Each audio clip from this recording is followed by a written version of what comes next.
$100. Time, please. That was not a good flop for these cards.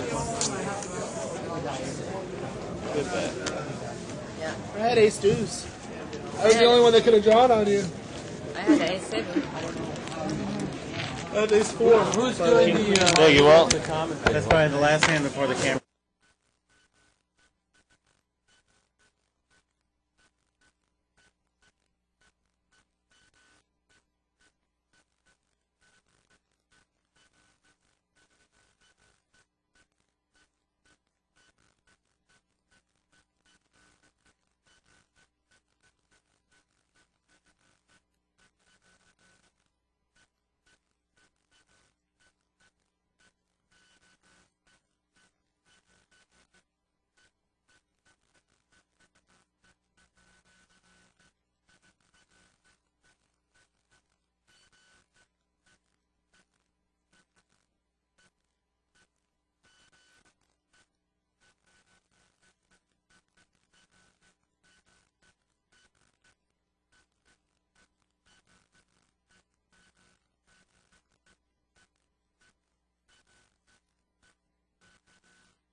It's here. It's big. And it's closer than you think. It's not a tournament. It's what you don't see on TV. The cash is real. The stakes are high. They bet big. They win big. They lose big. High stakes live action poker. Live at the bike. Watch it live on the web. Or play it if you dare. At the Bicycle Casino right here in Los Angeles. Hi, I'm Denny Williams. You're about to watch the first and only broadcast of a real live poker game. The players are real and the action is intense. That's right. This is poker like you've never seen it before. Unlike the shows that you watch on TV, this is live, unedited, unscripted, and unrehearsed, the way the game should be played. I'm Bart Hansen, and welcome to Live at the Bike. How's it going, everybody? Welcome to Live at the Bike. Of course, I am Bart Hansen. Tonight I am with the poker babe, Shirley Rosario. We're doing $200, no limit, hold'em restricted buy-in game. Shirley, I'm always excited to work with you. Okay, 4 players, 1 We've done it a few times. Right, yeah. You're gonna, Nice being here. viewers are going to have us for the entire night tonight. Of course, those of you who aren't familiar with this I game, think it's 100. the yellow chips are $5 chips. The blue chips are $1 chips. And normally people will stack their chips in 20-chip denominations. So it's about $100 each stack, Per Shirley. stack. After this hand, we're going to get the software and the cards up on the screen. Yeah, we could go around and do like a little chip count. How about introduce players? You have the... There we We've go. got them right here. Yes, we do. And why don't you start Okay. right here? In seat number 1, we have Tony. Yeah, I have. In seat number 2, we have Ryan. He's been on this game before. Jennifer is in seat number 3. Jack 10. Jack's up. Seat number 4 is Juan. Yeah, you asked me to do it, then it's work. Okay, and 5 is Toshiko. I gotta start giving people bad beats. Seat number 6 is Ken. I've been getting bad beats. Thank you, sir. Colby is in seat 7. Because I have this. Walt is in seat 8. He's the one players, getting up in the good yellow. luck to all of And you. then seat number 9 is Daniel. Daniel's got quite a bit of chips there. He's got about $700. A lot of these players have a lot of chips. Of course, when we talk about seat numbers, and we'll be periodically interchanging people's names with their seat numbers, from this view, we're talking about seat 1 being to the dealer's left, or from this angle to the right of the dealer from a head-on perspective. That's If seat you're 1. looking at it, it's on your right, but it's the dealer's left. Right, seat 1 going around in a clockwise manner, Give me a diamond. just like a clock. That don't mean nothing. So, I could have had a, hard draw. of course, seat 1, 2, 3, 4 we see there, and so on. Again, from right here, it's the dealer's left. Seat 1, and then to the dealer's right is seat 9, going around in a clockwise manner. Oh, I want to be. The internet, it ain't national TV. They have a lot to say tonight. Wow. Do you really need that much exposure? That you gotta And go we have fly your quite a shit few through? chips. I want to get Quite a few chips on the table, like Shirley said. Looks like seat 9's got 1, 2, 3, 4, 5, 6, 700 in front of him. 700-ish. Seat number what? Seat 9. Yes. No, we actually have a chip count here. We're going to go through this hand and we'll do some chip counts. Looks like seat number 7. Colby brought it in for a raise of $20. 4 callers, 5 players, excuse me. And Colby's in seat 7. He has ace jack of hearts.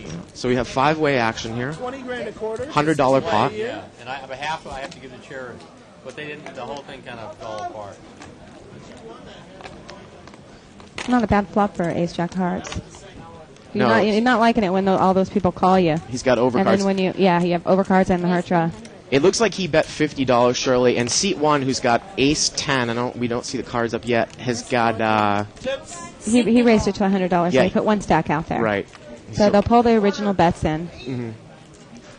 and then she's going to tell him how much more it is. There we go. Okay, it's 50 more. Yeah. So you're right. So we're heads up. We got ace jack, who's got overcards and a flush draw, the nut flush draw against seat 1, who's got top pair with ace kicker. Although his ace isn't any good. Right. And it's going to get checked, it looked like. And there's the heart, Shirley, giving ace jack a flush. And looks like he's betting about $100 into it, and there's going to be a call, and he's going to take the pot down. With the flush. You know, it was interesting there, Shirley. Ace 10, had raised the flop, and the turn came, and ace jack of hearts in seat 6, Colby, or seat 7, checked to the guy in seat 1, and seat 1 checked right behind him. Yeah, and he that's gave true. him a free He card, gave him a free card. and he just basically lost himself the pot. I All don't right. quite understand that play, I'm not especially sure. if you've got top pair. Yeah. You definitely want to bet the guy off the draws there. I think he definitely missed a bet in there. Funny that I had the best hand out on. Again, though, this is, you're going to see players at different levels, Right. specifically in this game. Everyone's going to play a little, play different. A little bit differently. And we're not saying we're right. We're just. I like the raise on the flop, but you can't Yeah. give away a free card, Although, especially if you think the guy's got a flush draw. If you thought that he had a flush draw, then that raise was pretty small. He only doubled it. Straight on the turn.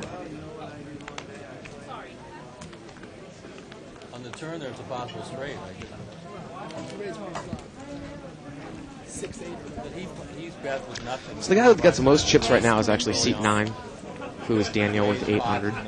Seat 1 has 700. Seat 3's got about 200.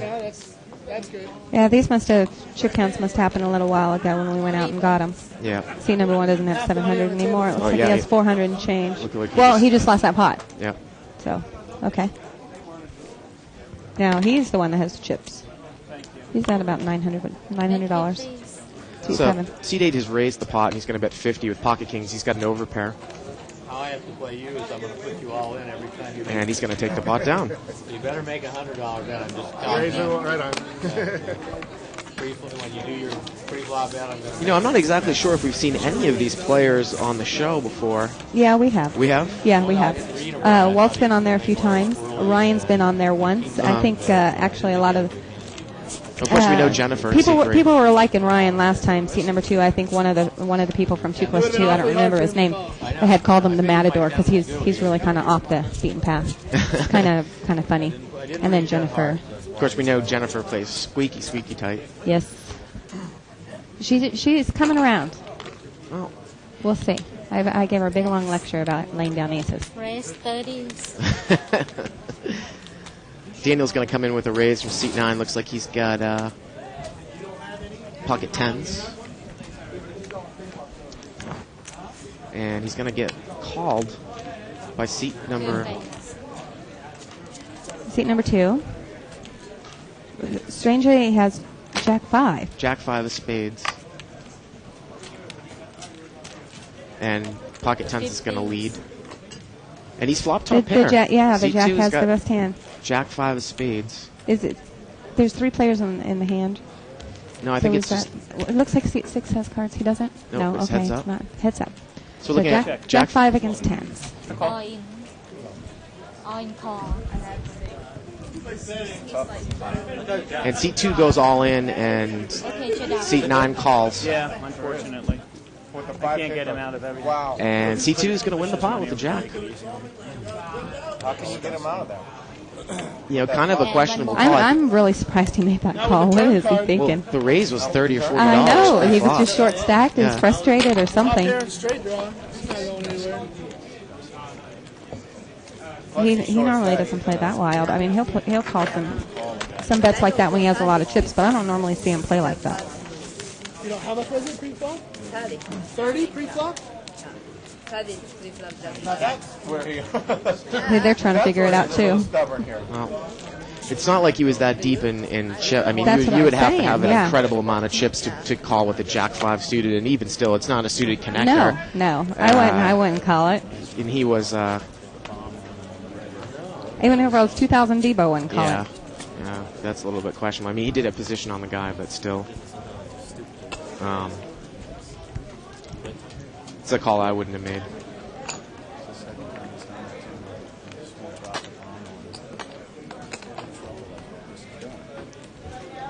So far, it's just a limped pot. Yep.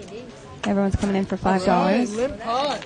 That's Almost coming in. I check. It looks like there's about 7 or 8 way action. 10, 9, 8. A couple people have 10s here. we do have that 8 Jack, which is the bottom pair open and straight draw. Right. Queen King with a gut shot. Straight draw. And seat 1 leads with his flush draw and a gut shot straight draw. Seat 1 does it? Yep. Yeah, 7. So we're going to see bet, call, call.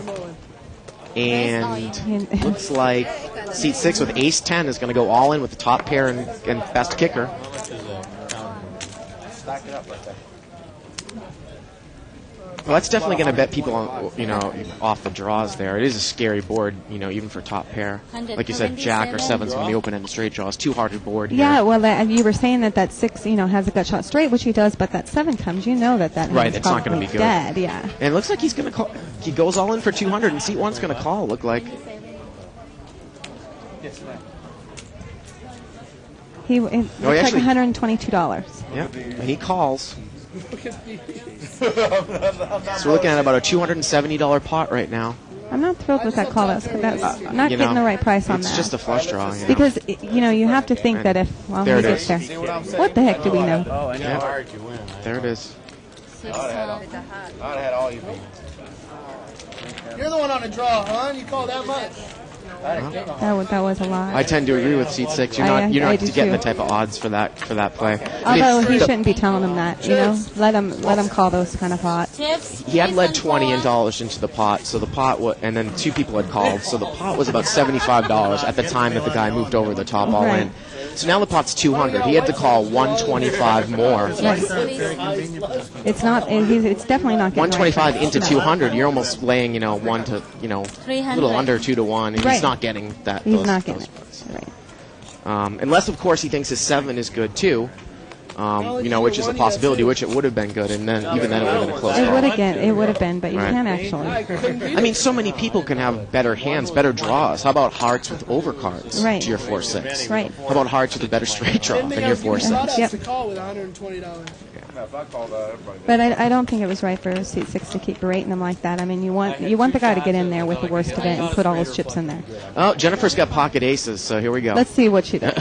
She looks like she raised to 30.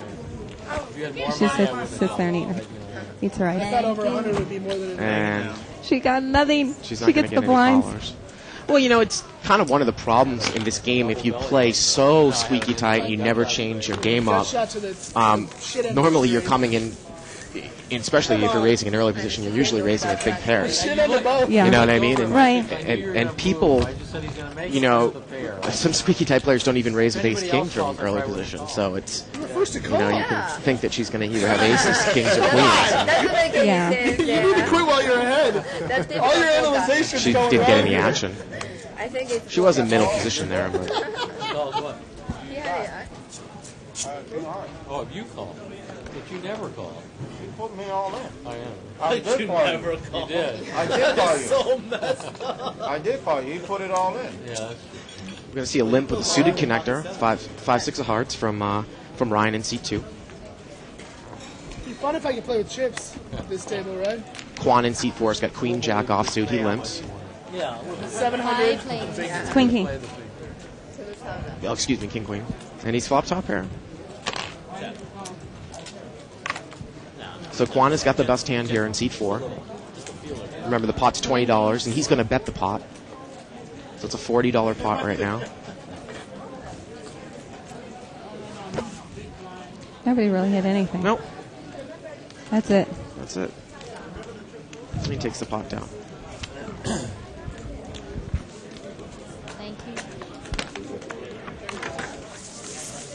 you. Live at the Bike, of course, is brought to you by Joker Gaming in association with iStream Planet. Visit www.livethebike.com, www.thebike.com to see the schedule for the next Live at the Bike game, and we've been posting the schedules up in the beginning of each week that we do. Of course, people can subscribe for the on-demand archives on the right side of your screen. It's $14.95 a month, and I think it's well worth it, Shirley. Uh-huh. I had to make that call because my daughter was watching. She'd think I was a winner. Of course, the subscription also gets you the Howard Lederer instructional DVD as well, I know. which in itself I think runs about $30. I'm not too sure. I haven't watched that yet. I have the subscription, but I haven't got around to watching the Howard Lederer. Like I say, if you had more money. C3 looks like you raised to, or she raised to about $20 pocket eights here. So it's going to be heads up. And look at this. C2's calling with 410 offsuit. Oh, and he picks up 2 pairs. Bottom 2 pairs. He won't get any action. And he's gonna, he does no, get an action. He checked. checked. She bet. He checked. Yeah. I didn't think that she would bet there. Raise 60. Looks like she bet 30 and he check raised double to 60. And Then he would have mucked. she quickly mucks. Well, if you get check raised there with pocket eights, If I'm on a flush draw, I use that so well. the only thing that you could possibly hope is someone might be making a semi-bluff at you with a straight draw or flush draw, but I think it's something that you can get away from pretty easily. Yeah.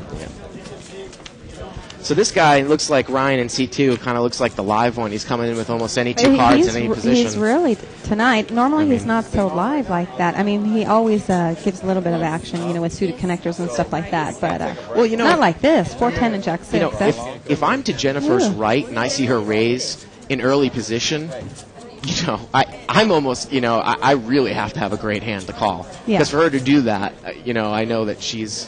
Again, she doesn't play a lot of hands, and she's going to have a premium hand. Right. I was actually a little bit surprised that she only had pocket eights, and she raised it up to 30. It's normally probably a hand that she limps with up front.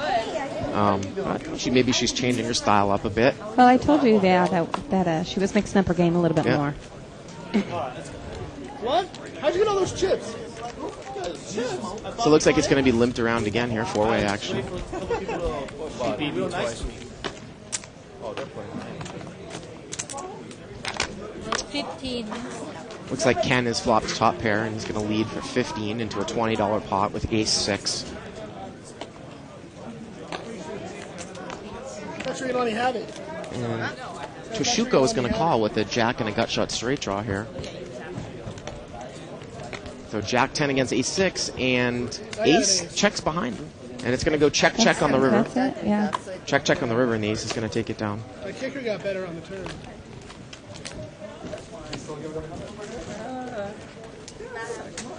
Well, it's interesting to see. We've seen in the first couple minutes there, people have bet on their top pairs on the flop and then checked on the turn behind a player still with top pair. I mean, that king could have been a little bit scary. Maybe, she had second pair there. I don't necessarily know. I would have checked behind her, though. Yeah, I don't know what I would do. I mean, the thing is, also too, is the king actually helps your ace, because if you're afraid of kicker trouble, now it's not going to play. The kicker isn't going to play as much because you've got a paired board. So the jack is going to play. Might even encourage me to bet even more on the turn. But he let one go and it didn't hurt him there. He ended up taking the pot down. You rented a motorhome for what? To go to a poker tournament? Or on vacation or something? No. Looks like it's going to be limped around again here. 4 people in the pot there. That's like an hour away or something. 5 players. Spend the night. Oh, okay. Is there? Yeah. Okay. How long are you renting it for? I'm having a hard time seeing some of these players' cards, I guess. There we go. Seat 6, it's hard for me to... Yeah. Yeah. Or a motorhome, whatever. So it's going to be checked around. No one really has much of anything here. C2's got a pair. And a gut shot straight draw now. And he's going to lead 20. 485. It has no wheels. 45. 20 into a $20 pot. Seat 9 is going to call with a gut shot straight draw. Maybe he thinks Queen Jack is a couple overcards to the board there too. He And just hit a he's straight. straight. Next to 4 other people. Oh, the Queen Jack's not giving him, a dime. No. It's got one big bed. Pot's about $40 right now, Shirley. 100. And he's betting $100. And there's no way that Queen Jack is going to call here. And when I said what I meant about overcards to the board there, maybe he thought that, the guy didn't have an ace-king, so his Queen Jack was overcards to 3-5. And that's why he called. He also had a gut shot straight draw. So It would be hard to think that those were... Well, in order for him to make that call, he's got to think that if he hit some of his outs are the Jack and the Queen. And if he doesn't, then it's a bad call. Again, the odds really don't dictate calling a gut shot straight draw. Although both players are pretty, deeply chip stacked. So if he thought that he could extract, 10 times his money on the call. Yeah, that would be a reason to call. If he thought he could get all of Ryan's chips. Yeah. But I don't think Ryan would give him up like that. Yeah, it's beautiful down here. To hit the 4-outer there, make about $200. Only playing I think it was a $6 game, $6.12. Molly said, play a big 55. No. Oh, I didn't even see her. I was going to Well, it sounds like fun. When are you guys going? No, go ahead. There's one of us who's not 21, so that's why we have 4 plays. 4-way action You here. go there. Morongo's 18 and Oh, okay. to be fair, huh? Morongo's the only one that's 18, or all the Indians? She's betting a gut shot. Looked like Tashuko quickly led with King 10. Gut shot straight draw. Bet $20 into a $20 Bunch of pot. college kids playing poker. The Chang is pretty nice. You guys Also, are again, going for some of the viewers that aren't, necessarily familiar with the game, because the blind structure is $5 for the big blind, $3 for the small blind. If you're trying to keep track of the pot size, and we try to do the best that we can, but sometimes it's a little bit difficult for us too. If it's just limped around, like we've been seeing at the last few hands, you can just multiply 5 times the amount of players are in. So, if it's 4-way limped, it's $20 pot. 5-way limped, it's $25 pot. So that's a quick way for those of you at home to keep track of the pot size pre-flop. It looks like another limped pot. Everybody's supposed to raise so I can check raise. So 6 players, so we got a $30 pot here. Now you go. Bet 20. Seat number 2 hit a king. And seat number 6 has a king. So both players have got top pair. Just you and me, huh? 2 plays. And seat 2 has got seat 6 outkicked. Although it's very little. And they both check on the turn. 20. And it's going to be a check call here for seat 2. Oh, then I'm out. Seat 2's gonna, seat 2's gonna take it with this kicker. Yep, his 8's going to play. So he led in first, Shirley.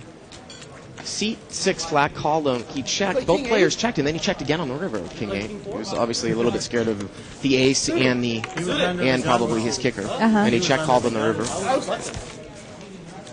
And a case could be made that possibly he might have checked there on the river to maybe induce a small bluff. He also didn't probably know where he was at in the hand as well. Right.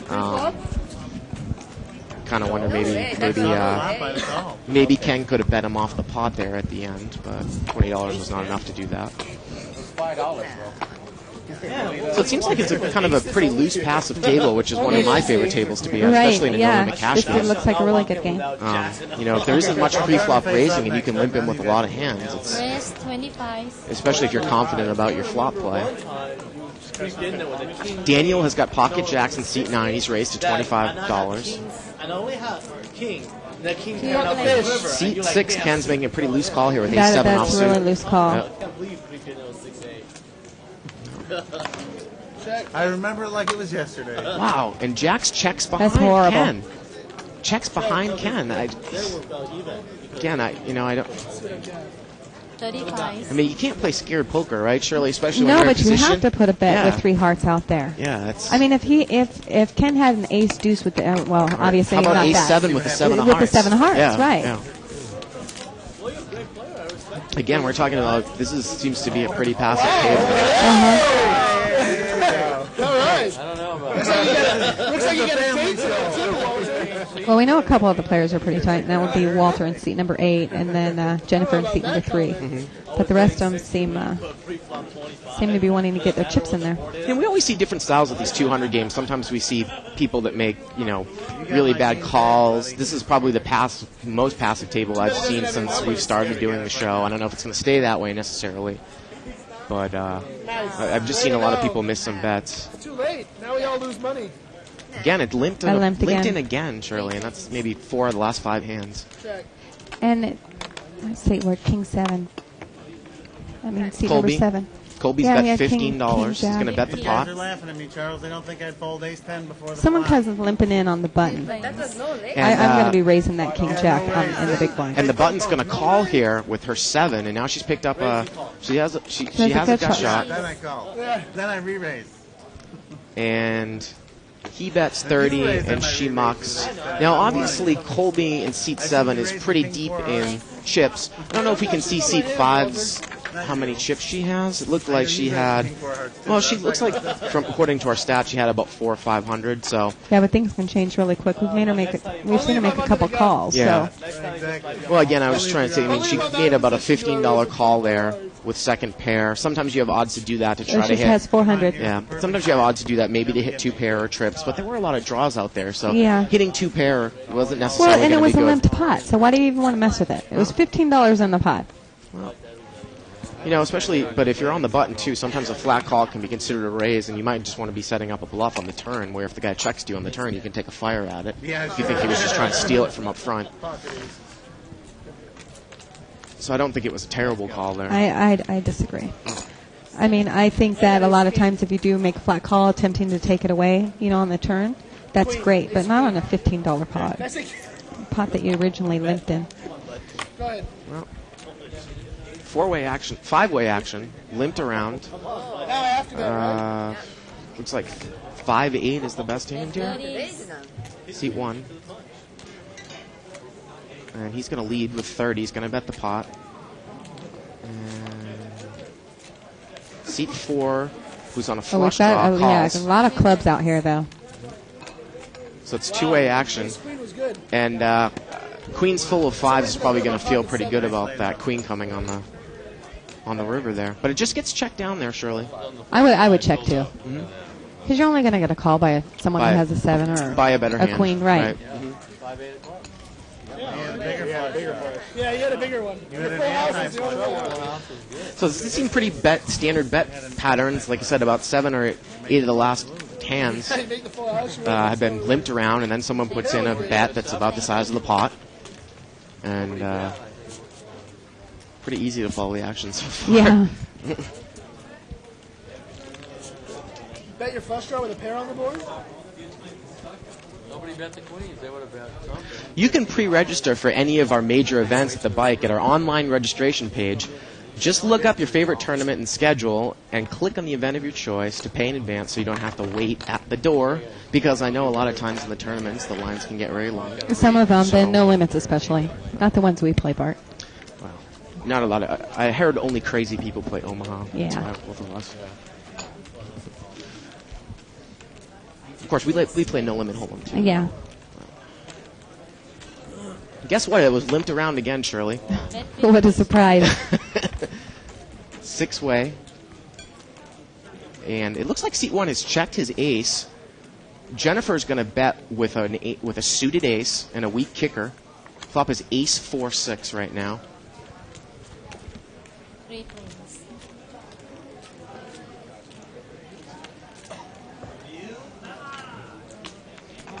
Seat 4 is on a 30. It has a flush draw and a And an straight. open- and and an an open and straight draw. Right. I think this might be a time where you could That was actually a- try to put a hefty semi-bluff raise. Looks like a $30 bet there, yeah. Yeah. Let's see if he just he just got He's a flat just going to call. call.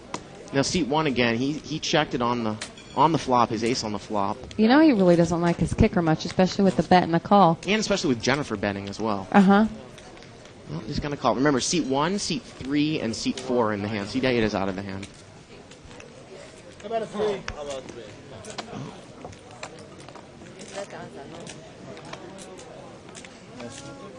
Seat 1 is going to have...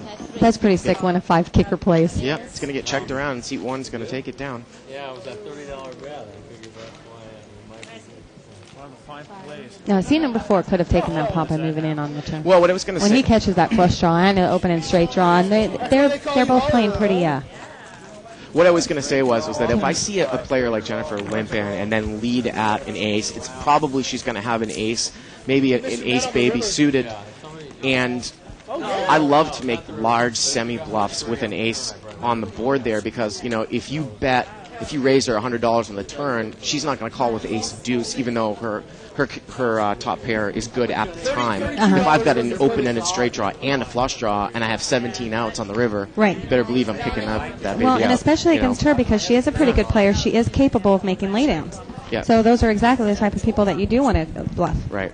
Yeah. I think that C4 should have taken that one down on the turn. Oh, live straddle for the first time here, Shirley. When we talk about a live straddle, we're talking about someone making a blind raise from under the gun. Right. It's a third blind there, and then they have the last option before the flop. So he gets to act on his hand again right now. He gets to either check it or raise it. Now, seat 8 is put in a $50 raise with ace-king offsuit from the button. So seat number 2 looks like he's totally puzzled, and he only has pocket deuces. Well, that's $40 more. Of course, if he could make between $350 and $400 if he hit his set, he might want to call here just for the odds. He is fairly deep in chips, and seat 8. But you have to hit a set because no matter what cards come up there, if you don't hit your set, they're overs. I don't think seat 8 really has the type of money that in front of him, though, to make that call. I can't quite tell here because of the cards. In what? Yeah, seat 8 only has $200 left in front of him, so I don't like the call there, Shirley, at all. And it's going to get checked. Pot is about $130 right now. Oh, that's a weak bet. 105. Oh, he must have a $100 chip there. Oh, he has $100 chips, okay. $105. That's a correct bet. About the pot size, a little under the pot. You know, it's hard to tell with the lights because, you know, you can't tell what color they are there, and I thought it looked like a $25 bet. But it's $105. Yep. They must have 4 $25 chips there and 1 $5 chip. And he's going to take the pot down. Again, I'm not exactly sure how much seat 8 has in front of him, but if I'm going to make that call with pocket deuces for a $50 raise, he's going to need to have at least probably $350 more for me to make that. More than that, for yeah. me to make that call. Wait. Oh, excuse me, not $3. You're right. More than that. More It was a than $50 that. raise. Right. At least $400 to $500, 10 times, 10 9 to 10 times. I would say 500. Yeah, 9 to 10 times the amount. Yeah, he has about $400 there. Those purple chips there are $25 chips, and it looks like he has $200 in the purple chips, and then $200 in yellow. Yeah. If they're stacked like they normally are. You also have to take into consideration, too, when your pocket pair is so small, too, with deuces, that there always is a chance that the guy actually might hit a higher set than you, too. You know, so you might want to adjust your odds slightly higher there if he's starting off with a higher pair than you. But, yeah, usually, you know, I think a good rule of thumb is about 10 times the size of the raise, and I don't think that he quite had enough there to make that call. I don't think so. Yeah.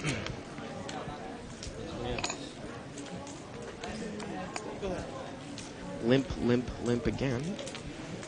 6 planes. 6-way action. Pot is $30. There they are again. Oh, someone's hit a set here. Let's see how he plays it. Colby, right? Seat number 7 and is Yep. Colby. And seat 1 is led with top pair here, Jack. And he just flat calls with the set. I know you're going to be pissed about slow playing, but Well, I like the flat call. I wasn't going to necessarily say that in this specific situation. Because the board's not really coordinated? Well, and now actually seat 9 and seat 1 both have made trip jacks. Bet 30. And Colby bets 30 with his full house, five full of jacks. And he this is looks like gonna he's be going to make it interesting 60. hand. Raise Now, seat number 90. 1, because I Okay. was playing here earlier, he was a pretty solid player.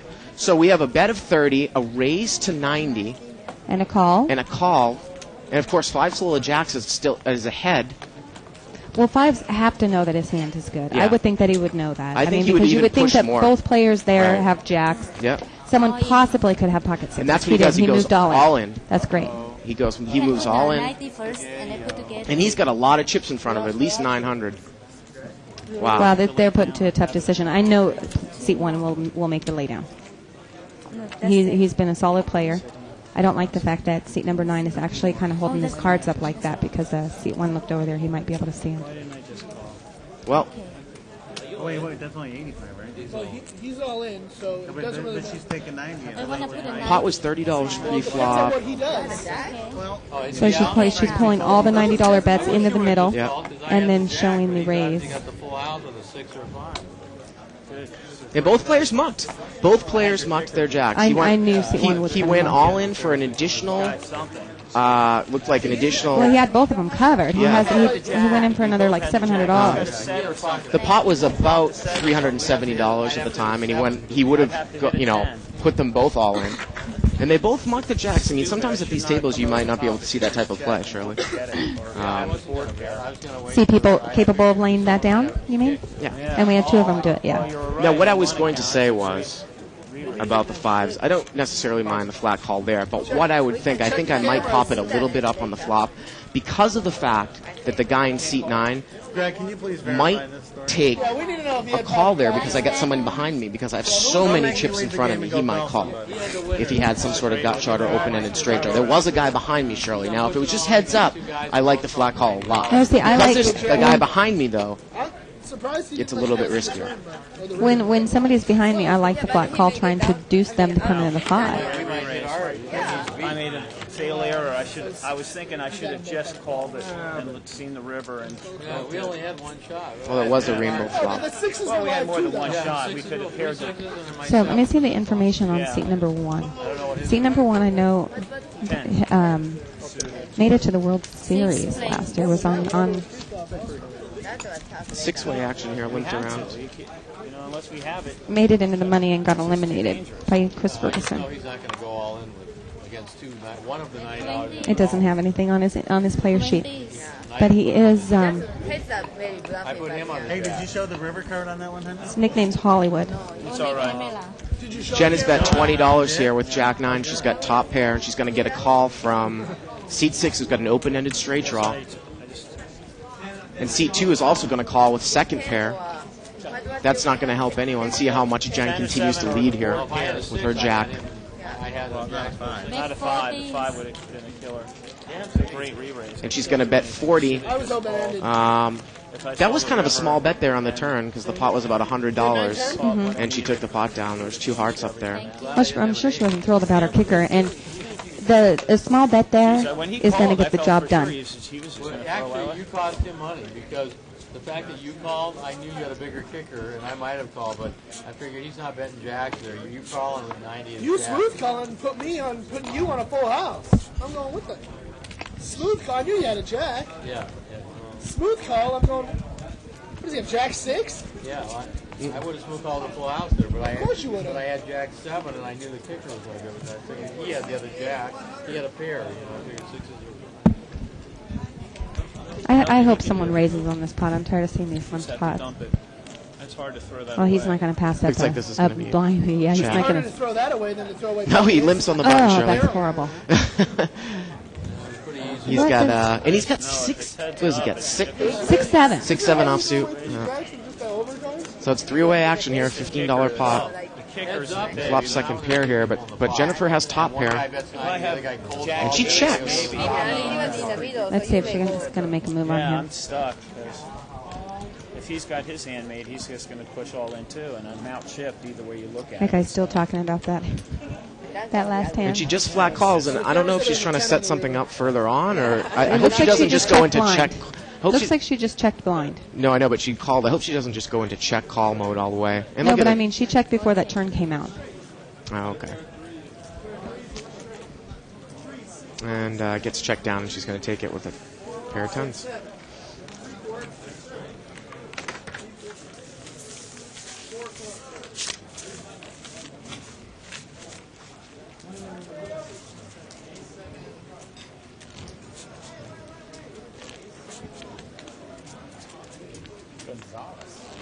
Congratulations to our last Play for Free free roll winners. Cajun 2004 won $100. Iron Wolf won $100, and JT won $100. This is on the Play for Free site on thebike.com, powered by Pokertropolis. Yeah, Pocket Queens. You know, he could have been making a hell of a move. You never know.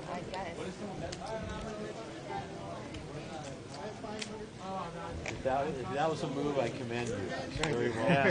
What else is new? 1, 2, 3, 4, 5, 6, 7 players have linked in the bot. $35 pot. Ace 8 has the best of it right now. We can see that seat 7 has an open-ended straight draw. Looks like Ken led in seat 6 for 20, and seat 7 flat called the open-ended straight draw.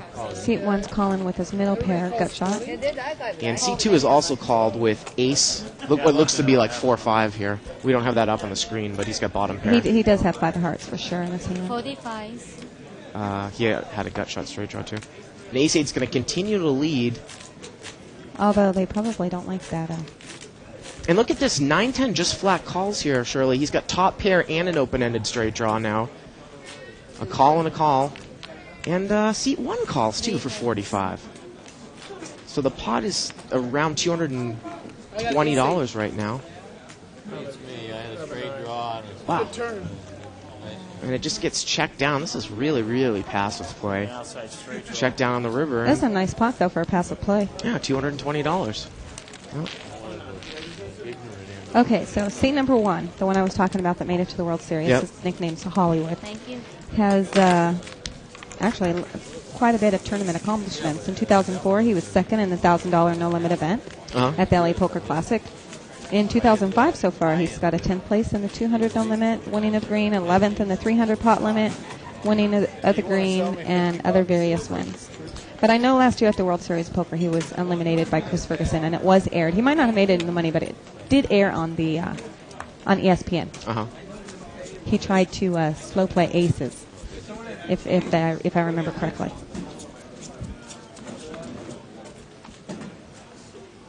of course, everyone can email us at live@thebike.com, and if you get your emails in before 8:30, we will read them when we come back from the table talk portion of the show.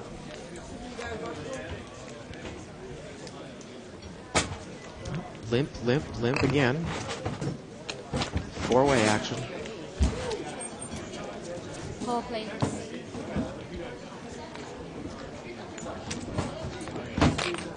Bet 15. And seat 8 actually limped. He has ace-king, so he bet with overcards and a gut shot straight draw. And 2 callers here. 3 plays. Queen 9 and Queen Queen 8 wins. Well, so far. Yeah. Queen 8 made their straight here. Yeah. And he bets 45. It's checked. He bets about the size of the pot here. I'm really surprised at Walter just limping before the flop with ace-king. He's normally an aggressive. He's a really solid player, but when he has his hands, I mean, he gets his money in there. Well, now he's kicking himself for doing it, and that's it. He lays it down. I was going to say, if he did call, we know that 2 of the queens are dead already, so he'd been a huge underdog there with 1 card to come. And actually, seat 4 again, though. I mean, what a draw he had on the flop, and he just called. He had the button, and he had Queen 8. He had a flush draw and a gut shot straight draw, and he just called a $15 bet. And like I said, I don't know if that was necessarily trying to set something up for later on, but we haven't seen him raise a lot on some semi-bluffs that I think I might have done when I was in that type of position. Yes.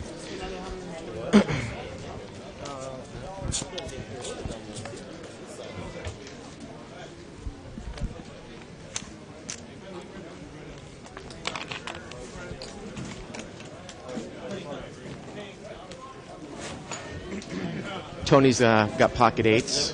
Seat 1, he's gonna limp. Oh, and we're gonna see a raise here, Shirley. Who just raised? The button, Toshiko. The button raised Toshiko. Okay. Looks like ace king offsuit here, big slick. And then we got a call. Got a few calls there. So we got a $100 pot, 4-way action, $25 pre-flop. Bang! And Tony's got a set of 8s. 75. Seat 9 has got 7-9 here, so he's got a gut shot straight draw. We don't quite have that up. And what do you think about the lead here? He's leading with this set. I like it. Yeah. Of course, the button was the initial raiser, so. And she's gonna call. $175 pot, now a $250 pot. And Seat 9's going to call 75 into a 250 pot, $250 Well, he's got pot. a double gut shot straight draw there, a 10 or a 6. Yep. So the pot is now about 325. Check. So now he picks up the diamond draw too. Yep, $325 pot here, and he goes all in, and she mucks the ace king, and she called. And she called. Wow. She hit the ace and she called. So what I would have won, I had 9-7. You had it? And he 9-7? Yeah. I had 9-7 of spades. I was going to go all in on them. Well, it's funny, and she loses about $500, and that's about a $800-900 pot there, Shirley. She wasn't in. Yeah. Seat 9 was in early position there on the turn. He has got a double gut straight draw with a flush draw. Huge We're double gut shot. draw. Now, he doesn't know the guy has got a set of 8s there in Seat 1. I think I might have put a huge bet in there from up front with a double gut shot straight draw and a flush draw. Yeah. I mean, we saw that move. Ernie in the 500 game last week had a 4-7 of clubs in that hand, and he check raised $7,000 wow. in the 500 game, and I loved the move. You have so many outs on the river there. Obviously, you were going to get a call from a guy with a set of 8s. Oh, yeah. But you don't know he's got a set of 8s. He could just have top pair. You know what I mean? And especially an ace is a scare card as well to someone who would just have top pair. I would have put a huge bet in there from Seat 9. Again, I don't like to go into check call mode. Check call, Right. And then a lot of times if you lead out there, you can dictate the amount of the bet that it's going to be. And I think Seat 1 knew exactly what Seat 5 had. Pushed all in with, I mean, I would almost be scared to do push all in there because I would think that maybe Ace King would muck there. But she called. Yeah, so she called. I might have bet a little bit less. Yeah, I know. Yeah. Well, if I would have been in, you would have lost anyway. Because I was going to go all in on the flop, and I had 9-7. I would have made the straight. So the button is going to raise here with Ace-7 offsuit, 20. Maybe if I would have had the diamond draw from the outset, I could have pushed all in. Check. You had the diamond and the straight draw? Yeah, after the ace of diamonds. I don't really like the Jack 9's checks there. He had the gut shot and a pair. His heads up, he should have made a bet. I'll go ahead and call you. That's nice of him. Yeah. It's like I'm so sick of getting left out. And trip 9s. Call on a draw. It's still a draw. Seat 9 is not in there. Seat 9, yeah, Seat 9's out. Kill you. Yeah, I made it that time. And he's going to take it down. It's kind of funny. Dave Tuckman and I were talking about some of the, how it's kind of a little bit. Sometimes you don't pick up double gutters. I mean, that's why they're so good. And sometimes if you have a double gutter, you don't know you have a double gutter. Oh, yeah. And I don't even know if he knows sometimes. he had a double gutter there. Because he says he had a straight draw. I haven't. Okay, he says he flopped a double gutter. Okay. I just got a double shot straight on it. Okay. So he did know he had a double gut. I miss those a lot, let me tell you. Yeah, they're very difficult, and that's why they're so valuable, because other people can't read them either. Right. He's all in. He calls. Oh, good. Looks like he's all in for about $40. Seat 6 there. And Seat 9's And going then to call. Seat 9's going to call. Seat 6 has got King Jack of Diamonds, and Seat 9's got Pocket 7. Pocket 7s. So Looks like those are the only two players. Oh, wait, no, we still have Seat 4. He needs to act on his hands. He's I gonna don't muck. see him calling, yeah. 78 now? Oh, $78. So it's going to be Yeah, right. going to be a race situation. I think it's King Jack of Diamonds here that Seat 6 has. Yeah, it is. Both of them diamonds. Yeah. King Jack of Diamonds against Pocket 7s. Oh, and a set of 7s, and he hits top pairs. He hits his jack, yeah. No, he's going to need a couple running cards here. Oh, God, now all he needs is a jack, a king, or a 9. He needs a jack, a king, or a 9, and it doesn't come. Hey, I survived. Wow. Yeah, 7. 7's full of jacks. Yep. You have 3 jacks. All right, guys, that's it for me. And Seat 9 takes about a $150 pot down. I know. I've heard that before. The same person can see more Anyways, to have like an open-ended straight draw or a double gutter with a flush draw is just a huge draw, Shirley. And I think it's a spot where you can put a lot of your money in. Very dangerous. It costs a lot of money. You checked your cards on the flop. Big one, so I'm just letting you know. You checked your cards on the flop. Not you checked. You looked at your cards. You checked your cards on the flop.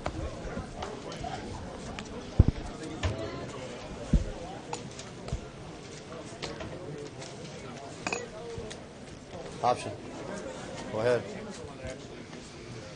And it's limped around, 4-way action here. Option 2. 4 players. Cover it up. I look at him and then I put him here. Or take it away from here, look at it and put him back. Seat 9 is flop trips on the button, Shirley. He looks like he's just so frustrated. And he's going to check there. I might have put a little bit of a pot builder bet in there. Yeah. If I was in an early position, I might not have, but on the button, they're going to think that you're going to bet there no matter what. They probably think, oh, he's just lying anyways, and might call you with anything. Well, they think it's a position bet. I love the flop trips from the button. Yeah. So I think he missed a bet there. I think he could have made maybe an additional $10 or $15 times 2 or 3 there, Shirley. 2 or 3 people might have called. The guy with pocket sixes might have called. You know. Now when you put it all in. Again, I am always a very, very big advocate of not slow playing. Unless you have a very, very special situation in this game. Now, of course, it's different in the 500 game, but in this specific game with a restricted buy-in, I would almost go to tell a new player, never slow play, because it's so rare that there are situations where it's proper. That would be my advice to a new player coming in this game, because I don't think you can go really wrong. Look at C4 has aces. C4's got aces. Yep.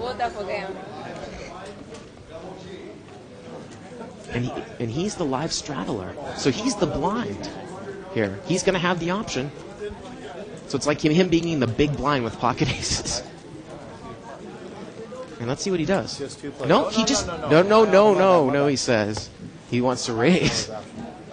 You straddled that hand. Yeah, that's what I'm saying. He's in the big. He's in the blind straddle. Yeah. Yeah, we see him. Yep. That's a hell of a hand to blind straddle with. The funny thing is, though, no one had called, no one had limped or anything like that.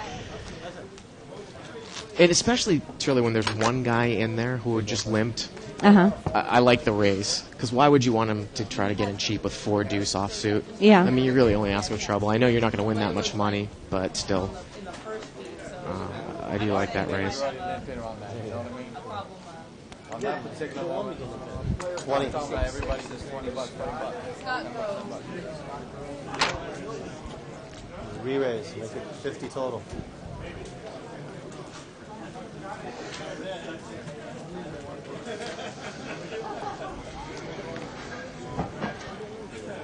And seat 8, pocket aces has got. Seat 8 has got pocket aces, and seat 1 had actually raised there. Seat 1 and seat 8 has called. ace king there, yeah. And he's going to check. The aces are going to check, playing it weakly, and ace king checks right behind. It's just heads up between seat 8 and seat 1 here. Pot's $90, and he's going to bet the pot, 85 into a $90 pot. Nice hand, Walt.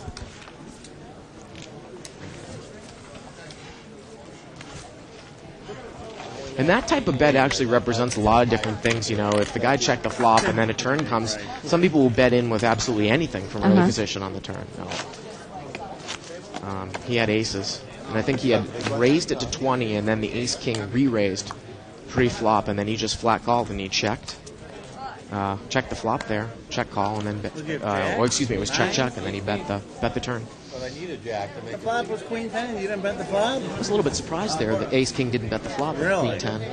With the gut shot straight? Yeah. Just straight draw, yeah. I probably would have done it, but he made the right move this time. Yep. Yeah. I think I need 120. Okay. I should have re-raised it before the flop. I'd have got some money.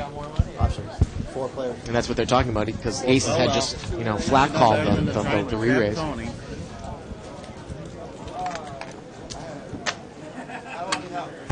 It's like a 4-way action here. It's going to get checked around.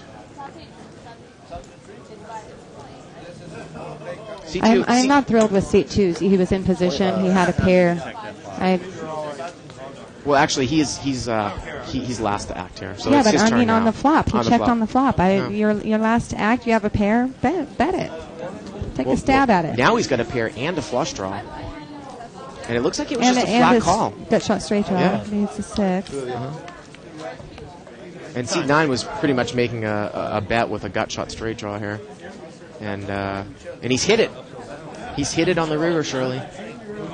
Yeah, because that board is not 10-7-5, it's 10-6-5.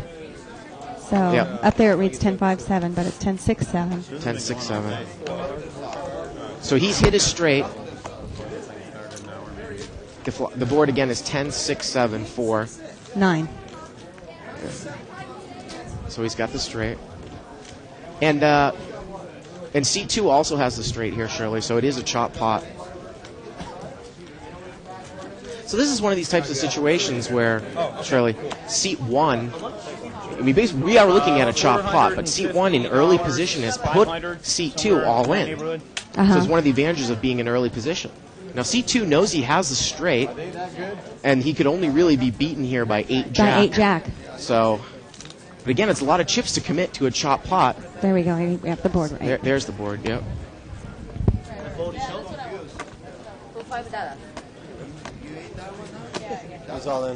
That is a pretty tough call.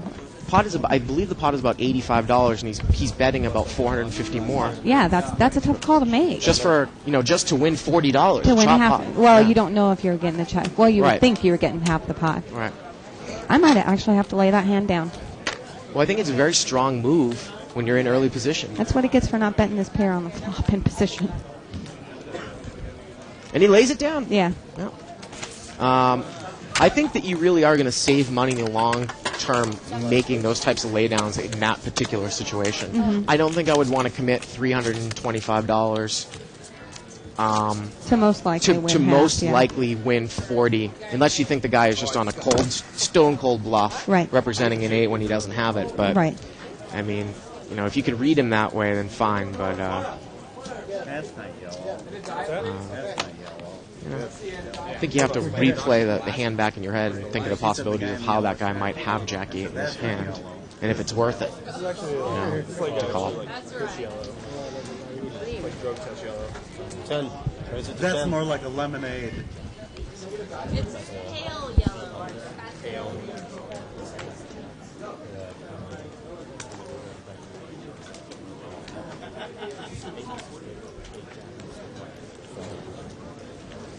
Four players. So it's a raise to $10 here. It's a $40 pot. Four-way action. 15. And the original... that's a big blind. Excuse me, the big blind leads out 15. I couldn't tell who the original raiser was that hand. Yeah, it was seat number 7. Okay. I believe. Maybe not. Small blind, sir. Thank you, Ted.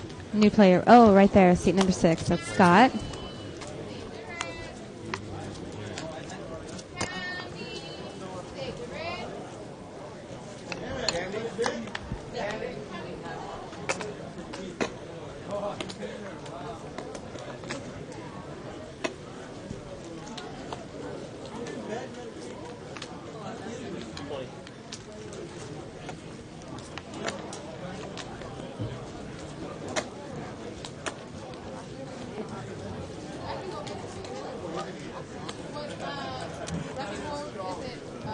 Three players.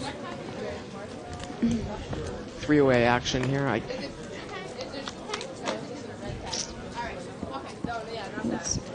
We need cards in seat number 2. It has Jack 10 of diamonds. Now seat 9 is flopped 2 pairs here. He's got 9-5. Flop is deuce 9-5. And wow, seat 4. Seat 2 let out with Jack high. Jack 10 of diamonds. And seat 4 pushed all in with pocket 4s. Now he's got to sit there and think, okay. Pot was $45. I'm all in too. Whoa, pot was $45 pre-flop. Okay, well we know Jack 10's out of that pot. Okay. So it's just going to be up against these 2 players. I'm almost certain seat 2's folding. Obviously, with Jack 10. Yeah, that's it. So we have pocket 4s against 2 pair 9s and 5s, and so he needs a 4. And that's it. The 9s and 5s will win this hand. I might not even call you. Pocket deuces are good. Not a pocket pair. I mean, all the hands that you might have have beaten the eights. $45 pre-flop pot, $30 bet, a re-raise to about $150 more, and then a re-raise to $800 more with 2 pairs. That was the action. I thought it was perfect when the flop came down. Either you flopped the queen or you had ace king and you flopped the draw and the overcard. And the guy in C4, made a play at it. Unfortunately, he had a guy in back of him that had a better hand. You're than a butter deal. Who's very deep in chips as well. So you always have to take into account who's behind you and who's Suit still to 1 act. has ace king. His first one act makes it. He said he's gone. He's like 15 or 20. It looks like 15. Yeah. I was waiting for the dealer to call it. Brian's really good about calling the action. So. And C2's going to call king 7 offsuit here. Oh, he's wild. Seat 5 is called. She's got pocket 9s. Seat 6, 8, 10. I like his call. Suited connector suited. on the button. Yeah. On the button. And seat 7 is called the suited connector as well. You gotta be kidding me. Wow. So seat 7 now from early position is flopped a pair. It's 2 pairs, bottom 2 pairs. C2 has top pair. And seat 8 has a flush draw. 5 has an overpair. It's laying down in pocket 9s. Wow. Well, That. yeah. Huh. No, C2 is the better here. I mean, with- if you have pocket 9s, Yeah. isn't that the kind of board you're looking for? well, Okay, let's see what seat 8 does with this flush draw. seat 7 actually has got 2 pairs here. Right. He's going to check raise here. That is my kind of flop. And Walter's going to probably end up laying his flush draw I down. got that. You have to go my obnoxious glasses for the life. It's 150 total.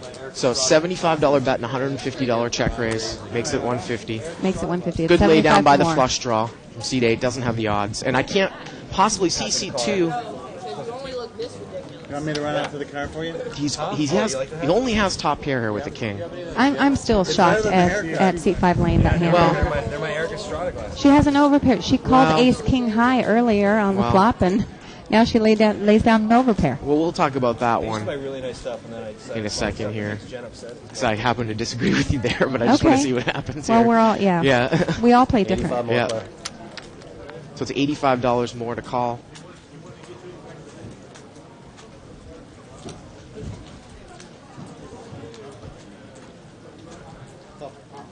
Call. Pot is about $290 now. He called 85 into a $210 pot.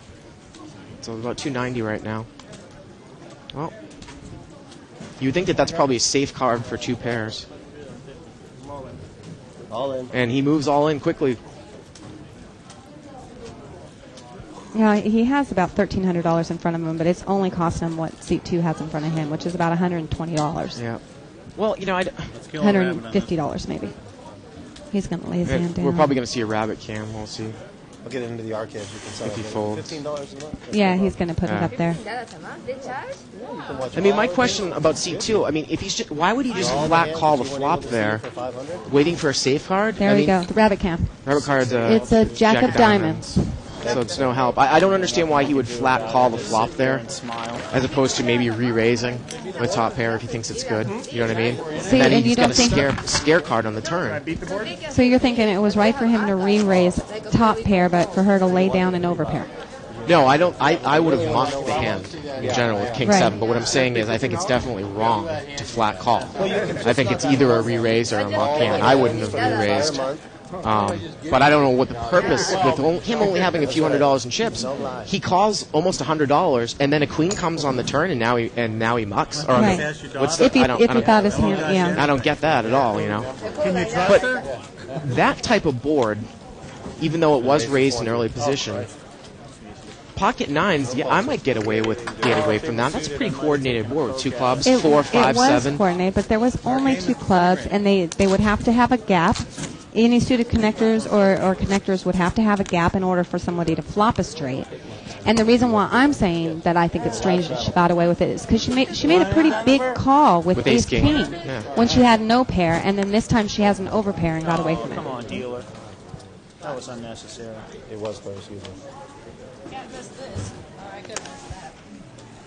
Hope I gave you something good. So the player in seat 2, Ryan, I'm running. he I'll check. normally doesn't play as recklessly as this. I've told you that before, but it might have a little something to do with last night he hit the jackpot. Oh, okay. He hit the big end, but it was a smaller. One of our smaller jackpots was $16,000, so his share was $8,000. C2 has got queen 9 here. He doesn't have much of anything. He's going to muck. And seat 1, who leads with the top pair, is going to take the pot down. Thank you, sir. Small blind, big blind, please.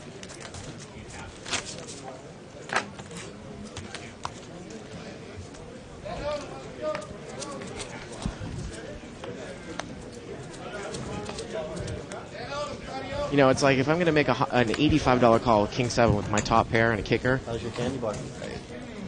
And then, like I said, a high card comes on the turn, and now I'm going to muck. Right. Because I'm afraid of the queen. Uh-huh. And the guy, remember, he let out with 4, 5, 7 on the flop. So now the queen's going to scam me? It just doesn't make any sense, Shirley. That's what You're that's right. what I mean. You know, it's a card that would coordinate with that, where Right. somebody might make a straight or Right, something. That's where you would lay it down. right. 3 players. $20 raise, 3-way action. Yeah, that's what I thought. I said I'd get some money. And Jack 3 has best hand. And he called $20 cold with Jack Not cold. 3 He off was a suit. big blind. It was 15 Wow. more to him. And the initial raiser is going to lead here, seat 6 with ace 10.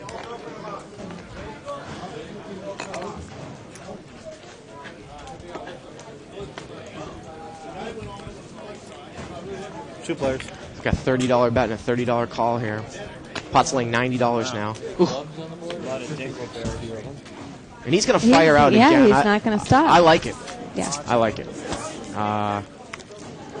Look at those shades. I mean, a lot of people will play scared there in that position if they don't have a club, but if you put a bet into that board on the turn, you're going to get a guy to probably lay down, you know, Any club, a club that's like 10 9 or lower, right, 9 or 10 or lower. So, Yeah. So I like it. Actually, I heard the internet's only working in Southern California tonight. Oh, really? I think it's planet-wide. Hawaii? Pretty much. No, planet-wide. Oh,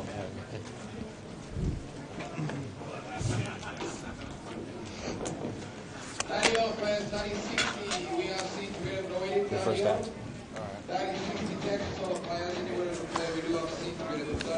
But seat 4 reloaded there, bought again for 300. You can bring your chip stack back up to 300 if you go down to the felt, or go down below 100. Anytime you're 100 or below, you can bring it up to 300. Yeah.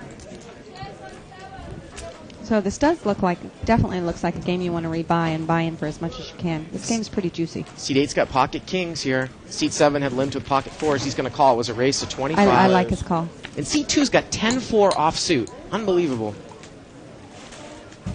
Huh. No, Walter can't be liking that board. No. I always talk about having pocket kings. It's an ace magnet. $73. And he's going to move all in for $73 in early position with second pair. Pocket 4s is quickly going to lay it down. And he might get kings to lay down here, too. He might.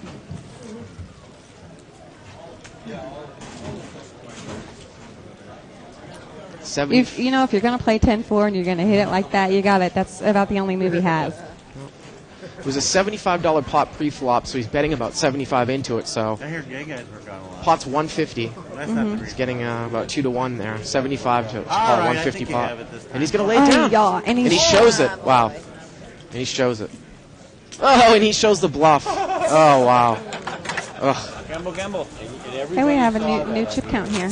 boy. Well, it's not anyway. Yeah. I would say that He's brought in at 7 o'clock here. Chip count.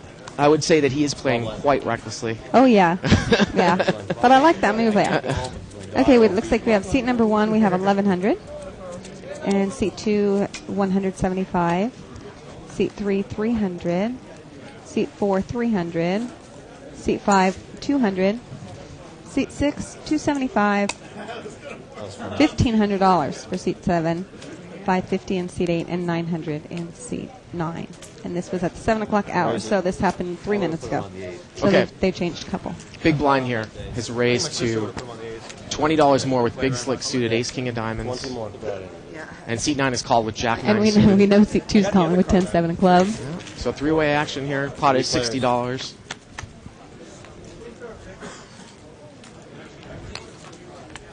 Queen jack 8. 20. 10-7 has got gut shot straight draw here. And he's going to call. They both have the gut shot. Yep. The one needs the other player's 9, the other one needs his 10. 50. Time, please. Of course, though, the Seat 9 has got Jack 9. He's got the second pair here, so he's actually in the lead. Oh, yeah. Yep. I missed that. Yep. Now, Seat 4 is led with for $50 here. He'd bet 25 on the flop. So the pot is $135 now, $180, and now it's $230. $230 pot. Now, he looked really reluctant to call. I think that if seat number 4 makes a move, And he he's got moves this all pot. in, Shirley. He moves all in. Again, it's a $230 pot here, and he bets, looks like, another ace high. 300 into it, and Yeah. he takes the pot down. Well, you could tell. I mean, you could see the reluctance in seat number 9 face when he made the call on the turn. Right. I would have made the same move. You know, he did have he had second pair and a gut Second shot pair and a straight gut draw, shot. but he didn't get there. And I like the fact that you picked up the tell there. You know, you kind of seemed a little bit weak there. Right. So why check down the ace king and you're gonna get check and you're gonna lose the pot. Right. He took another shot at it and he took down about $230 pot. Low man, no limit 4. Well, now Or chips. It's chips is okay. Chips is okay. Seat 4. He has chips. Seat number 2 is Ryan. Ryan's picked up pocket kings, a good hand now. Yeah. 30. And he raises to 30. You know, I really do think I need to get the archives on this and study him. I have a really hard time reading him. I do okay against him. And C4 is going to make a pretty loose call here with ace-jack offsuit from early position. Seat 6 is also going to call with king-queen offsuit. $30 raises again. Pot's $90. Three-way action. Seat 8 and Seat 1 are not in the hand. Flop is queen, jack, 9. So they all hit a little piece of this. Seat number 6 has top pair and a straight draw there. Yeah. Go take care of that side button. Okay? And Seat 6 is all in with top pair, king, queen. And it's going to get checked on the turn. Oh, that's straight. And the river is They're going to chop the pot with the king. Yep. So pocket king's taking a little bit of a beat there, and he's going to chop it. Yep. Don't be sorry. Don't be sorry, be happy. At Jack. I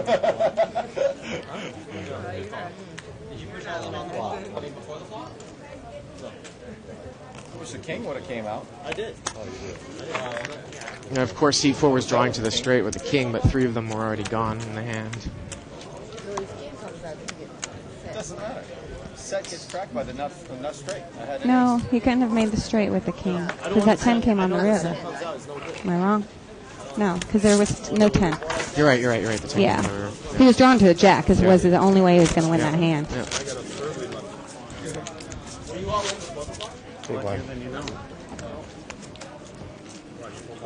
I would have lost minimal if I just go all in after you raise. Because he can't call that. Yeah.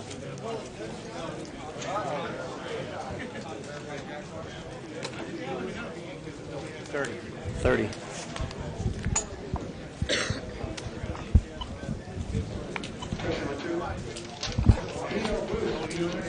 Daniel in Seat 9's raising the 30 with queen jack offsuit. Just 2 players. Quan in Seat 4 is calling with king 10 offsuit.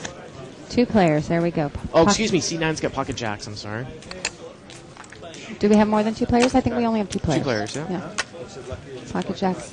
And it gets checked on the flop here, Shirley. I don't Pocket like that jacks check with the with the jacks overpair. at all. Again, we saw the guy Especially do it with 3 earlier. spades. Yeah, he did. He did it earlier, too, from behind. You have the jack of spades. That check's a little bit, more understandable. But you have no spades. You have to bet. The only thing I can make a defense for the guy, and I don't know if that was his intention, was he was trying to check to get the guy to bet the flop so he could put in a big check raise. And that didn't happen. And he is going to take the pot down here. Looked like he bet about $60 on the turn.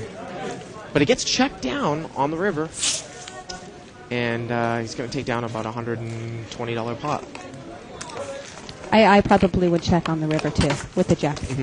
Again, only getting The called by a same hand that's reason going why. to beat you. Right. Yeah. And plus, if you do think that you have the best hand, the player on the button might bluff. Right. You might get a little bit extra money. Might induce a that bluff. way.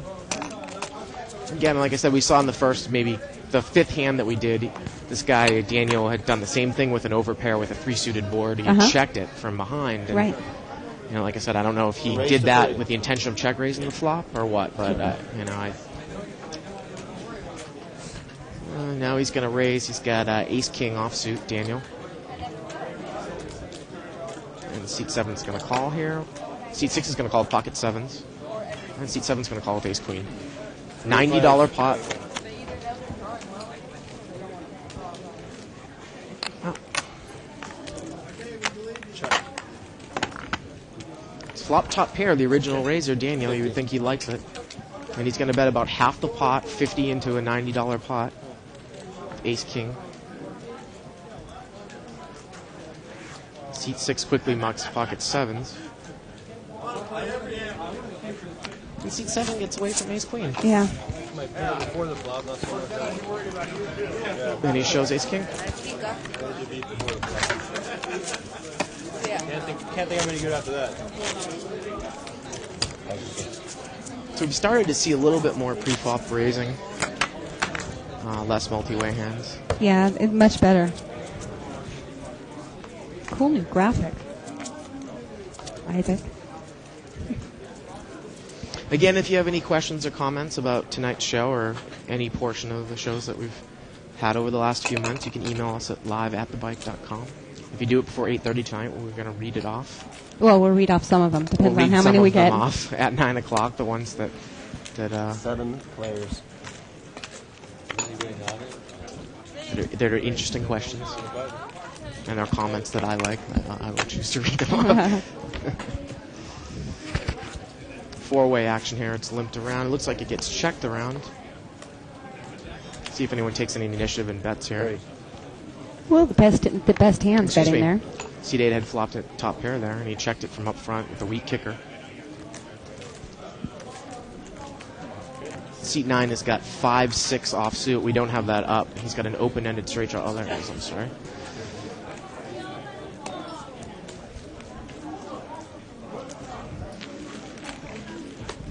Three players. Time. I check. Check. He's going to check the ace.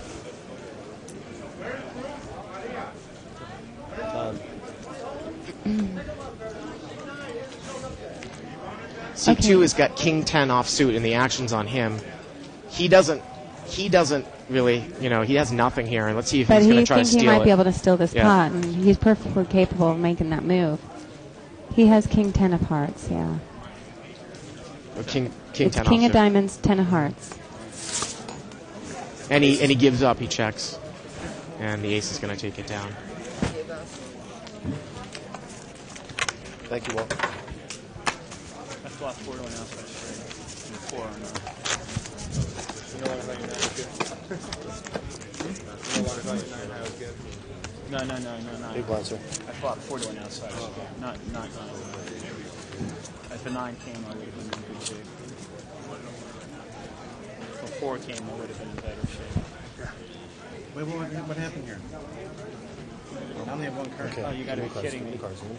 Misdeal. Misdeal. They skip the small blind in the second round of dealing. Of course, the dealers are human, so that they make mistakes too. What happened? Yeah, somehow he got your card. I don't know what happened. I looked up, I only had one card. Damn humans. Yes. Damn humans make you Always those humans. Well, I can see that seat 5 has got ace-king offsuit. I don't think it's offsuit, Bart. Looks like ace-king of clubs, yeah. Toshuko. She's going to race at 30. I don't know if she's going to get any action here, and she's not. By a mile. I have no kicker. Where were you at the Emerald Degenerate?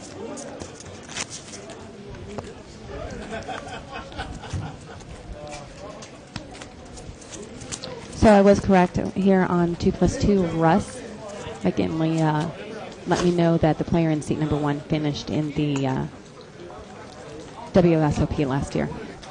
and cashed in for $35,000. He finished in 56th place. I'm going to take Denny Williams' line right now. I'm going to shout out to 2+2ers. We always appreciate your comments and your suggestions. Of course, we are always constantly monitoring the thread. I get the video every time. So hello to you out there in cyberspace commenting Yes. on the show. 4-way action here. 15. 2 players. It's between seat 8 and seat 9 here. Seat number 8 has ace-4 of spades. Ace-4 of spades.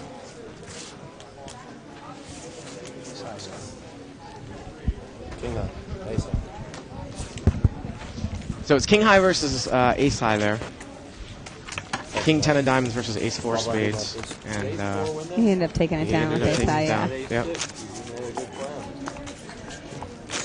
We chopped, don't we? Yeah. If I only steal half a pie from you, you can't be too upset.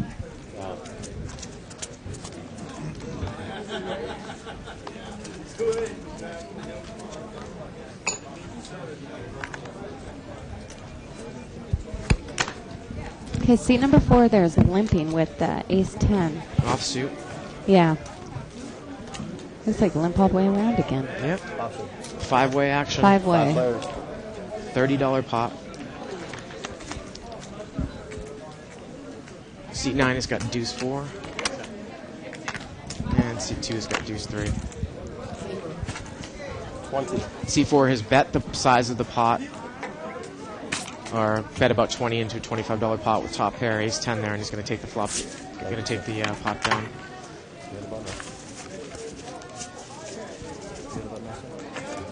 I think so.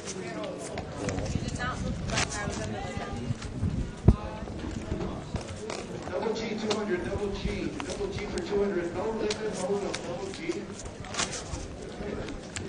SX, Live straddle. SX with a 10 hole, SX. Live straddle. Seems like he's the only player doing that. Well, you know, sometimes you see that a lot if the chip stacks are pretty deep in a no-limit game and the blinds are relatively small. Uh-huh. Adds a little bit of action to the game. It almost I always doubles like the- to in really tight games, but Yeah. this game's been pretty good. I probably wouldn't be putting a straddle in on this game. Some of the people here have got pretty deep chip stacks. I mean, seat 1's got almost 1,000 there, and seat 7's Well, he got has over 1,000. Seat number 1 he has does 1,000, yeah.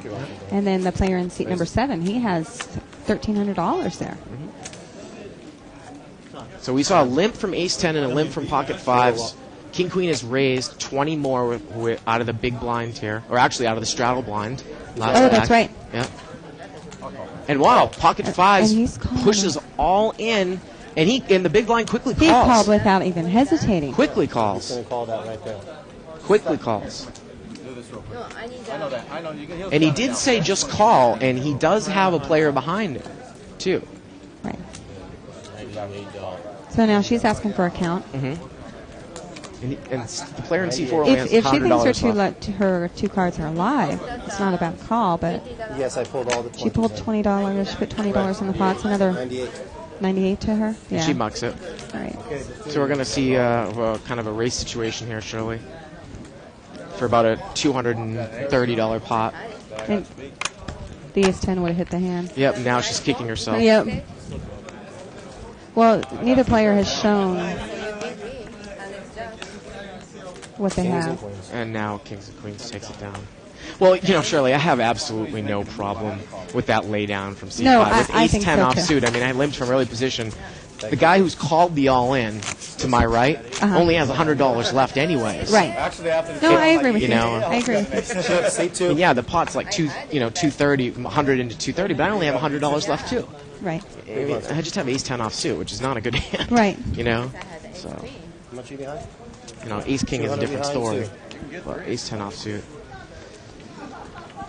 Well, it looks like C2 has burned all his chips and is going for a refill.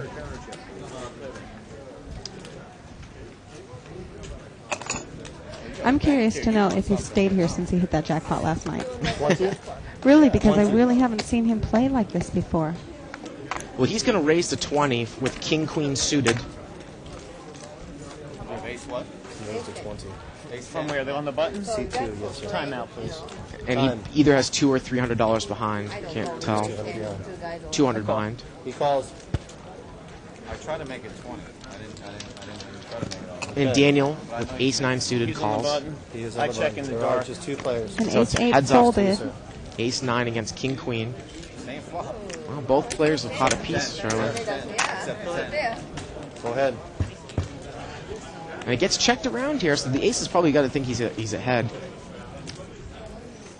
Unless the guy's slow playing a monster or something from back. And he's going to bet 50 into about a $50 pot. Call. And he So calls. he's making his calls. He has money coming, or he's writing a marker there. Yeah. So Brian's putting the chips in front of him. That's how much he owes. Checks in the dark. Yeah. Now the queen king really hits his hand. Well, now he's hit the straight. He's hit the straight, and he goes all in. And seat 9 makes the correct laydown. Yeah. You know, again, I don't understand the flat call there on the turn by Ryan in seat 2. I mean, he's got second pair. So if a blank came on the river, would he have gone all in if the guy made a big bet in front of him there? I mean, was he just trying to draw for the gut Draw shot? for the straight, You know, or he doesn't have odds. He only had 150 left in front of him there, you know. So, and seat 9 quickly mucked.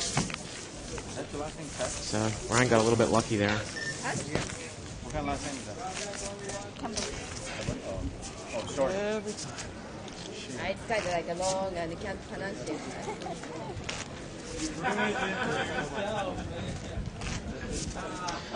Players out there want an inexpensive way of learning how to play the game in a live poker scenario. Come to our Nooner Nights tournaments. $10 entry fee. Excuse me, $10 buy-in and $5 entry fees. Most tournaments have unlimited rebuys, Shirley. The Nooners? Nooners, You were yeah. saying $5 and $10? $10 buy-in, $5 entry fee with multiple rebuys. Okay. Because I know that a couple of them are $50 with one optional rebuy. Yep, that's and on those are on Wednesdays. Wednesdays and then Monday night, I think. Yeah. The ones during the day are normally 10 and 5, 10 plus 5. Except on Wednesday. Yep. It's a cheap way to get some good tournament experience. I used to come here before I started working every once in a while. They had Omaha events. They don't have them anymore. 5-way action here, limped around.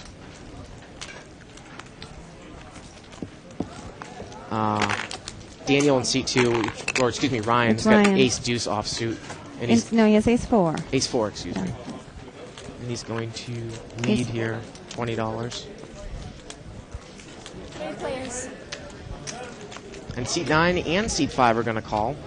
Of course, seat 5's got top pair here. Has the best hand at the moment. And I it gets have checked no around on the clue turn. What she's thinking. No, the Jack 5. Yeah. I thought there was a mistake that he was still in the hand, but he did make the call. And now she pushes. And now she pushes on the river. Well, she has 2 pair now. Yep. She's got 8 and 3s. But now there's 3 spades out there. 3 spades out there. Yep. A couple straight draws, 5-6 or an ace 5. That might be a classic case, again, what you talk about. If you overbet that on the river, you might only get called by a hand that's going to beat you. Yeah. Or unless if you so overbet it, someone thinks that you're just messing around. You know, like you're taking a bluff at it. Right. Sometimes I will make overbets on pots if I think that they think I'm bluffing. Right. I'm overbetting because I'm bluffing. I have nothing. You show the stuff, yeah. Oh, she was all in. Same thing. Well, again, yeah, the Jack 5 of clubs calling that was a little bit from out of Yeah, left it was field. really strange. Yeah.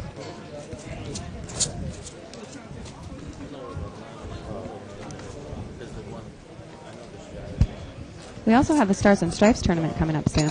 That's right. Winning the green has ended. Right. Giving Denny Williams a little bit of a break. But we have Stars and Stripes tournament coming right around the corner in a few weeks 4 here. players. And those are smaller buy-ins. I think that the championship event is $300, $330. Right. So most of them are all $100 buy-ins to $300 buy-ins. 4-way action here. It's limped around again. Seat 1 is flop top pair here, Shirley, with Jack 10. He's going to lead $20 into a $20 pot. Tony? That should be... Whoa, that's not enough to take it. Seat looks like seat 8 call with pocket 4s. I don't know what the hell I'm dodging that. I might have to dodge straight and flush. One of you guys have flush on the hand. And it gets checked around. Wow.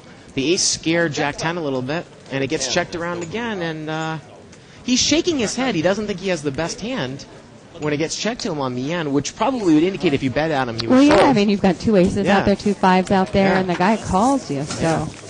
I didn't mind Walter's call there, but I thought he was going to make some kind of move on the turn. Well, especially if you've got a scare card. I mean, you can call there with pocket fours if you think that if you were to hit your 2-outer, you might make, enough odds to, on the guy's chip stack to make that type of call.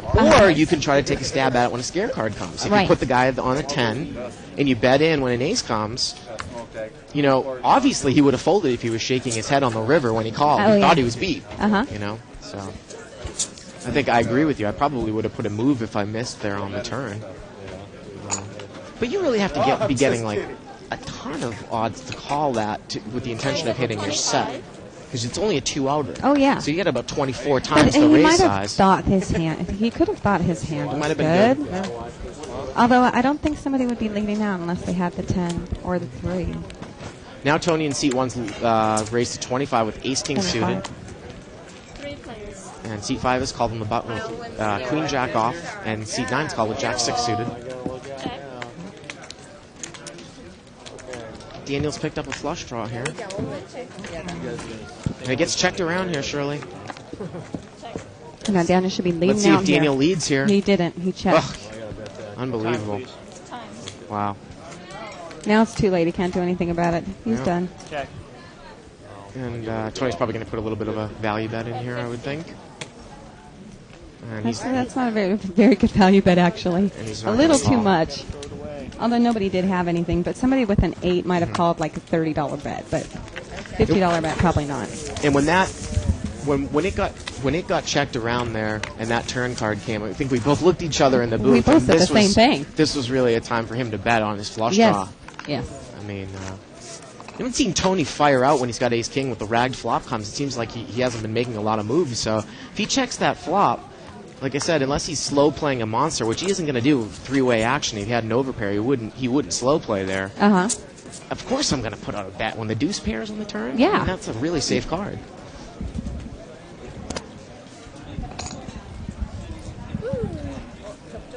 Chop chop.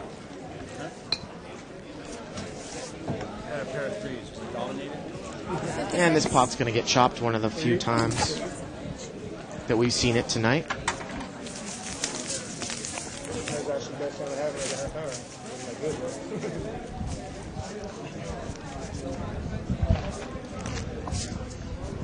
Your share of good hands. About an hour ago. He never has to show any of them. Oh, that's a best hand.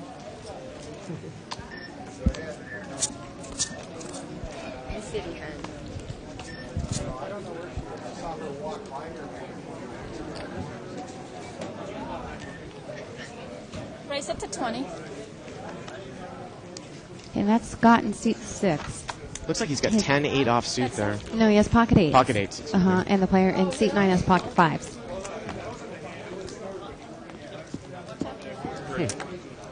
Not a bad flop for pocket 8s to pick No, up not an at all. open-ended straight draw.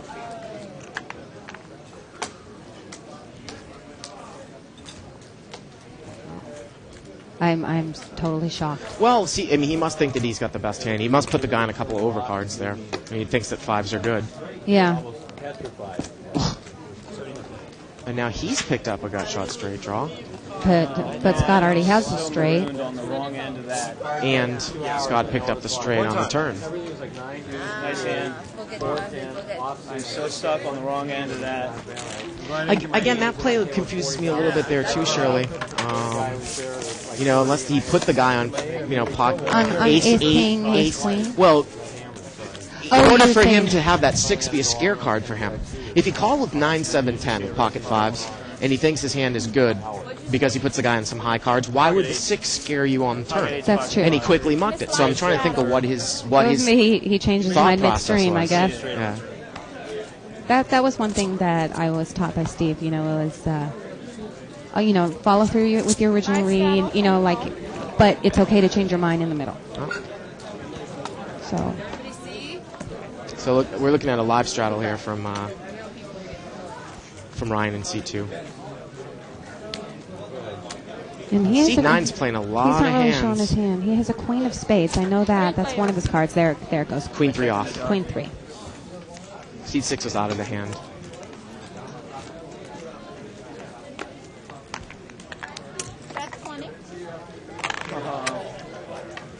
Right color, wrong suit. Tony led with his flush draw. And he took the pot down. No one had an ace jack.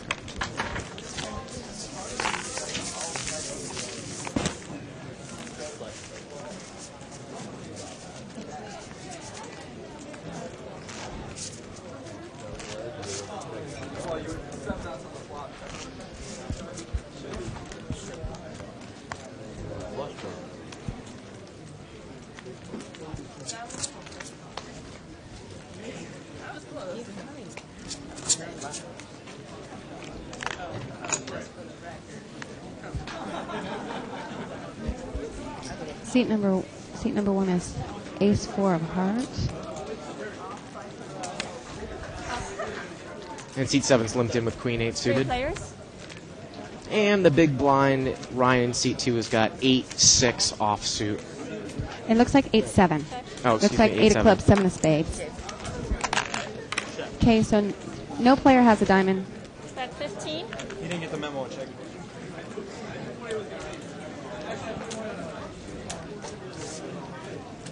Over before it started. I was just gonna. Thank you.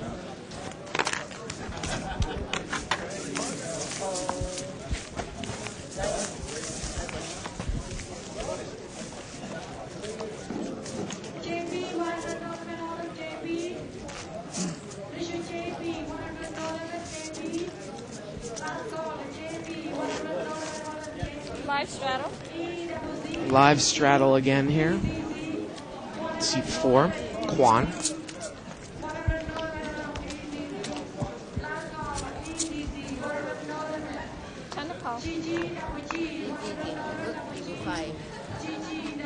And actually, the live straddler's got quite a hand again here out of the blind. Ace Queen offsuited. He's going to come around to his option. Ryan's calling with 7-3 offsuit here in seat 2. And he's going to raise 15 more. I think I would like to see a little bit more of a raise. I don't want to see a flop. And both players are going to call. Of course.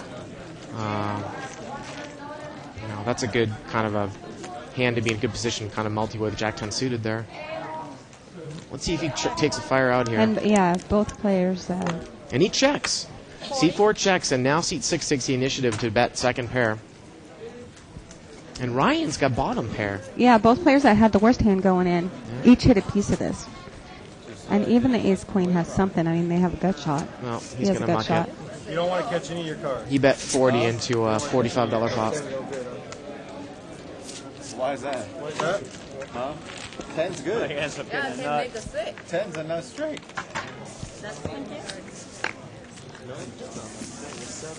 What do you mean? Yeah, he What do you mean? I had ace queen. Ace queen and king jack on the What are board. you looking at? Yeah, 10 will hurt me, but Yeah. I think 10 will make you say, ouch. make me hit myself in the head.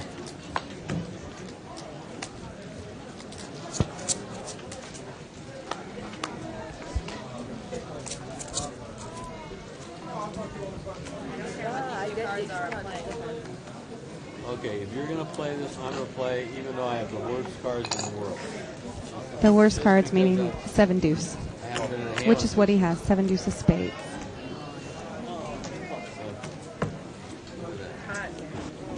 So 6-way action. 6 players.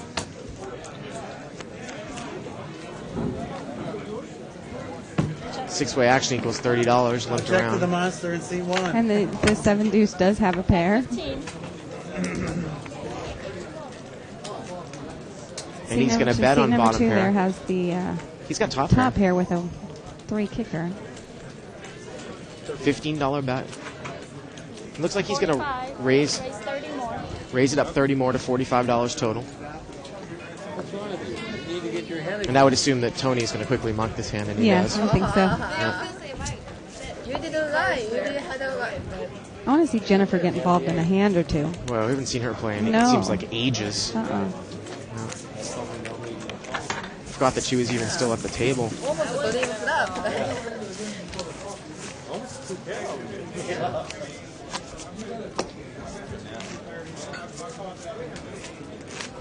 spades in there and take it away. 7 instead, because I'm ready. You look like CHP over there. Ready to give me a ticket? He is. He's got his bike and it's not roll up. Nah, just want to get out. Raise it to 25. DUI. We have pocket jacks there. Pocket That's, jacks for Scott in for seat 6. Scott. And Colby in seat 7 is going to cold call here with pocket 10s. Pocket 10s. So jacks against 10s there. And Ryan in It's a seat 5 minute 2. delay. You won't know for a 5 Well, we know he's calling. He's called with, looks like, He's not showing. 7-6 offsuit. 7-5. He's got 7 of diamonds, 5 of clubs. 7-5 offsuit. Yeah. That's 75. He flops the open and straight Open draw, and and the straight 10s draw. flop a set. Wow. And the jacks have an overcard, so we might actually see some fireworks here. Okay, and I was going to say this is a perfect time to raise with players behind you. You've got the set of 10s. You've got 2 spades on the board. I would not want to see a good flat call here. And we see a bet of 75 and a raise to 175. I love the raise. So the pot is about $300 right now. See, now, it wouldn't even cross my mind that muck somebody's us in. going to be playing a 5-7 for Well- $30. Well, actually, that's not No. true, because if they were suited, he would call. Now, but- Shirley, it's 175 for him to move here. It's 2 spades on the calling. board. He doesn't Oh have the my odds to gosh. do that. Can you believe that? With 2 No, spades I on the board, he's can't. doing that? That's unbelievable. I can't. On a pure draw. 100. Wow. You said call. You know, And he said call. he said call, but, you know, he's almost putting his entire chip stack in. You know, the pot is on a not draw, laying. and he's got to think that the 3 or the 8 of spades Right. might not even make him the nut. Right. I mean, he only has he about, might not have the best hand. he only has a 29 to 30% chance of even hitting a straight draw, less those 2 outs. Right. You know, the pot is definitely not laying them that type of odds to call $175. No. You know, it Well, would be a let's different see, story 8. if he had more chips in front of him where he could possibly win more off the guy, but he doesn't. He has. And 6 calls with the overpair here. He's in a little bit of trouble here too. Maybe thinking that both players are on draws. And now here comes the spade. And 10's got to love this hand now, because if someone is on a spade draw, For real? Oh, yeah. he's got a full house. For real? No. Just joking around. Now, Scott has to be asking himself. Now look at this though. Seat 6 with the jacks. The overpair is going to bet 150. Daddy, why you? Now he's pretty much pot committed. There would probably be not much of a reason to smooth call here, just because I think he only has about $75 left. Seat 6. You're right there at the table, so it's a little delay. Oh, yeah. $150 bet and a call. Looks like he just said call. So he is going to smooth call here. But she thinks she can see you good? Maybe he was just afraid that if he raised, he might raise seat 2 out of the pot, but He he doesn't only have has any $30 chips. left anyway. So So he's drawn totally dead now. Yep. I guess somebody's going to be. But the jacks are not drawing dead, and it would be a miracle, you know, if a jack came on the river, you would win. So Just on the side. $300 here on the turn. It's about a $600 pot he now. needs a jack. Yep. Well, you'd probably think that jacks are going to go all in if you thought his hand was good the entire time. And that's what he does. He's going to bet $70, Well, $75. that's not all in. He's got like $10 left. And he calls. Jeez Louise, what a monster. And he wins about a $720 pot, That's a $750 pot. huge, yeah. That's a monster. I thought that was flat. And then he asked to see his I just- hand. I'm That gonna. monster. No problem. You know, and like I said, Shirley, I think a lot of people that might not necessarily be experienced don't understand that, you know, not only is a straight draw just a draw, but you have to adjust your odds if there's a 2-suited board out there. You know, Yes. you can't necessarily think that just because you hit your straight that it's going to That be it's gonna good be good. if the 3rd suited card comes. And people just seem to miss that a lot, you know. So he It's- had let's see, he had 8 outs with 2 cards to come. If he thought the spades were okay, with 2 cards to come, he was about a 16%. No, it's about 16. 28 to 29% No, of it's not. hitting. 16.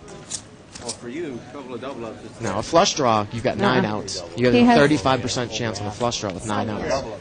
9, Yeah. right. And but so with 8 outs, it's about 28, 29% It's not. with 1 less out, with 2 cards to come. 8 times. Hold on. Let me do my math real quick again. He has 8 outs. 32. 32. I was wrong. There you go. I was wrong. My math's a little whack today.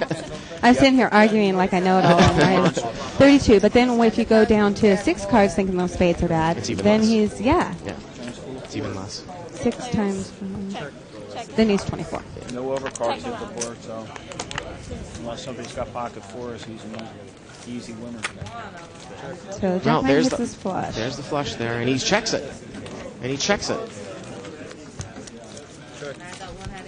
And now he's going to bet. 25 or 20.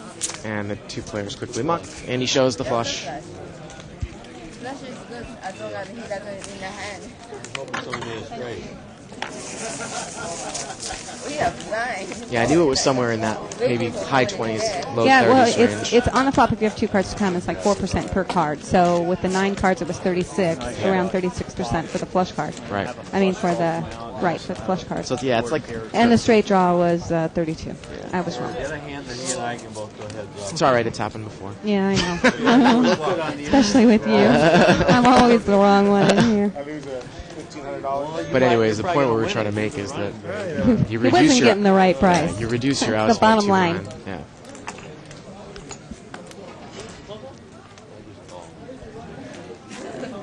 Seat 1, Tony's going to limp with his suited ace, ace-6 of spades. 4 players. Ryan has ace-3 offsuit. And the blinds have got deuce-4 offsuit and 7-10 offsuit. 7-2 flops 2 pairs from seat 7. Yeah. And he checks it. Would have been slaughter. Yikes. Check. That's 15. Well, he bets it. He doesn't have the 8. And he's going to take it down. I think that's a perfect example, Shirley, again, of I would not slow play that flop with my bottom 2 pair unless I was fairly confident that someone was going to bet from behind and I could check raise. 2 pair is extremely vulnerable. Bottom 2 pair with that type of flop. And look what came on the turn. I know. If someone had raised him, he'd have to muck, most likely. So I don't like the check there.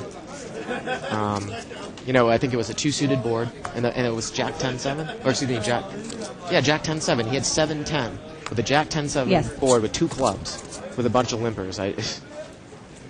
You know, and that's why I say, like, I like to tell people who are first starting out, I don't think that you can ever really go wrong if you always bet your hands, because there's only really certain situations when slow playing in this game is correct. People just get way too caught up in it. I just don't think the chip stacks are deep enough, really. You know, not 3-way action limped around here. Daniel and seat 9's flop top 2 pair. Seat number 7. Oh, they're in the small blind. Okay. Yeah. Couldn't understand why they would play 10 deuce, but small blind is only $2 more. Absolutely. Right. And Dan takes it down with top 2 pair, king queen. You could leave it, right?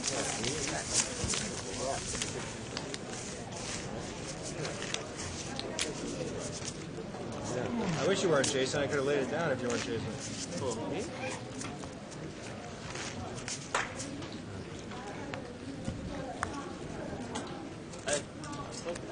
No. I'm just saying, if you're not laying me odds by making bad calls, I can lay it down.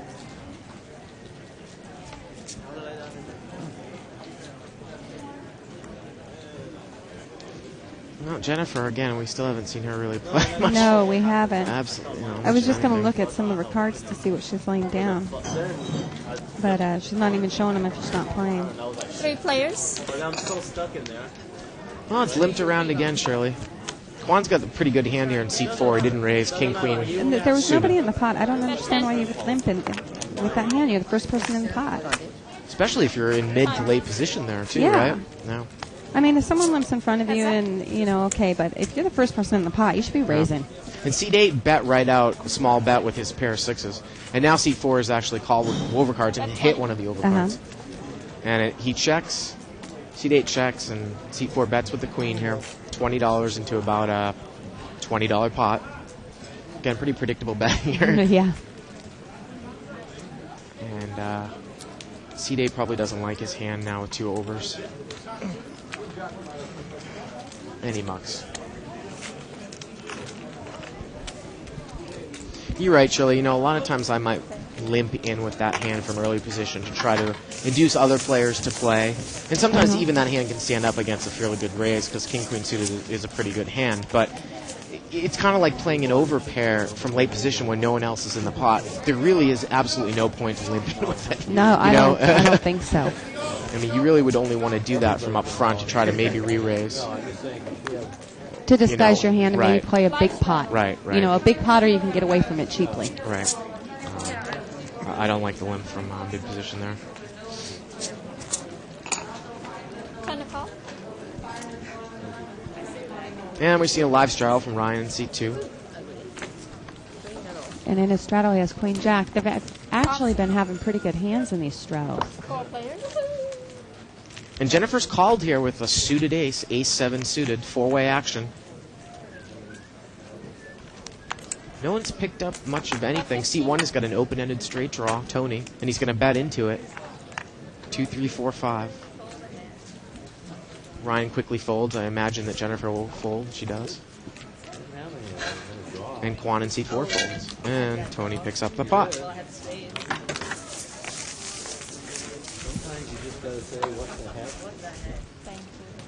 Yeah, I don't know exactly what you talked to Jennifer about, but I would assume that you talked to her possibly about changing her style up to a more aggressive, less predictable style. Right. Well, she's not going to be getting value from her best when she comes in raising because she plays so tight. So anytime she gets in the pot, and this is the same problem one of the other props has here too. Anytime she comes in the raising, I'm done with my hand. Right. You know, I mean, unless I have aces, kings, or maybe ace king, but even then, the ace king I might lay down. Uh-huh. So we talked about that. We were talking a lot about tournaments more because she made a lay down with aces in the last tournament she played, and I was just ready to kill her on that one. She figured the guy flopped the set. Well, we'll talk about that one after the hand here. Yeah. Daniel's flopped the nut flush draw here. And seat 6 bets $15 on his 7. And it's going to be, and seat 5 calls with queen. She's got top pair. And she's got the best hand. Now she's going to lead. Wow, and still pretty small bet. Seat 6 called here with 7-8, Shirley. Second pair. You know. Maybe he thinks if a heart comes, he could take it away, not knowing that somebody else has the hearts. Time. And now she's checked. She's slowed down here with the king coming on the river. All right, Scott, the only way you win in this hand is to move in. Nope, and everyone just checks it down. Wow. You know, it's funny because if Daniel had tried to put in a bet there, he could definitely represent that he was on a king-high flush draw and could have possibly taken the pot down. I mean, when someone bets, I couldn't tell if she had bet on the flop there, but she's most likely betting the queen. Now, king is a scare card. Yeah, she didn't bet on the flop. She checked the flop, right? And then Scott's the one that bet? I believe that was the case. I couldn't quite tell. Yeah, we might have been a little wrong on that. But when he called that 7, it was the same thing we were talking about earlier. I mean, if you don't hit your hand and a scare card comes up there, go for the pot.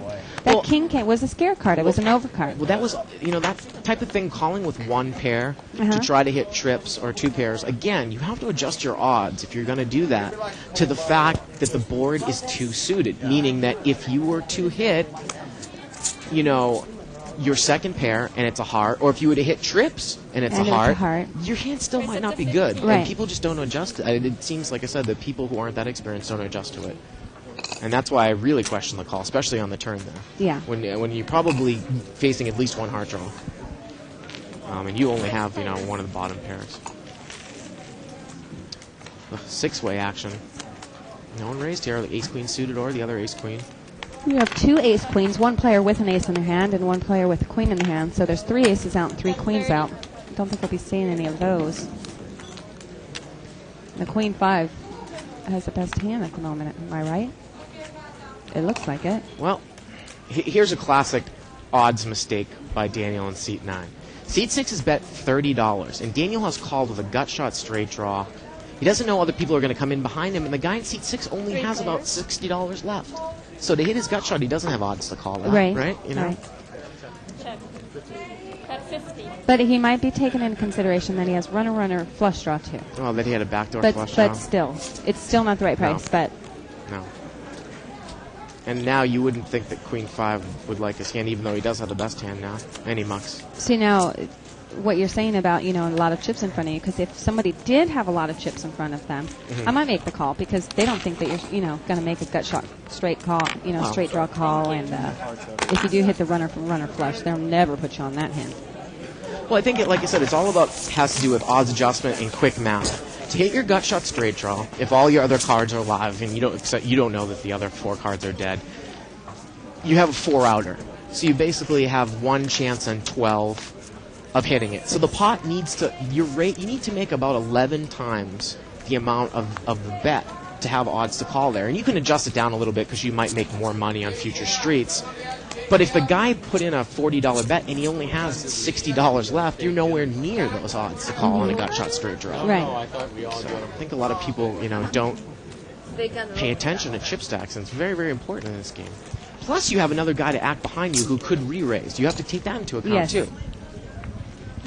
All these little things you have to take into account. So I didn't like the call.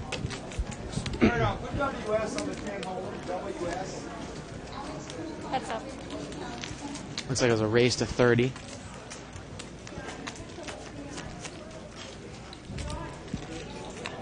Seat 8 and seat 2 are in the hand here.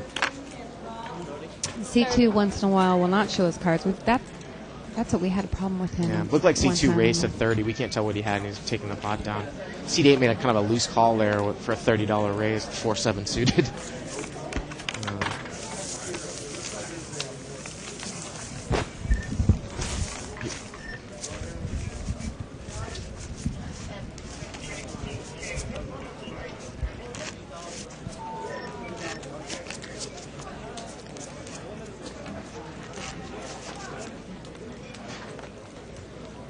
They all give him a dirty look.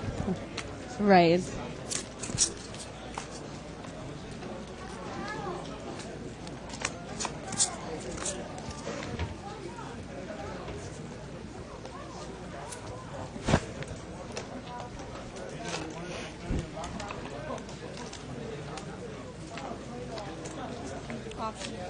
So limp pot again. 4 players. 4-way action. Ooh. Seat number 9 hit a set. He has pocket deuces.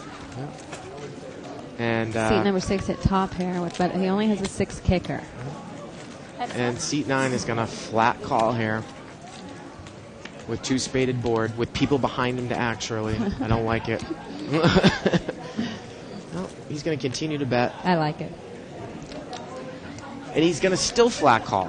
How about that on the turn? Do you like that? A flat call on the turn? I mean, if the guy is betting in on a spade draw, why would you let him get a free card there on the turn? And now he moves all in. You get a $30 bet in the river from 6-9. Oh, that's horrible. And he moves all in now with the set of 2s. And he's when now there's a possible straight draw. I mean, possible straight. Yeah.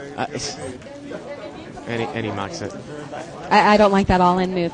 But on the flop, because there are 2 players behind him, if he just flat calls, he might get one of those other players in the pot. And then if a spade comes, he can get away from it cheaply. And if spade doesn't come on the turn, he could pump the pot up and make a large pot. The answer? Well, obviously, it's one of the good signs of a good player are making laydowns. Right. I don't like to have to lay down a set because I flat called to try to induce someone behind me to call, and then they hit a spade on the turn. You're telling me that you're going to check and then fold to a guy who bets behind you. It all depends. It depends on what the bet is. If I thought the board might pair and then I was getting the right price, I'd make the call. But if you're in that pot and you're only in, you've limped and you've called $15, you're only invested $20 in the pot. Well, some guy makes a $200 bet, you better believe I'm getting away from it. I think that we can both agree that the turn call was pretty bad. He could have raised on the turn. Yeah. That full house against both of us. Yeah. Said full house. 3 players. 3-way action. I just can't imagine he didn't have it. No, you don't even have to think about it. He's not going to go over the top with all the shit from both of us. Check. $100. Yeah. Check. One of us has, he knows that. Gotta have a jack. Oh, they're still talking about that hand where the jack. Yeah. I could have had Jack 6. We all limped. And they both mucked the Jack. So. 6 and a 5 on the board. I could easily have a Jack. Nobody really has much of anything. Well, Daniel's here. A pair betting. of sixes, Daniel yeah. actually called on his 6. Seat 6 bet in with a gut shot straight draw. At 20. And Call 20. and he calls, and Daniel quickly calls with his 6, and Daniel's going to take it down. Not even a hesitation. It was a $30 bet there on the river. So earlier on, if you weren't here and didn't see the hand, one player had a full house, and both players had jacks. The board was Jack, and both of the players laid it down. So that's what they're talking about on the table. I could have busted him one time, but I didn't play the 6-8 offsuit. So I could have limped in with that, but player 2 raised before the flop, so I had to ditch it. That's the only time I would have been able to take a shot at him. Otherwise, he just keep winning. Yeah, he's got so many chips. It's just Oh, we love those players out there on 2+2. in jeopardy anytime you go up against him. He just push you all in. 10 to call. Sad.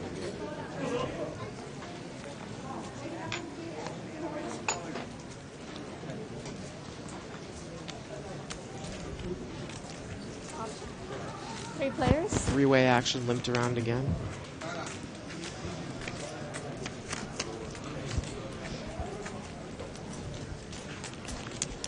Yeah, 2 people have hit to second pair here. Tony's going to lead with a 10. Ryan's going to call a $15 bet with his 10. Button's going to muck. Pot is $45 right now. Turn brings no help. 25. And now Tony leads again, and Ryan flat calls again with his 10, but Ryan is outkicked. Pot is $95 now. And now Tony hits 2 pairs. That's $45 into about a $100 pot. And Ryan lays it down as the overcards continue to come to the 10 on the river there. That guy, right?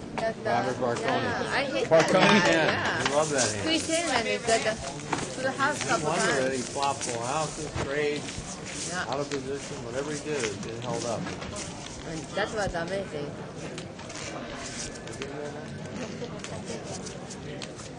A one-hit wonder. Yeah. One hit wonder. I don't even read his columns. He wrote a book. Yeah. I don't know who read it. Maybe he said that just play I don't green either. 10. Yeah, he read it. I don't even read his column in a Yeah, I don't even need He a writes column. in hard book. Yeah, Yeah, I should but probably it's so read, boring. probably read I more of don't those even books read. after the way I played my jack. Looks like, More of these guys. you know, seat 6 is kind of a fairly new player there. Scott looks pretty loose. He's coming in with a lot of hands. He's got 3-5 suited this time. Raise it to 25. Daniel in seat 9's got King 7 offsuit. And Ryan's Ryan has raising pocket queens. Pocket queens, so $25. I like that raise out of the big blind. Yeah, I feel it. Get some of those limpers to pay. Oh, you're going to call too? Yeah, but I think they'll all call. So, I mean, Well- he probably wanted them all in there. Well, would I mean, imagine. Scott with 3-5 suited, he's calling a $25 raise. He only has He doesn't have $80 any chips left. in front of him. You know, he's got a pair now. Bet 15. And now Tony's hit top pair, and he's going to lead out for 15. Raise And it Ryan up. moves all Ryan's not in. messing around there. Real hand in the big Ryan moves blind all in. instead of 9?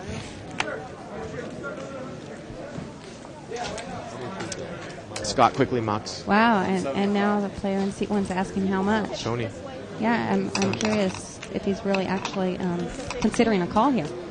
Well, it was a $90 pot pre-flop. $90 pot when he made the bet. So, however more plus the all-in, 90 plus. Pretty good, huh? And Ryan hasn't actually been turning over really great hands, so 90 plus 175, 265. So it's another 175 to call, a 265 pot. So 175 to call. Does have top pair. Could think that Ryan and has like a flush I said, draw. Ryan hasn't turned over much. I thought he was just pulling his leg. But Tony makes it He lay down. makes it, yeah, he And, lays and, down. he, and he makes lay down to the best hand. So I guess I didn't want my spades. That's why I placed at the World Yeah. Series. 4 or 5. Definitely one of the better players on Yeah, this I told you table. mine was the worst call. I really haven't seen him. I gotta keep yeah, I it haven't simple. seen him make any type of questionable No, moves. You know. no. Okay. All right, thank you, players. Good luck.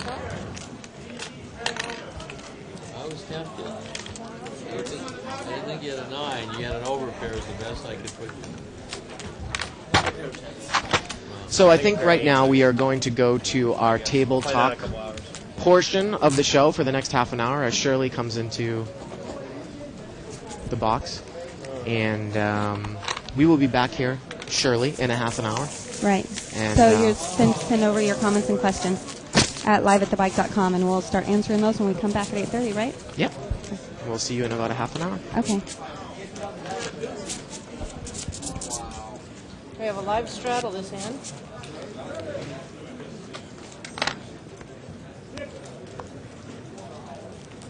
You know what? I'll post.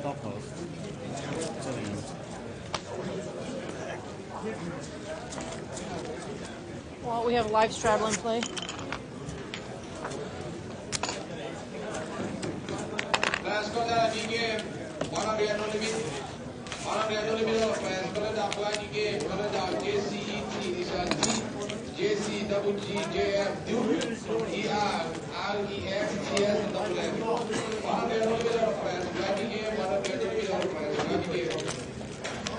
Five players.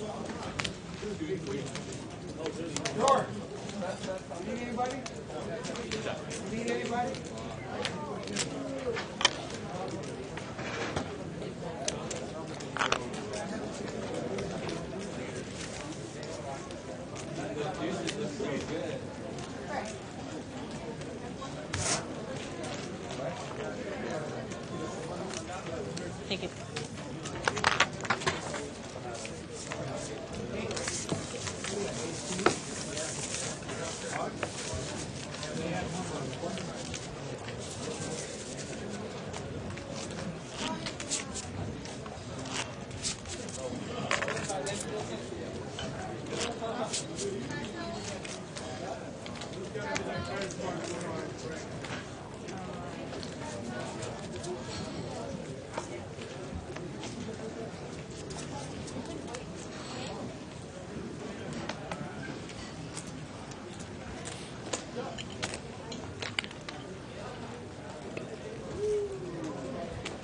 $20.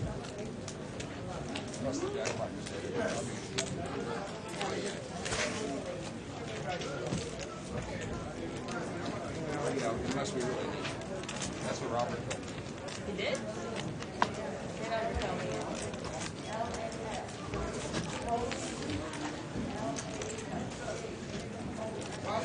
We changed all that.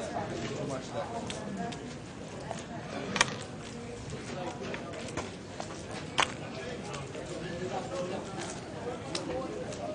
Sound like the honors, she's playing a short game. That's something. 110. 110? You know what I mean? A short game.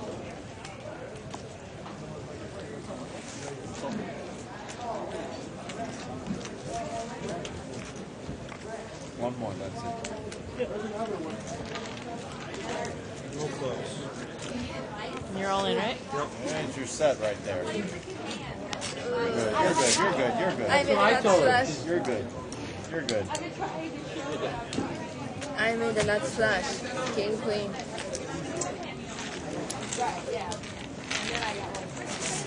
I prefer to lose the $100 one and win the Thank you. $400 one, but I'll take it. I'm serious. I made a nut slash. I'm glad I cost it $100. I know. I don't hold that. Only one diamond. One more diamond I hold. I told you it's not a rock, it's a petrified stone. Right. And I haven't gotten to one. Who's the biggest liar on this table? Biggest liar? Yeah. Me. In poker? I wasn't going to say it, honey. Yeah, you were. I was going to let you volunteer first. You did. As always. Huh? Sometimes. I'm all confused. I thought the guy was in Vegas, but this is. No, that's That's her other boyfriend. 25. 25. You've already used that joke already. Yeah, but he didn't hear it. That's I didn't hear it. Yeah, I got you.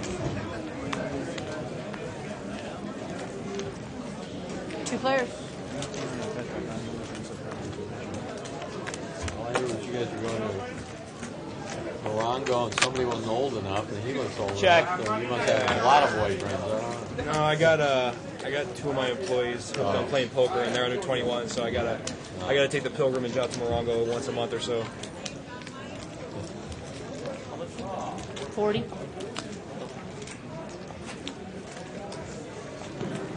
I'll win this hand if I play. I know. Check.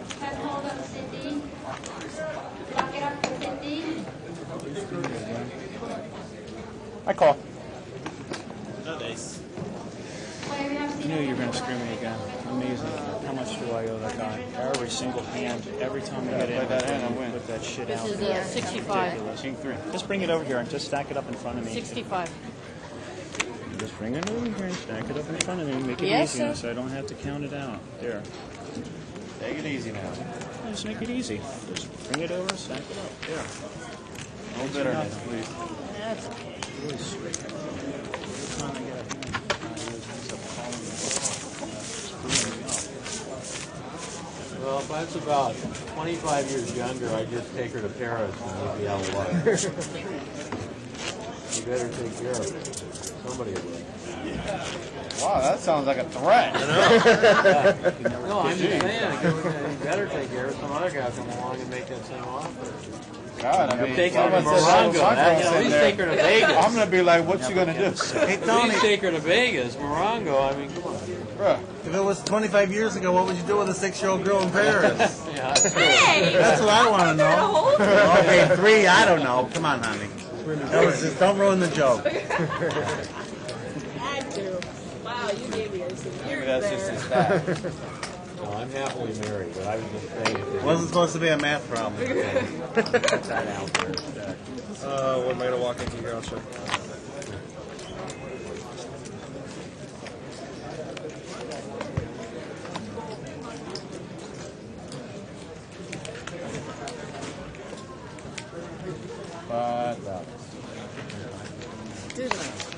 Queen's full.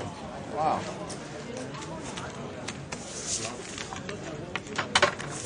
Nobody even make a million call from $5. Ace high was good. I hate that. So high.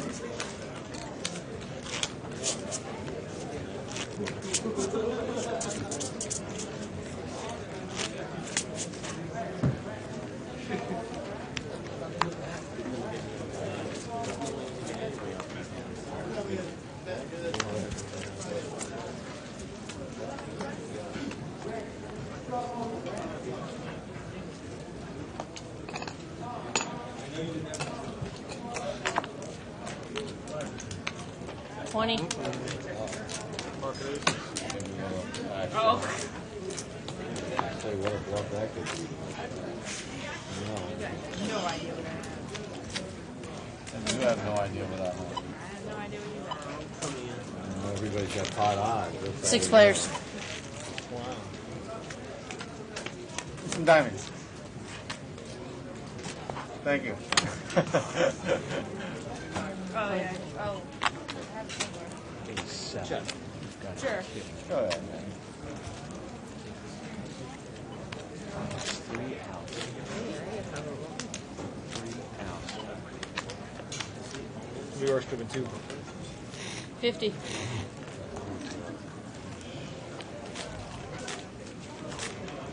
How are you, Z?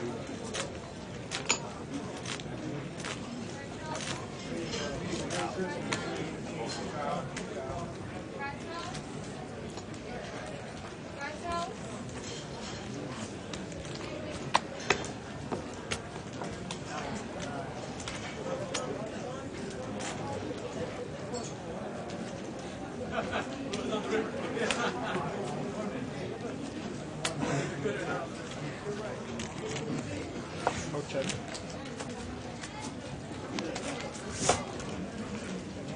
Alright, let's sit. Should have checked.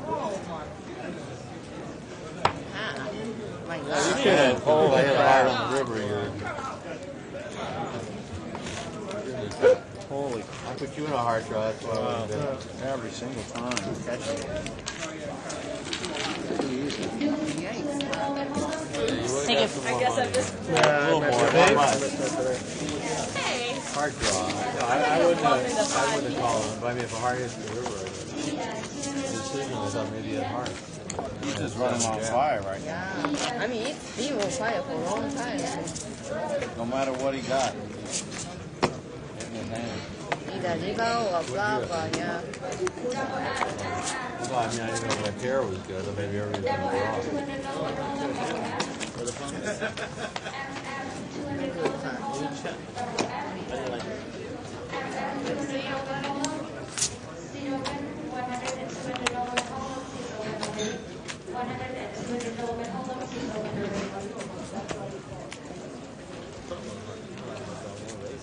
Couldn't raise it, jack high. Jack high. Yeah, bigger heart. Go ahead. Okay, I'll do my duty. I would call. No, he had got he's like, $200. I wanted 7 to get You want to go after you put them? Check. Check. I got a pair of queens. Come on. You're Got a lucky. straight. You win. Jack for straight. You win. Jack ace. Ooh, I guess I should have bet the turn. Nice hand. Thank you. I wasn't going to bet even if I hit you. Yeah, I know. I wasn't going to call.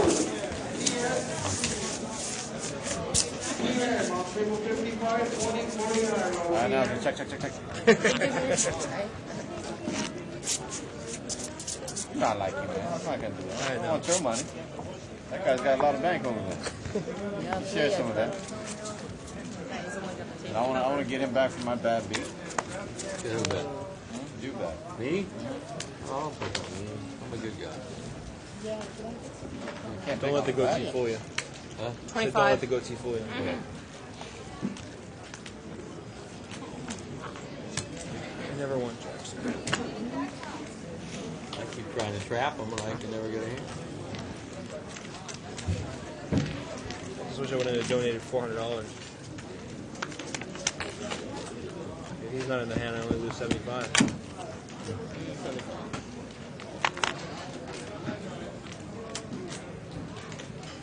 $75.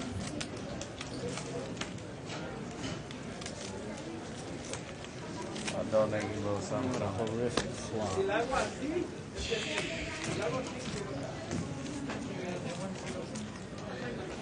Donate to this guy over and over and never catch a flop so I can do anything. No, that's not good. That's the worst card I want to see.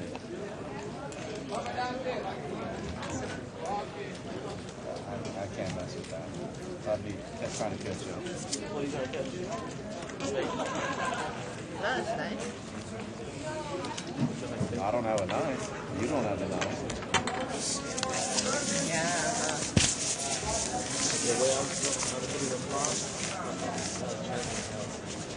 Was you have 18?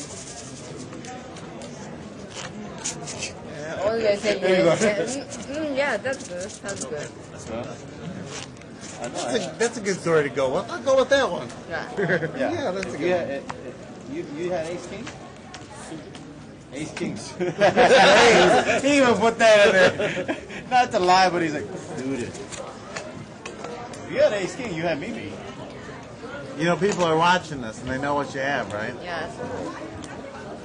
Suited. You guys saw it. I was Like a suited. lid, right? Ace king suited. 25.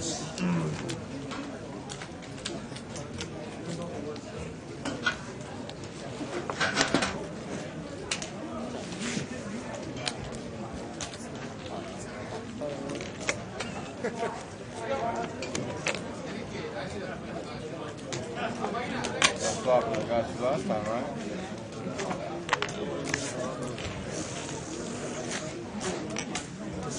Okay, what suit did you have, ace king? What suit did you have, ace king? I don't know. He's What suit did thinking. you have?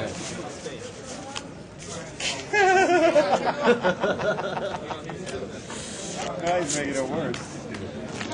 Oh, you had Chris the best Webber, you hand, suck. yeah.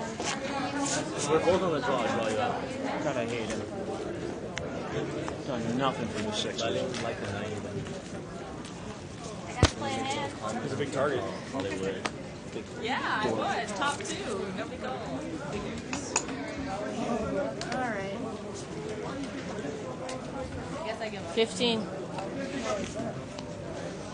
Only down 17. Stinks. So pathetic.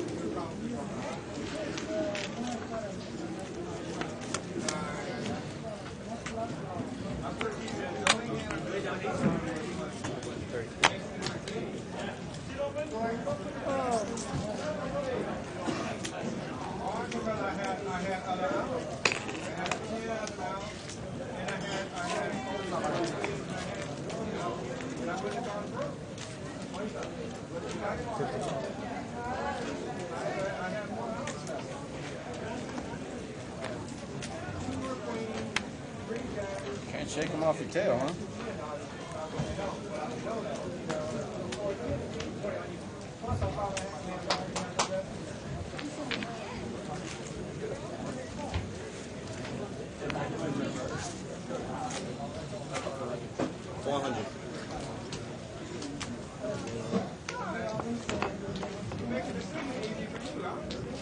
Need eights and jacks?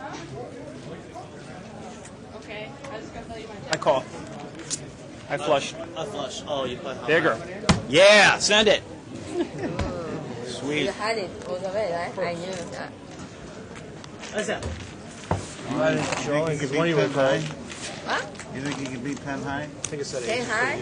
Penn High. Yeah? That was the best hand till the river, Penn High. Thank you. I knew one of them. I know he had a spade draw. When he was White holding. kind of last state pair of the board. So, yeah.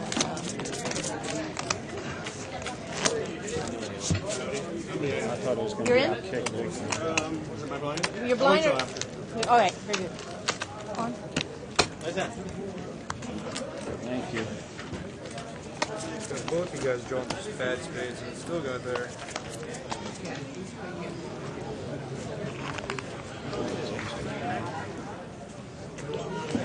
Unbelievable. 15. Yeah, you know, how do you bet sometimes just You gotta be in the hand to try to crack it. Yeah, that's it. Hold on. 4 players. Oh, definitely your rush. Play your rush. 40.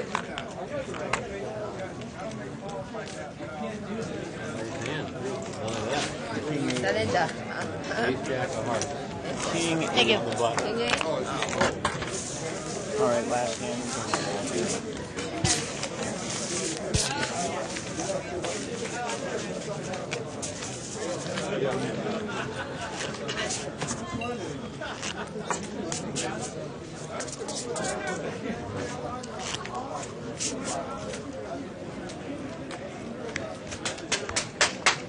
What is that?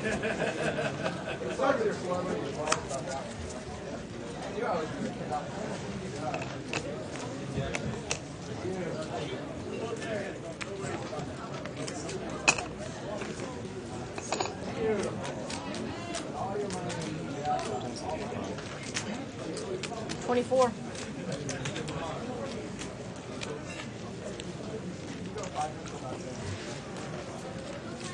One. Oh. Ah!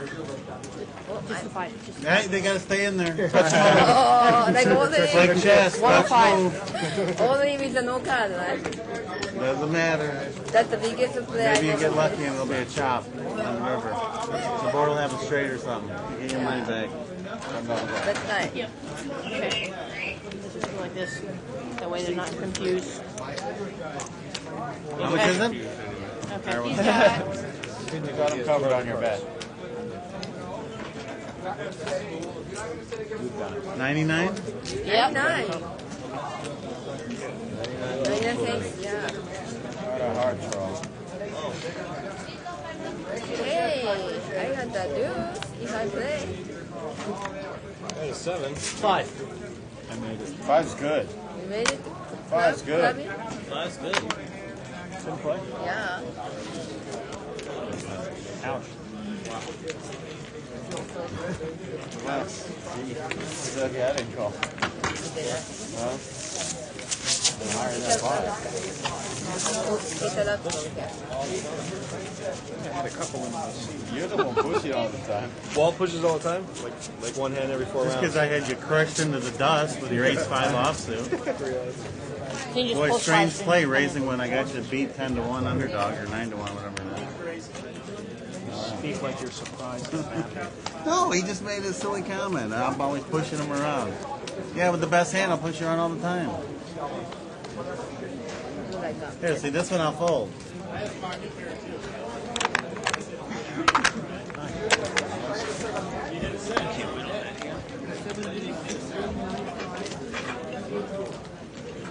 Oh no. You want this? 20 more.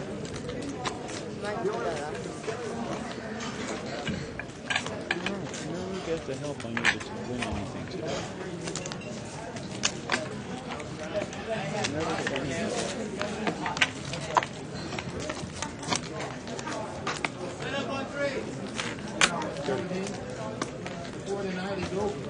$30.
Somebody said that is large.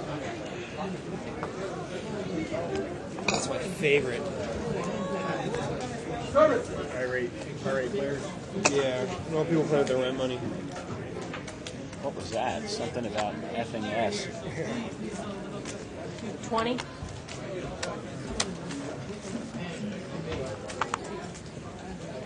Bad being kind. Who's gonna get beat? Probably me again, the way I play. 4 players. Oh.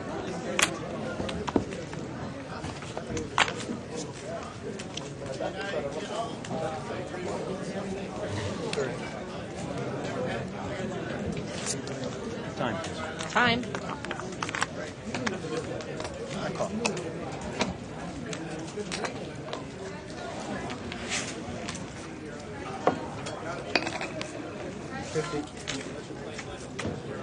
All right, it's not a spade. You put it. Yeah, you win. Not a spade.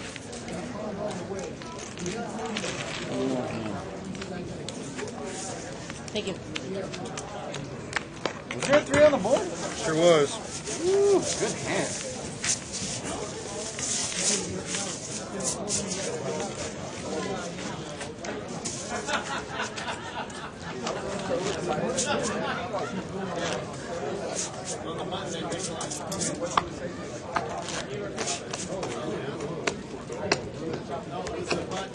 Called it. That'd be coming. Yeah. You knew it, right? Try to warn everyone. Don't even try to play. Is there king 3 on her? No. 28, 30, 30. You're real close though, Walt. 10 3 on her.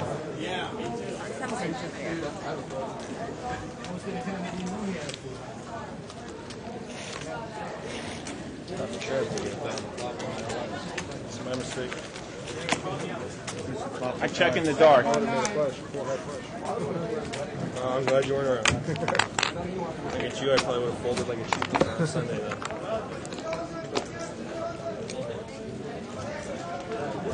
How much is that? 100?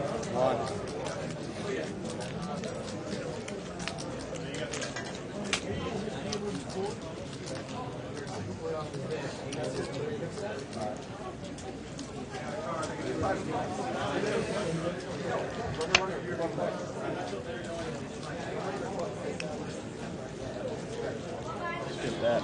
Can't call. Just got an over here. I'm smooth.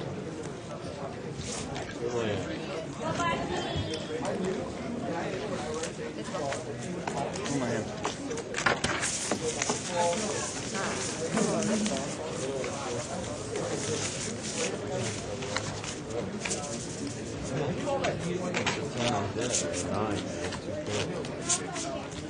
Missed by a couple points.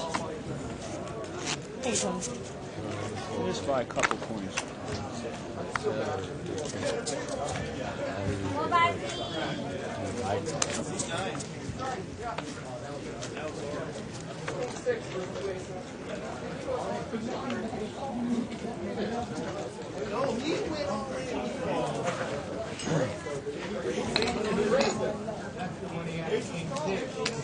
$15.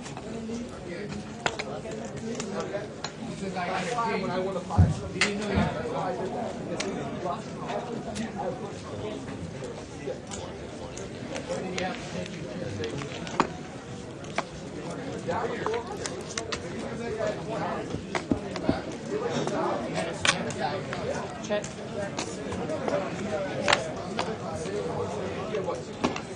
Me? Yes. Oh, sorry.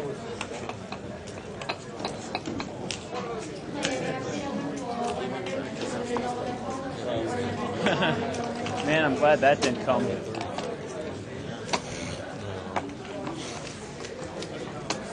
Raise 60.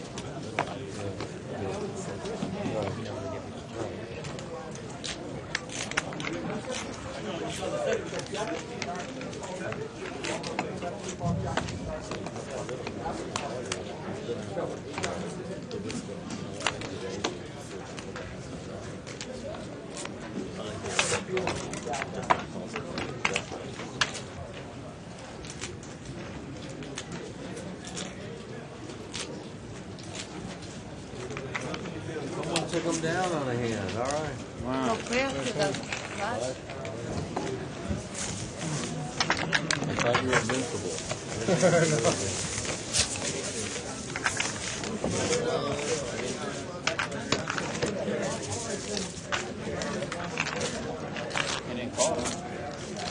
Yeah. Should have gave me $100 more. Live straddle? I didn't say I thought he was stupid. I just said I thought he was invincible. Yeah. But that, you know, care about on the board, so I'm scared still.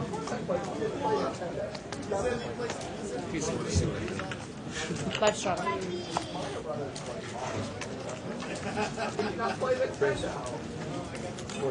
Make it 40. I need that. Oh, sorry. It's okay. Just need the extra room. Make the pot up, so I gotta call I guess the rain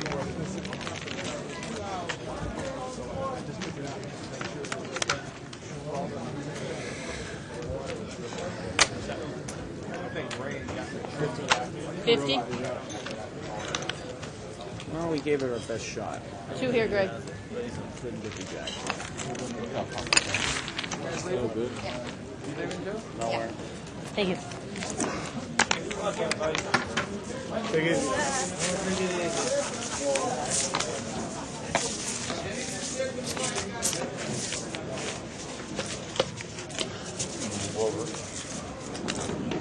ME 200, no limit live blind game. ME 200, no limit live game. ME. Okay, well, actually, this has to go here, and you haven't had any of your blinds. No, you were a live straddle. 2 big blinds? 2 big blinds? 3 big blinds. Oh, well, he can't have a big blind on the button. He had a live. Everybody left. Yeah. He had the live straddle. He hasn't had any blinds. It's not a tournament. Come on, let's go. Well, Greg? where's he going to put the small blind next Yeah, I to don't him? know, Greg. Because everybody left, You and can't have a big blind on the button. but he hasn't had anything. So I don't know. Well, you can't have a big blind on the button. Greg, with everybody leaving, the button goes here. He's had none of his blinds. The None of button his is lights. supposed to be here, and he hasn't taken any blinds. Right. The button normally would have been here, but now not here, not here. Now it's here. He's had no blinds. Okay. I'll pay the $5 blind, dude. But what about the small blind next time? You can't put the small blind in behind the button. Yeah, but it's also a situation where the button doesn't freeze. So You go small, you get big. away with $3. Well, the button has to freeze. I mean, He's had no blinds. And two it's- people well, got okay, it. okay, we're Two now, people got now it. The here. button's supposed to Okay, be here. Never mind. Here. Here, There you go. This Nice. helps with Tony here, so we'll go. Now small blind on the button. Tony, big, you saved the big. day. You don't even know how much. Really? We're waiting for you. You're gonna have a conundrum. That's what I And then was where would gonna he do. put the small blind next Right time? behind the button. And you have a small blind on the button, small blind, and it corrects itself in two hands. Big blind? It all works out in two hands. We have big now. I thought he just got away with $3 big. You had a big blind last Same rule. Oh, I did. I got up with the. You You had a can big put your blind. button, Remember you both everybody your got on? blinds, Yeah, you yeah. put on the button and behind Oh, the sorry button. about that. Yeah. Sheila, they get you for the last hand. Have a badminton. Okay, so. Thank you. that makes no sense. Go ahead. Trying to get service. I have to try to get it. Okay. Do you need food service? Did you get somebody or no? No, I didn't. We need service on 4. We need service. No limit 4. Jennifer.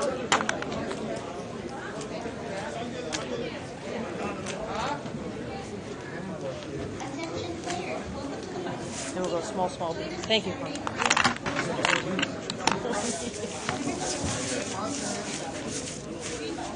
Food service.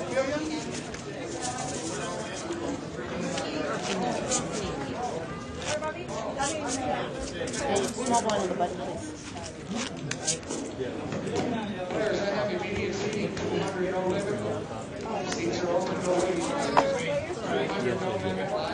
Service? Somewhere. Can I get a chicken Caesar salad? And the last 3 times I ordered it, they forgot You to put called Caesar dressing. Walton? Yeah, Walton. They just sent it with oil or something like that. I want a real Caesar salad. Thank you. And I forgot my card. I'll just pay. Thank you. Oh, there you go. Thank you. Water. Thank you. Okay. Oh, well, I suppose it- Yeah.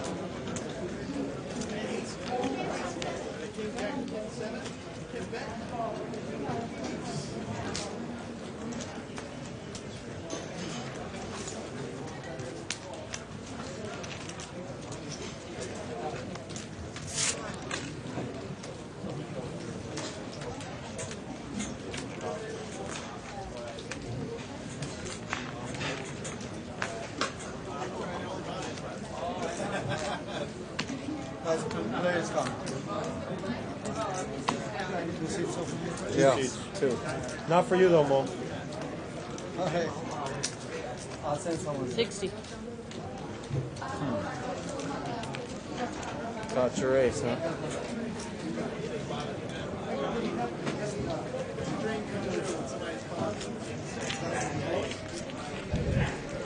And we're back.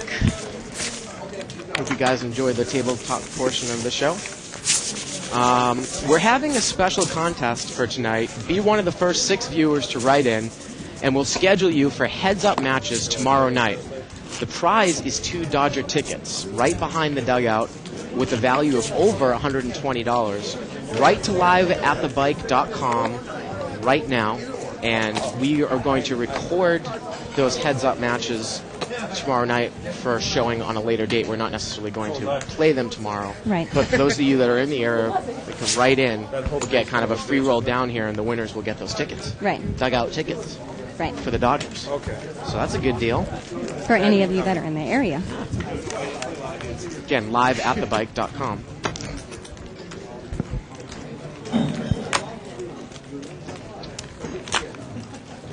Seven five. He's got second pair here. Seat 1 had a bottom pair, and he mucked it.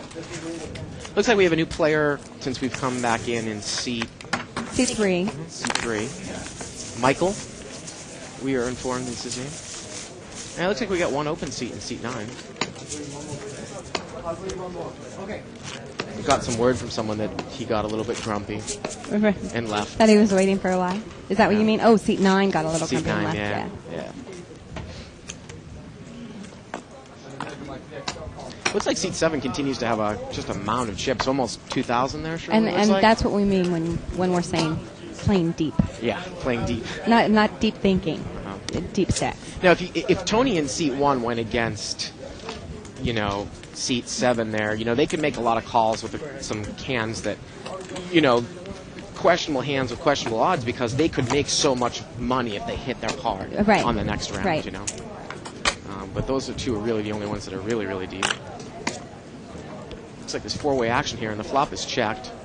And it looks like the table actually even moved around because I know his initials are KK. He moved to 5. What was his first name? Quan was in seat 4. Right. And so he moved to seat 5. Seat 7 did have second pair, and now he's picked up 2 pair on the river, 9-10, and he's not going to get a call from anyone. He checked that twice from early position. He's actually been playing, tight, solid. He hasn't made a lot of moves. I'm not going to go so far as to say he's been passive, but he's been really pretty tight. Hasn't made a lot of questionable calls. Right. Built up his chip stack a bit since the beginning of the night. Yeah, it's quite a bit. I can't even count all his chips up there. Can you get a shot of those, Isaac? I ate something really light. What does he have there? Bart, can you see that? It looks like he has over $2,000 yeah, there. That's what I said before. I think it's got to be 1, 2, 3, 4, 5, 6, 7, 8, 9, 10. Just got back from Vegas. 11, 14. 24, probably 2,500, I would say, with those purples. 2,500, which is really deep Huge, at this game. yeah, really huge at $200 buy. Really deep. And of course, Tony has over 1,000, so we can see huge pots here. And it looks like the player in seat 4 has a lot of chips. I don't know if he came from a must-move game or if he's a new player. If he's a new player, he can only buy in for $200. It looks like he has 2 racks there. Now this pot was limped around. No one has an ace. Somebody bet before I catch up. It looks like seat number 7 does have a queen. I don't know, guys. I got and seat 7's going to check down second pair again all the way. Well, there's 3 hearts out there, yeah, possible 3 hearts straight on out the there. turn. 10 king, 8-10. Anyone with an ace. And he takes down about a $30 pot. I don't have a problem, necessarily with playing a little bit passively from out front. I mean, I would scorn him for not betting if he's in position. But again, this is a game of position. Right. And well, not here. Not playing here. I think that you can be kind of conservative when you're in early position. Because obviously you don't have that information. That's embarrassing, bro. Compared to if you were in better position. I can live with it. And we're going to see a live straddle here from Ryan in seat 2. Live straddle I would not recommend if you are short stacked, which is what he is here. He actually has a semi-decent hand. I mean, he has Jack, Queen of Spades. Oh, well, that's not bad. Right. Looks like he only has like $60 though. Yeah, live like straddling, near over 15% of your chip stack.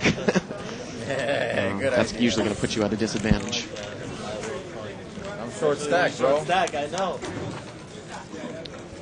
Ooh, seat 6 hit is set. Yeah, he's got a set. See how he plays it here. 30. Seat 5 is going to lead with Queen 7, second pair and an overcard, and a flat call with the set from seat 6. I would assume that So Ryan's you're going to get probably- away from this. No, he's not going to get away from this. He's got overcards and he just calls. That's really questionable for me. Now he picks up a gut shot straight draw. I would imagine he's calling because he thinks his Jack or Queen is good, but And now it looks like seat 6 is going to bet 75 into about a $110 pot. $120 pot. Looks like he's betting about half the pot, 60 into a $120 pot. Seat 2, he just made that call on the turn, and now he folds. He's kind of... Oh, he does have purples in front of him there, surely. I didn't see that. You got me beat Purples right on now. top of the blues. the purples are $25 chips. Yeah. You're drawing live, though. Well, now seat 5 has got a flush draw and a pair. Give it to you because you're my buddy, dude. And he's going to... Quan's going to muck. We rabbit can that. I'm sure Shirley will show us the rabbit can. We'll see. She's showing it was not a club. It's 10 of diamonds. 10 of diamonds. Can seat 4 buy in for that much? Not that I know of. Thank you. I had a queen high flush draw with the Got pair. it. I was told I New can't. player can come in for. a full rack like that, not just 200? I have a pair with the flush Because he was draw. told he could come in otherwise. Well, against the sets, hard. Hey, players. I got out, bro.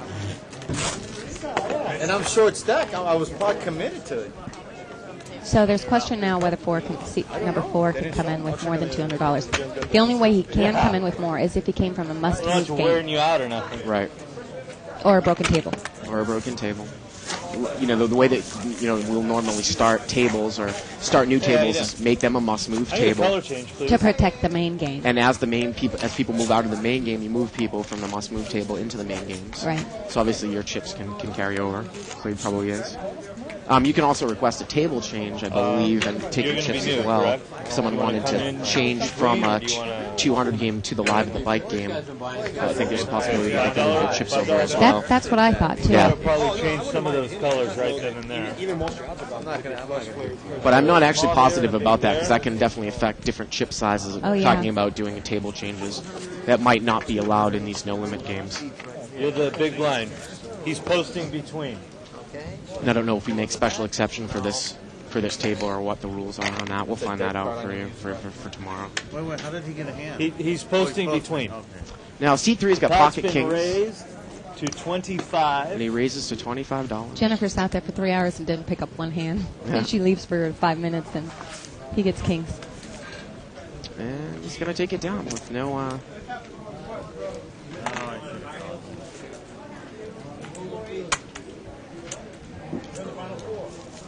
So I invite you after after the Live at the Bike show, click on the Poker Babes tab, which is on the screen for Live at the Bike on the right-hand side. That's my website. You can feel free to have my personal email address to send me any comments or suggestions you have. We always are looking for suggestions, as this webcast is really only 2 months old. And, you know, one of the most common things that people tell me is to try to, you know, follow the play more. And I have been making a good attempt to do that tonight and kind of use you as the color person. Like I said, I think sometimes people don't realize that it's sometimes it's difficult for us too. So we do the best that we can. I think I gave you half your buy-in for that turn because you crushed me into commerce. Ooh, there are pocket aces in seat 7. He raises to 15. We're heads up. And it's heads up. Aces against Jack 4. Ryan being really, really loose there. And he picks up top pair. He picks up top pair. The 200 game was 600. 25. And again, Ryan doesn't have the type of money to be making. I mean, Well, first of all, he's got the $25 chips. Remember, he made it 75 now. And he check raises. Which I knew that he was going to do. He check raises, and aces quickly goes all in. And he's going to Ryan's call. calling. And Ryan is drawing to a 4. Scott. Tony, right? Yeah. And he's not going to make it. And aces up, aces and 2s is going to take the pot down. I don't care how many how much money you have in front of you, Shirley. You never have odds to call. Thank you very much, sir. I don't think you ever have odds to call raise with 4 jack offsuit from early position. No. I'm just, you know, well, you could make $1,000 because guy has that much in front of him. Well, 1, you don't have that much in front of you, and 2, you could make that case about any 2 cards. I mean, there are certain cards that you don't want to play because Those are know, it's basically just unplayable. Are you coming in this time? I was chip leader in my day with 1 card there. That's the first time it's ever happened. I've never played 10 jacks. No more big button. hand. You're just a big blind now. Against pocket deuces. Could have won 100 grand. Yeah.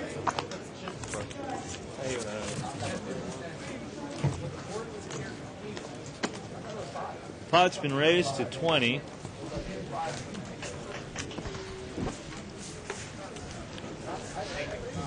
pocket jacks, seat 6.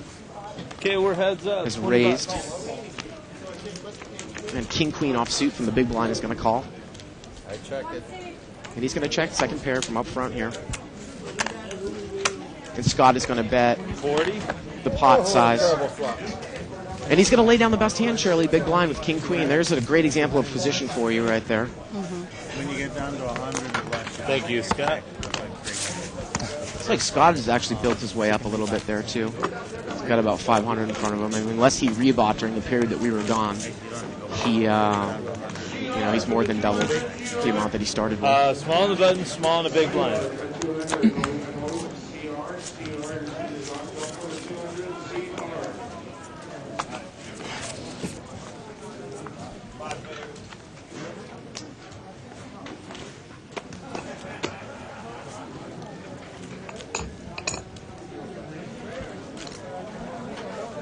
like this better than the other?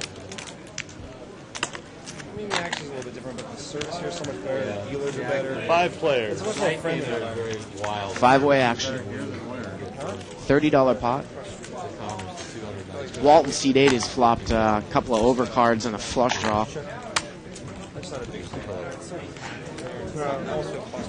And he checks it. 20. And you wonder if he might put a check raise in here, Shirley. Seat 3 is bet 20 with king queen, just overs. I'd like to see a check raise here from seat 8. Like I said, I don't necessarily like check Got a calling raise here. and that's 65. exactly what he's going to do. Yeah, he raised.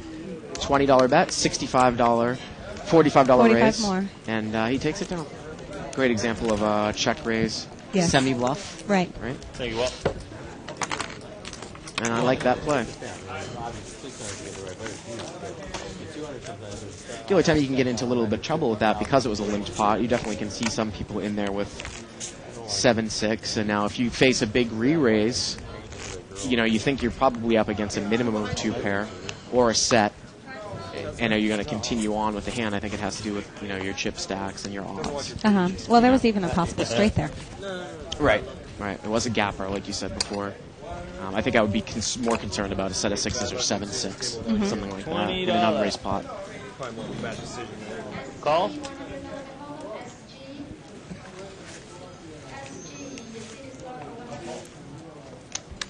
Okay, you got action. Looks like we're seeing seat 9 here for the first time tonight. He's got a queen 10 offsuit. He raised it for 20. Ryan called with king jack off. Both these guys have got. It looks like. See, number 9 looks a little nervous. He put that bet in. What's the bet? He's got 200. What's the bet though? 20? $20 was. Raised to 40, doesn't he? I'm sorry. That's what he's. People are getting confused. Of course, Greg's putting money in front of C2 because he has no money right now. Now he has his chips. Money's on this way, right? So that's the money that he owes into the pot. Now, seat 9 was betting on his gut shot, and he's going to continue to lead. And Ryan's got top pair here with king jack. He bet 60. He said 60 before he put that money in. I wouldn't want to flat call all the way here, Shirley, because I'm vulnerable to overcards. I would think I would want to put some sort of raise in if I think my jack is good, right? I mean, wouldn't you want to put a raise in right now? Are you going to just call the whole way? Unless you think maybe raising is going to get the guy off his hand. But he just calls again. And look at this. He goes blindly all in before the river card. Now, Ryan's got to take a step back and say, God, he hasn't stopped betting. I wonder if he has the 8. That is. But then again, run it backwards. Why was he calling all the way? To try to hit a jack? To try to hit 2 pairs with the king? Well, he didn't have odds to do any of that. And he's going to call, so maybe he thought he had the best hand the whole way. Oh, queen high. I just really would have liked to have seen Ryan putting a raise somewhere in the hand, throughout the hand. Just at least, maybe not for value, but to get information. Yeah, exactly. Just about dead. Chips on 4.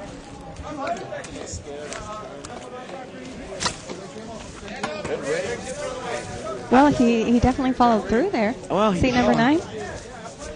Betting blind, people have different views about betting blinds. Sometimes it's supposed to represent strength. I was told that it represents strength. I had that hand number 8. Sometimes you want it to represent strength. Right. Like he did. And,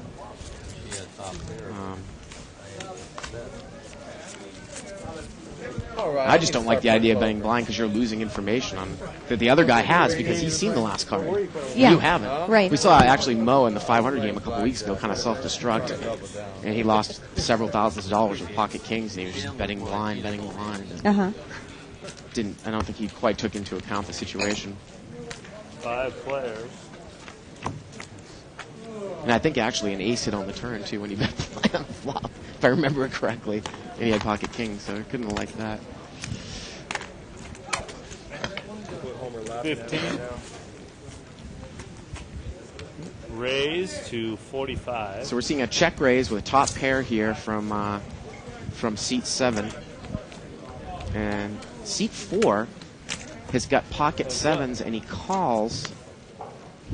He can't like that card now either. Another overcard. Neither player can, and it's going to get checked. Looks like it gets checked on the turn, and it gets checked down, and both players give up, and the jack's going to win. Got a 7. Got a hook. Yeah, a diamond never came there. There was a diamond draw, so maybe seat 4 was calling to bluff if diamond Thank came. you, sir. I make that move a lot. That's why I'm always thinking possibly that's what they could be doing. You can kind of do a little bit of a, if the guy was check raised semi-bluffing you with a diamond draw, you can, on the turn, if you're, you can use it to get a free card. Position. Kind of like a reverse free card because you're up front. So you've check raised the flop, and now you check the turn, and the guy's scared of what you have, so he checks behind you, and you get yourself a free card from up front. Right. Of course, he wasn't on the diamond draw, but that's something that you can use as a tool sometimes. Going to come in at 30. Oh, there's aces again here. He's going to re-raise to 30. So it was initially a $15 raise from seat 4. Heads up right now. About a $68 pot. And right now he's saying, where was that 7 last hand? Again, seat 7's played pretty solidly. He's going to bet about the size of the, little under the size of the pot. And he's going to take it down. And he shows his aces.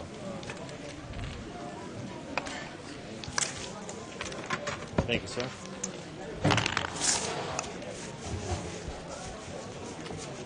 Look at Walter looking at him.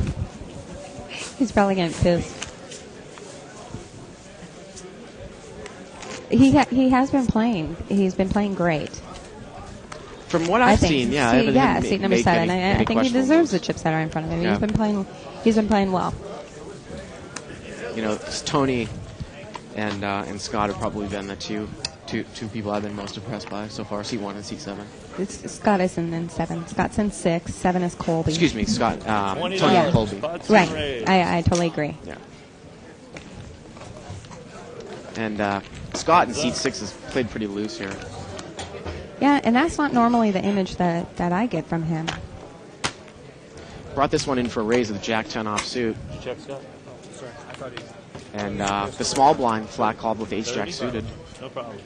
And Scott's probably going to be able to use this position and take this one down, and he is. Thank you, sir. Chocolate shake back there.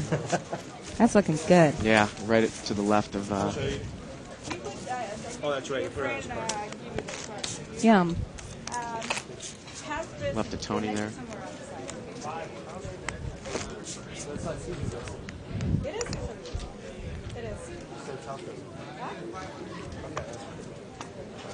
Do you want your blind?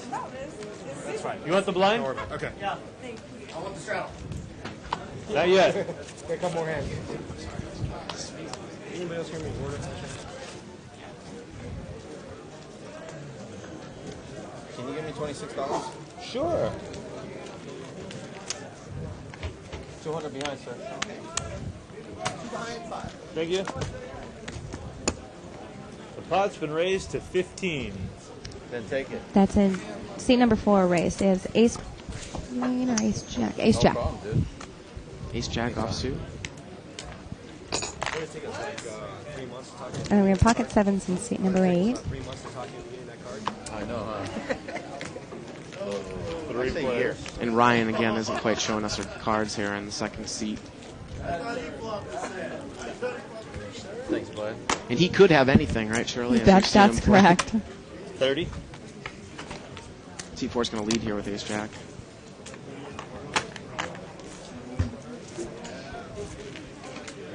And he's going to take it down, so Ryan probably didn't have much of that flop.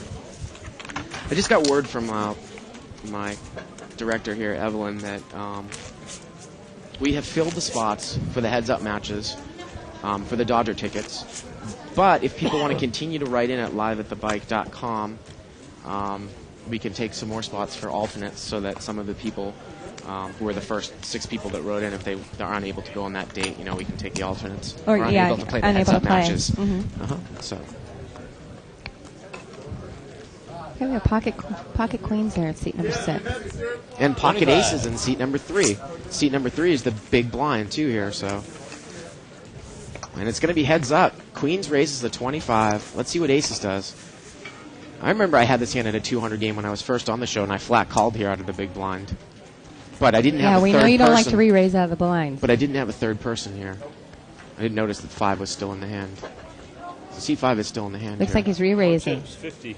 And he's going to raise. He's going to make it 50. So he's just doubling the size of the raise. C3 looks like he's got. Ooh. 100? 100. He's going to re-raise it to 100. Yeah. See how much chips C3's got in front of I him. guess I got to call now. Oh, now he just goes into flat call mode, Shirley. Well, that's because he moved all in, he's and all it in. wasn't that much more money Okay. for him to call. Okay. So Yeah. he was right. I mean, he's pocketing in. If he has them, he has them. But you have to call. I thought he had more chips in front of him. After he made it 100, it was only about $30 more of from course. a call, $40 more, something like that. Of course. And C3's got the ace of hearts, so that's not going to bother him too much. And there's the That's flush it. right He there.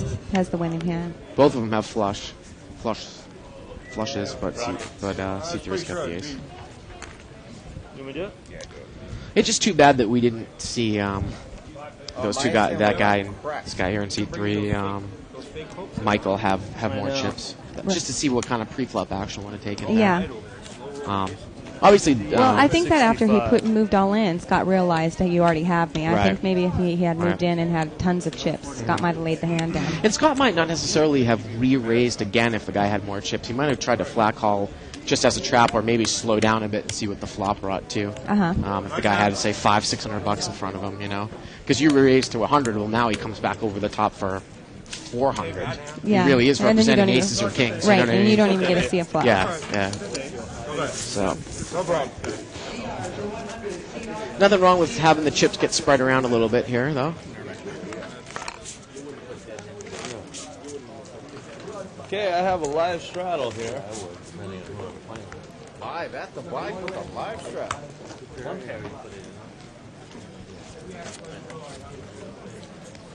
Don't put it on the bike part because they'll miss it every time. I was just reading one of the 2+2 posts, Shirley. Live straddle. And this gentleman named Bangor Van Toth, and I hope that pronounced that correctly if you know who you And he'll are. let you know if you didn't. Yes, I can guarantee you that if you subscribe to the archives at thebike.com, that none of the money directly goes into Denny's pocket.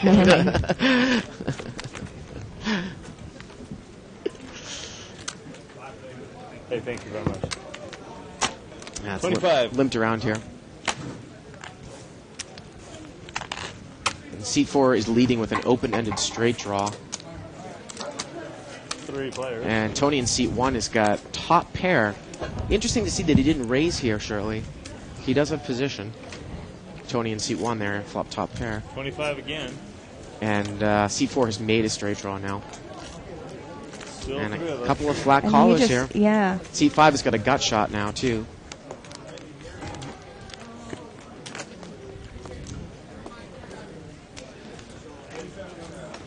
Oh, pot is about $200. It doesn't look right like that's now. a lot of chips. There's some blue chips on top there, so 83. So he's betting $83 into a $200 pot.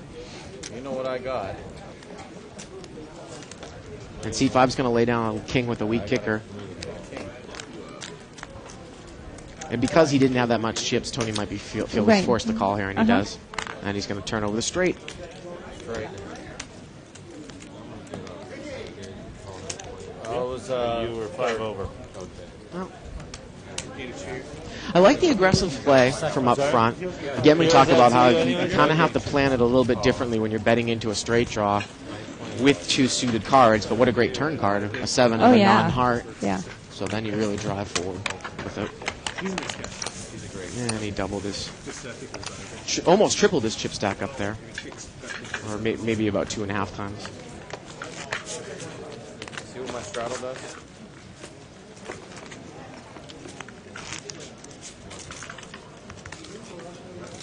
Tony, thanks for playing. Yeah. Tired. Long.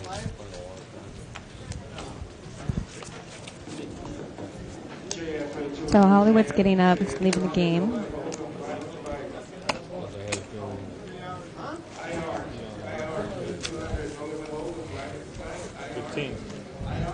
Odds been raised to 15. Looks like Paul in seat 9's got pocket 8. He raises to 15. And Ryan calls with 4-6. 4-6 offsuit. 5 players. And we get 5-way action no here, limit, so Scott. it's a $75 pot right now.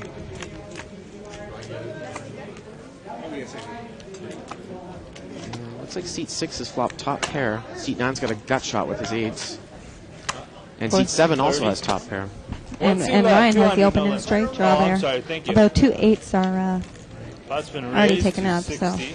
Well, we've seen this guy in seat 7 play pretty textbook, and he's going to raise with his top pair. Seat 6 bet with the ace-9, and he raised with 9-10.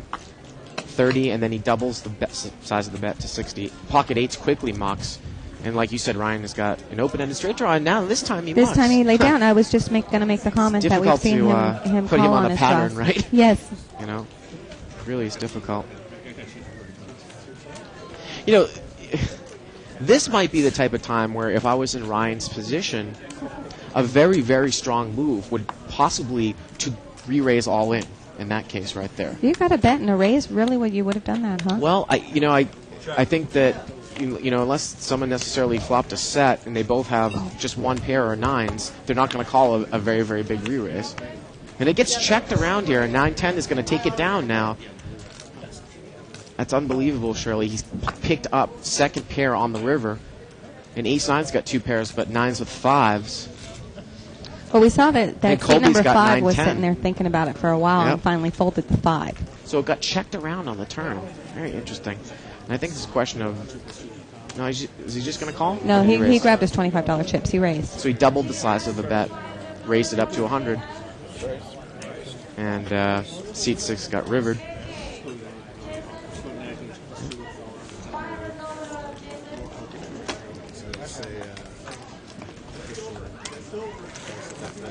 Again, Shirley, I don't, if you're seat 6 and you bet that flop,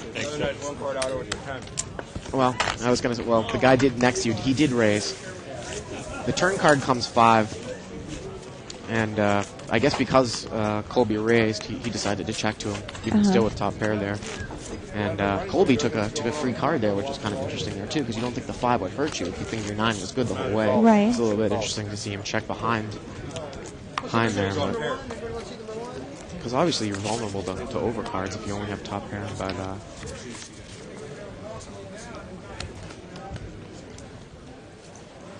just think that might have been a time where Ryan could have put in a large raise to pick up the pot. I do know what you mean about a bet and a raise on the flop there. A lot of times when I'm doing the semi-bluff there, I mean, you want to at least have the option that they might fold. But if you've got a bet and a raise there, a lot of times both of them aren't going to fold. So the only way that you're going to win the pot is if you make your hand. Again, I think my views could be skewed by the fact that I saw the cards, too. Yeah, maybe. Which is always an issue. We got a flush draw on seat 4 up against seat 6, who's not showing us his cards. He actually just doesn't have the flush draw. He has the 10s. He's got 10s and a flush draw. Yeah. Very powerful hand. Right. It looks like he's So still just queen flat deuce, called. Queen deuce is out. I was wondering what the heck they were in there for. But We they don't know what folded. seat 6 has got here because he's not showing the cards. He's going to bet 30 into about $120 pot. And seat 4 got there on the flush on the river, so it looks like he's going to jack it up a bit. How much? 45 more. Small Scott raise. just can't believe his luck. I get 2 pair. Does she? Well, he says he has 2 pair. I don't know if he had ace-9, ace-5, ace-10. We couldn't tell, but it seemed like he was Well, he could have had pretty any 2 cards. He was in the blind. Yeah, well, So, he I said mean, he said he had 2 pair and Yeah, he showed I the mean, he ace. could have had- he showed the ace, okay. It seemed like he was betting at that pretty strong, where he probably had either ace-9 or ace-10, something like that.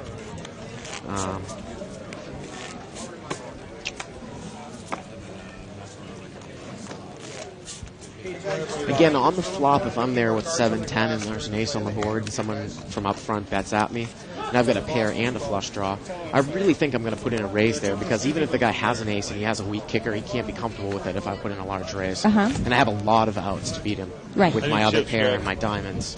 So I think I probably would raise from that position.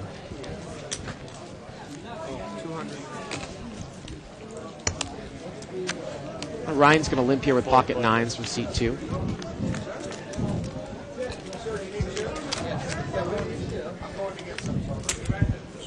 Well, Scott's 15. Scott's going to kind of on a stone cold bluff here. He leads with queen 10. And Colby in seat 7 calls with queen 6. And Ryan with the overpair raises to 40. No problem. And the button calls with top pair, queen 8. Kind of an interesting hand here. Now it's heads up. It's pocket 9s against queen 8. See, I assume Ryan's going to want to push more here if he thinks his 9s are good. Yeah, I think so. Looks like $100. Yeah. Pot is about $120 right now. 100.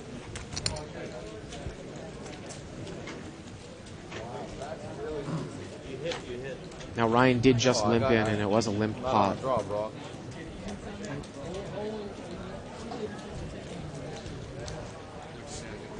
I think this would probably be a quick call from Kwon if a heart had come on the turn with a pair and the flush draw. But let's see what you got. I'm all in. wow, he's going to move all in with just top pair here. And Ryan calls. Oh, you're good then. And there it is. Ryan's going to take the pot down. I don't think that Kwon had all that much money left. Maybe $75 or so. So it wasn't like he was committing a huge amount. Well, Ryan's made a nice little turnaround there. It looks like he probably has about $500, I think, because he had some $25 chips, too. You know, the lower your top pair is, the less a chance that it's the best hand. And a lot of people don't realize that either. Mm-hmm. I mean, if I have ace-7 and the flop is deuce 3-7, I'm not going to commit a ton of chips to that hand. I mean, I can be beat by an overpair, even if it is a limped pot. You know?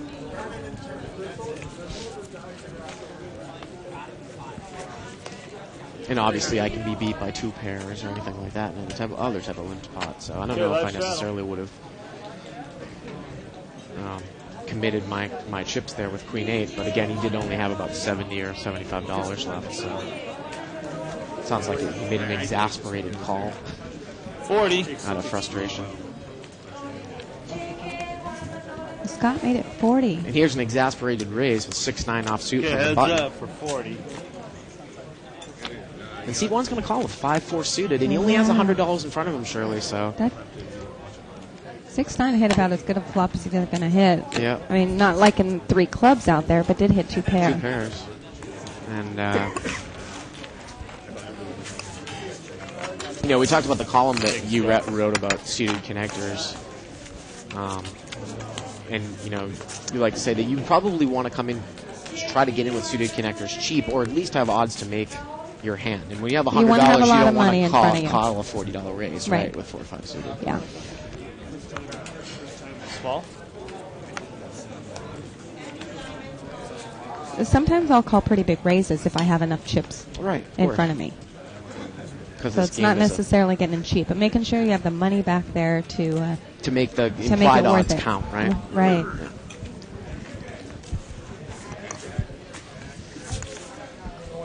Options. 5 players.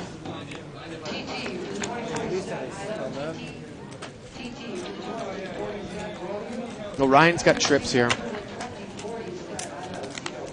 And this is a situation where 15. I was going to say, with all these people behind you, 2 spades out there, I would have raised that a little bit, but like I said, and there's the 3rd spade. And now seat 1 actually has a draw. 60. Well, he's pretty much all in. He's gonna Brian's gonna probably put him all in anyways here.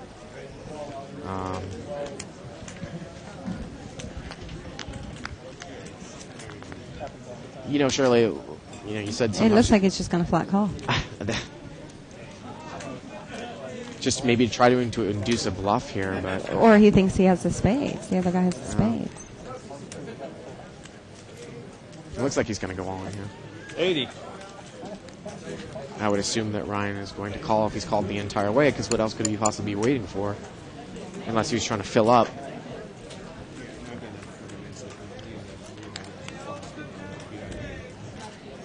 Ryan's always a little dramatic when he's playing. It's not just because he's on the TV table. He usually takes his time with all his decisions. Wow, he lays it down, Shirley. Wow. Very, very confusing for me. And I don't try to say that word a lot because, like I said, I have no intention of berating the players, but I'm really trying to follow that play.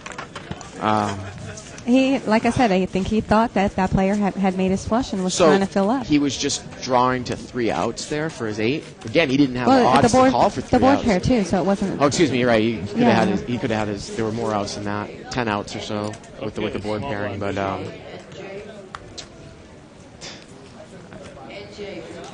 don't know. Again, the problem that I have with him flat calling on the flop is that there's so many people behind you to act. Uh-huh. I mean, you're in the up front here, and if anybody who was on a spade draw, 3 or 4 people behind you, could have come in cheaply for that. 15. Just slow play fever at these tables just makes you crazy. It amazes me. I mean, it's almost like anytime anyone flops a set or trips, they're going to slow play now, no matter what, all the time.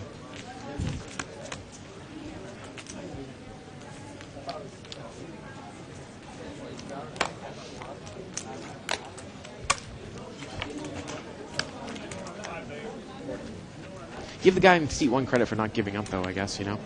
Yeah. Yeah, he did win himself the pot. That took a lot of heart.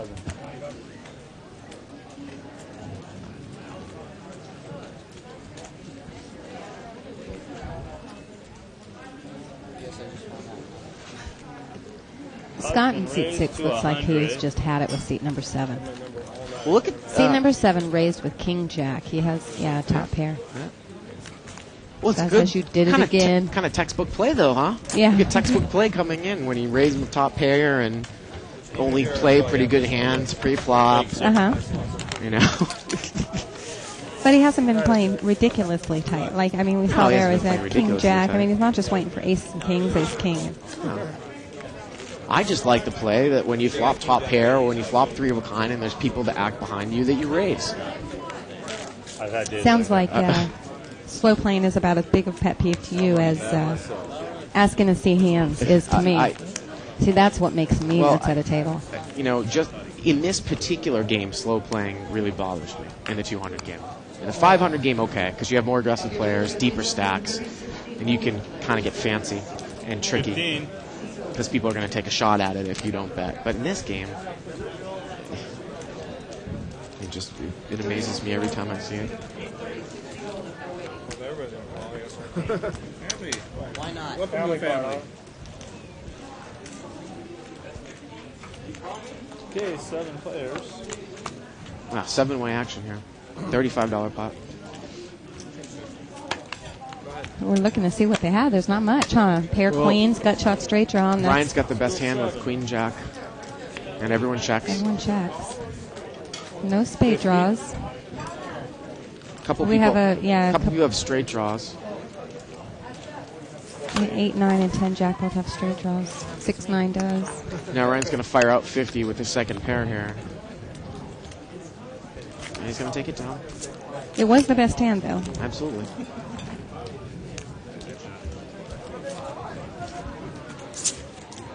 You got one? Yeah. You only make a 4-carder. You know, something else that bothers me, too, and what you said about people asking to see called hands, that bothers me because they're abusing the purpose of the rule, which is trying to prevent collusion. I also don't like people who are table captains, and I don't like people talking about strategy at the table. Is that what you're doing? Okay, you're live. Okay. Live you know, it's funny because even some of my friends, like I think Tuckman does it too much at the table, and I tell them about it. I think it intimidates people, and it sometimes gets them to try to play better. And I would just rather not talk about strategy at the table. Right. You know what I mean? Yeah. Even if it has something to do with the game that I'm talking in. Right. I would just, I don't want to. I don't think it's a place at the table for it.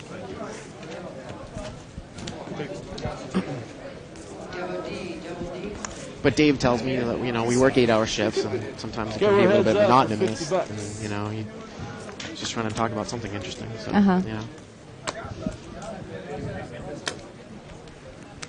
Go ahead. What do you say? Go ahead. Check. Okay, we're heads up. Now C5's got top pair here with the ace. 100. He's going to bet 100 into a $100 pot. Looked like he raised pre-flop $50, Shirley.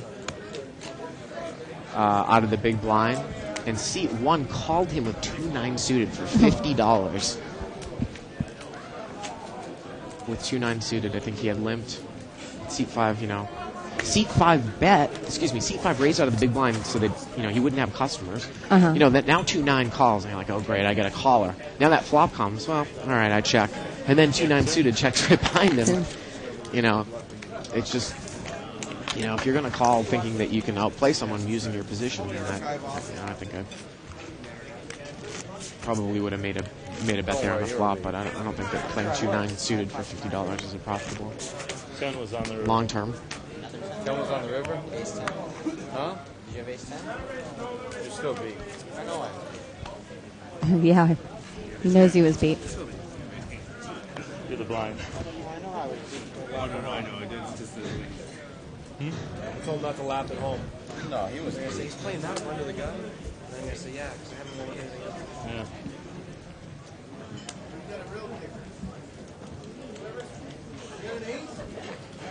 I think if you have pocket nines, I'm going to call $50. You're definitely beat.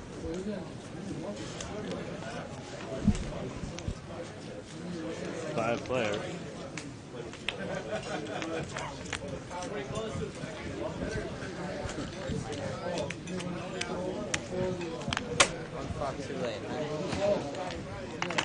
Scott's got top pair here. Gonna bet $15. 15.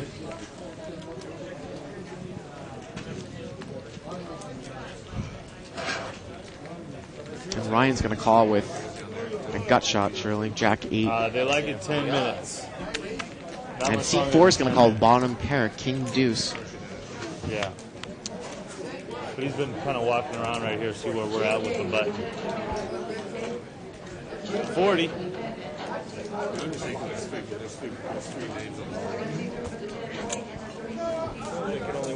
So Ryan actually has enough chips there to be calling small bets for gut shots. Yeah. If you call 9, He thinks he could, well, although Scott didn't have much of a stack. Thank you, Scott.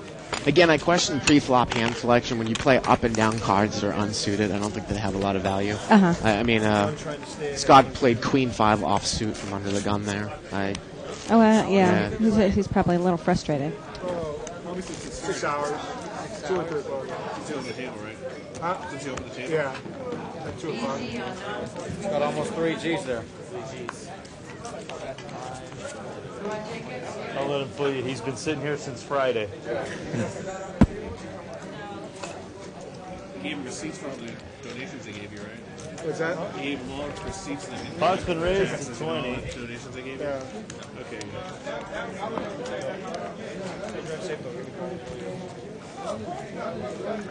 Sorry, where we at? It's 15 to you to call. Okay, sure, why not? Okay, we got 3 players here. Another bad beat coming. Sorry, guys.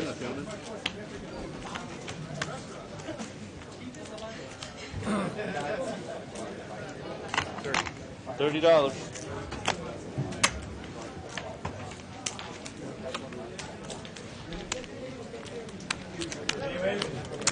$100. Oh, he's going to bet $100 with his jack here. Seat 9. I was just trying to steal it, but I guess now I gotta actually make a decision. And Scott had put in a bet. And he's pretty much making a stone cold bluff here, and I'm sure he's going to quickly lay it down. And I like the raise there. And he's going to take the pot down. Oh, it's no good. 2 jacks. Sorry, Baron Vangor Toth. I butchered his You name. better have it right this time. You will soon not be his favorite announcer if you screw that up one more time. Baron Vangor Toth.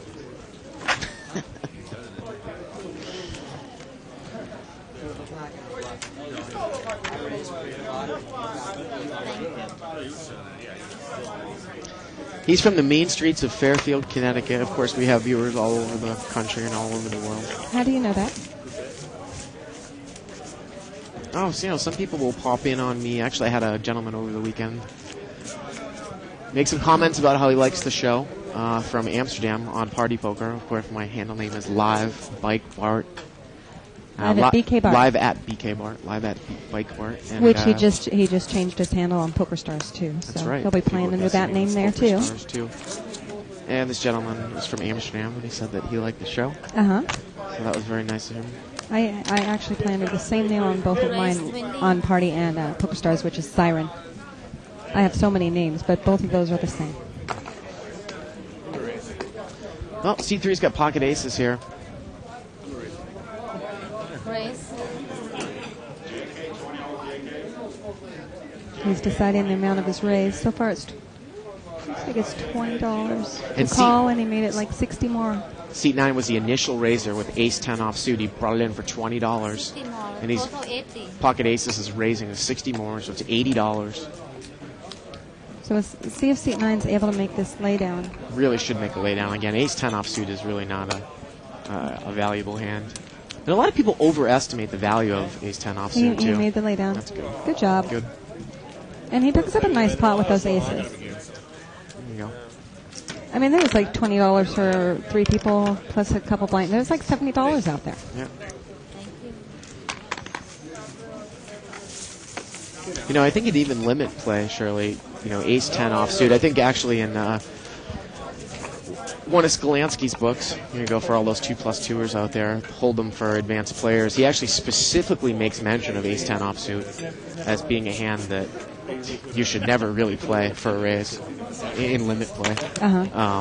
You can come in for a raise, right? Yeah, you can come in for a raise with it, but you would Not never call a want to raise. flat call it. Maybe somebody might make a case where you might 3-bet with it on the button to try to isolate someone, but again, people tend to overestimate that a little bit. It's definitely not worth. It's not a calling hand. Ace 10 offsuit. In most situations, Yeah. I mean, it's not an poker's not an absolute game, Right. so we can't say always or Right. never.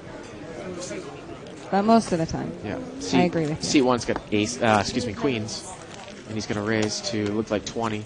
Scott's going to call in seat 6 with king 10 offsuit. No. Queens can't like that. So we say don't be calling raises with ace 10, so king 10 is definitely out the window. Probably even a little bit worse. Yeah. Except he has position, so Well, he's going to use his position and take the pot down. And I would hope that he's not going to Don't show show, it. yeah. No, he's not going to show it. Yeah, king 10 offsuit, queen 10 offsuit. Again, this is no limit, so this it's is going no to limit, run and a little that bit position different. there, Right. he could do that It's gonna run for a little exactly bit that different. reason, because he Right. can pick up the pot. Right. But usually a limit, which is more of a mechanical game of playing certain cards in certain positions, you wouldn't want to call with king 10 offsuit from the button, especially against an under the gun raiser. Right.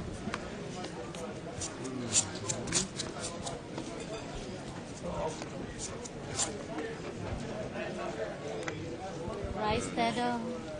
He's got a live straddle here, seat 1. Raise 30s. He has ace jack there. Ace jack he made it offsuit for Michael. $30 with ace jack, and seat Michael number in 1 seat 4. calling with A10 of spades. He's going to check blind.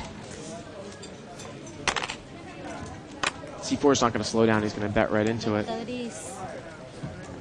Oh, and he's calling. And he's just going to call with That's- 8-10. Yeah. I thought he was going over I the top. thought he was going to move in. I thought he was going over the top all in. And it just gets checked down.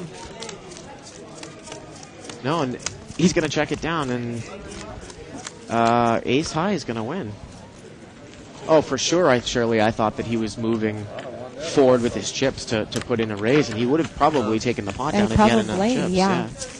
Well, it looks like he only has like $60 left. Well, but I still think he could have got that pot. it would depend on, if Michael here in seat 4 thought that he had odds to call with a couple of overcards. Rice Shadow.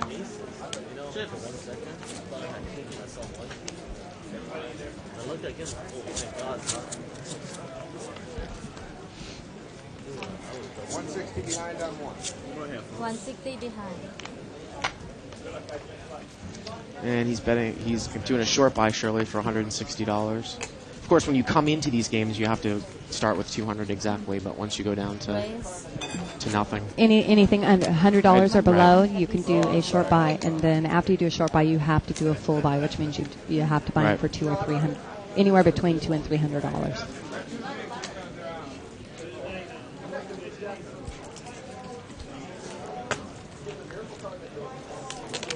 So we actually got some action here. It's $20. $20.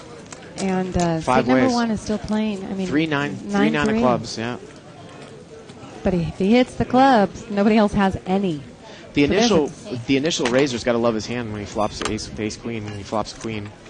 And again, this guy's played pretty solidly the whole time, so I'd assume he's going to lead forward. Put in a good pot size bet, maybe $100. That's what I would do. Now, seat number 1 doesn't know that not one player has a club in his hand, so the odds of him hitting his club is pretty dang good. Well, 35%. With 2 cards left. Looks like he has full of his 9 outs. And he's going to come over the top with his club draw. You said 32%, but I mean, we can take into account all these cards that we're looking at, so it actually... 35% to hit the clubs. But we know a lot of cards that are out. Right. I think he still has all of his 9 outs left. So with 2 cards to come, he'd be about 35% to hit, because none of his clubs are dead. He got 160 behind. And I think seat 2 said call with the ace-8. Excuse me, seat 1 said call with ace-8. So he's calling $100. Re-raise. And seat 5 is going to re-raise with king-queen. This is unbelievable. So a $40 initial bet from ace-queen, re-raise to 100 with a flush draw from seat 1, a call from, from seat 9, a call from seat 1 with second pair, and a check re-raise from seat 5 with king-queen offsuit. 300 and change. And he's going all in. Now what is the guy with ace-queen going to do here? He's all in too? You all in? Not yet. No, Maybe. Well, ace-queen is just 1 pair with all that type of heat, you know. He only has $40 in the pot, so he lays it down. He lays it down. Here's 61 more. Well, king-queen's a pretty big favorite here. Now that the ace-queen laid down. Yeah. The hand. That's Again, with 2 cards to come, seat 1's got about a 35% chance of hitting his flush. Still don't get what I'm saying on that, huh? Yes. He doesn't get it. It doesn't get I it. got the best hand. We got the best. You would have had it. See, when you're figuring out with 2 cards to come, and you're basing that on 5 known cards, 3 on the flop and the 2 in your hand. But because we knew that 12 of the cards Thanks for laying it down. Oh, I see out what you mean. there, Right. you know what I mean? Yeah. So I'm sure it was a little bit different if you figure out there's 12 known cards. Right. and- $10, I'll go Right. find out right now. No, I get you. I understand. what you I mean. know sometimes I don't really explain it well, but that's what I was trying to say. Of course, because we knew that the clubs were live, but what you're saying is that it's actually, See, if I bet first and you you know, have not ace queen, 35% because it's not out of 46 unseen cards. We actually see 37 unseen We cards. saw the cards. I was saying he doesn't Right. know it, but we see all these cards, and there's no clubs out there. He had a pretty good shot at So he it. did he had a better shot. He had at a it than better, normal. yeah. Yeah. It's the first pot I won all night. And ace queen, is just kicking himself with that one. That was a nice pot. Well, I don't blame the guy for making that lay down, though. No. You know, with all that heat, like I said, just Right. one pair is just 1 pair. The guy made a very aggressive move with king-queen.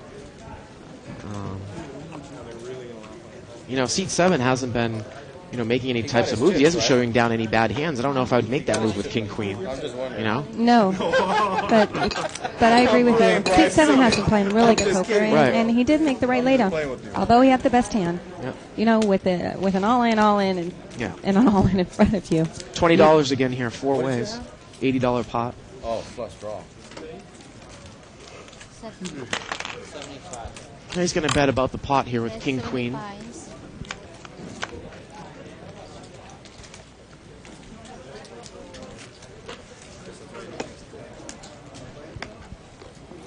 Seat 9 has got second pair here.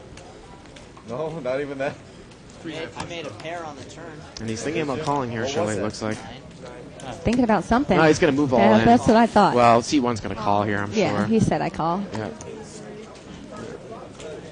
He had my hand, king queen. And he's going to take it down. And it looks like seat And 9 quickly he's had enough, vacates. yeah. Quickly vacates. Thanks for Man, folding. hey, Thanks you for know what? folding, bro.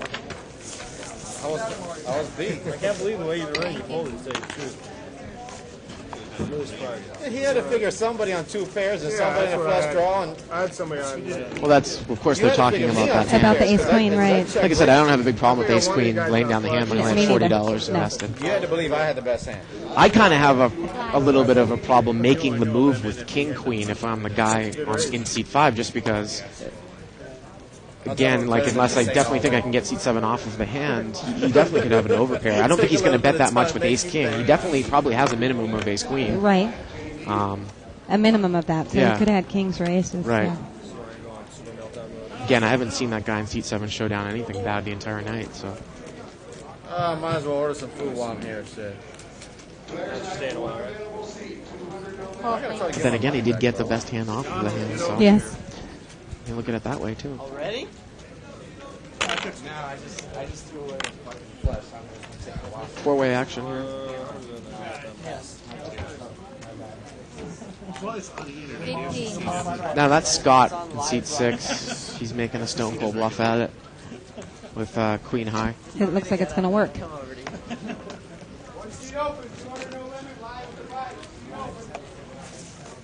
Well, that's the type of thing that you see more in the higher limit cash games, like the 500 game.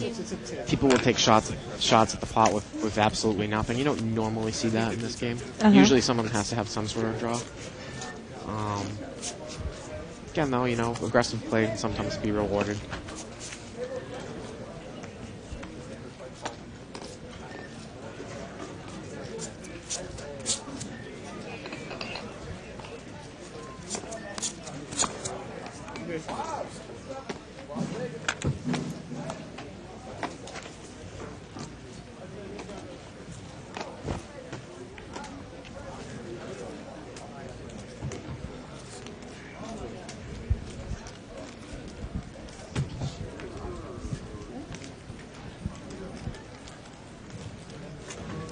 Raise 25 more. It's 25 more. His pocket 7s he's raising with. And Scott's calling there in seat number 6 with king-queen. And Ryan's calling with 9-jack offsuit. Again, that's the type of raise out of the blind where you don't really want to see customers, I wouldn't think. Although if you do hit your set here, though, and he does, he can get a lot of extraction out of it. I don't know if how much of... It looks like seat number 3 folded, so they don't have the top pair ace kicker. But C2 does have a straight, and the set checks. Straight draw? Straight draw, excuse me. And the straight draw quickly mucks. Set checks and calls here.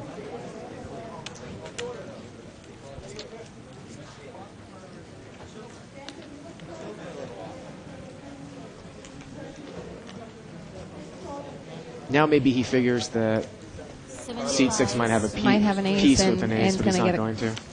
He's not going to have it there. Quit showing your hand. I haven't seen, and I'm not saying that this wasn't necessarily a bad play there, but I haven't seen trips or sat bet out their hands probably in the last 4 or 5 broadcasts in this game. I lead out with mine a lot. Yeah. Because people don't think you will. You can, so if exactly. you normally bet out, if the board's 4-4, 4-4-10, and you have a 4, and you lead out, people automatically put you on the 10 because they don't think you're going to lead out with a 4. You take pride. Well, you could also, you're making a raise with a pocket pair from the big blind in that type of situation, usually representing a couple of big cards or something that you don't necessarily want to see a flop. You don't want other people to see the flop. So if he leads out there 20-25, king-queen might call there to see what happens on the turn, or actually might put a raise in, thinking that he can get you off of ace-king or something like that. Right. So that's why I think I would have led out there too. Right. And that's why I say that I don't like to slow play. Trips and sets pretty much in any type of situation in this particular game. Well, because you're going to get the value a lot of times. Well, people will call you. People will call you with second pairs, and Okay, now seat 7's flop trips here, and seat 6 has got a flush draw. Yeah. And seat 7 checks. Seat 7 checked. I was wondering, because you'd like to play on that. Yeah. I was wondering if he was going to lead out with a bet. But he is in early position, and if he counted on Ryan back there in position to do the betting for him, then it's a good check. Seat 2 has got king 10. Right. And seat 1's got a gut shot straight draw. Seat 6 is calling there with the flush draw. And look how many chips he has left here, Shirley. It's just really, Ryan put in such a bet that was so big that he really doesn't have odds to just call there, pretty much just to go in. Oh my gosh. And he lays down the ace. So maybe he was afraid of his kicker there. That's why he checked it. Oh, wow. Wow. Okay, well, all good players are entitled to one mistake. I don't think I would have probably got me off that hand. I don't think so No. neither. And seat 6 But is, there are 3 people in the hand. and you know, seat before 1 he makes acted. his straight on the turn here with Queen Jack. Pretty much had no business in the hand with a paired board and 2 clubs out there to chase a Ooh. gut shot, See. and he makes it on the turn. And that is A just gut shot, unbelievable. yeah, again, it can't be the king of clubs. Yep. Can't be the king of clubs. We had 3 outs. Uh-huh. And of course, if someone had a full house, they could be totally drawing dead. And now Ryan lays down his king 10, which is...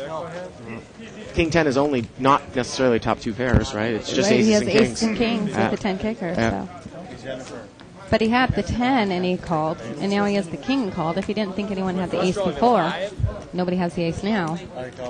Well, if I can see this correctly, I think probably, I don't know if Scott has odds to call here. But Scott doesn't have many chips. That's what I was saying. It looks like he only has like $50 in chips, and I would... Unless he thought that if, even if he hit his club, he It was might dead. not be good, yeah. Yeah, someone already had a full house. Ace 10, ace king. Pocket 10s, pocket kings. I yeah. mean, he called a pretty good-sized bet on the flop, Uh-huh. and then if he had an intention of folding on the turn, then he probably shouldn't have called on the flop if the club didn't come on the turn. So we see Jennifer's coming back. She brought food with her. She didn't come share with us first. Well, anyway, seat 7, he folded trip aces. You're probably not going to get me off of that hand. Any type of trips like Not that. with that. Yeah, Yeah. not with the way the betting came down. I would have put in a raise. Then if someone comes over the top or something like that, then you might reconsider. I definitely think you need some information there. You That was a need little bit, yeah, a you weak needed type player some, there. Yeah. But I would have loved. Now, perfect example. Aces from up front there. I will definitely lead with trips there because no one's expecting you to lead with trips. Uh-huh. You're going to get called from the flush draw, and Yeah. you would got a call from Ryan with Well, King we 10 know. with Right. second pair. And we wouldn't know you got a even call with Jack bonus, Queen, too. you got called with a gut So, shot. Again, it's not just slow playing because you're going to necessarily lose the hand. It's that people will pay you off when they shouldn't pay you off in this game, and that's why you bet the hands that you've made. Well, seat 4 is making a bluff at this. He's got 6-7 offsuit. A nice bet position bet Flop there. was King Jack 8, and no one had anything Yeah, to he call was on the out. button. That was a nice bet.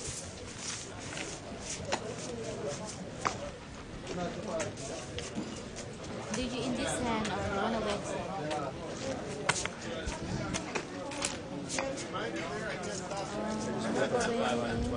Just $3. Just $5. The top 5 dealers here.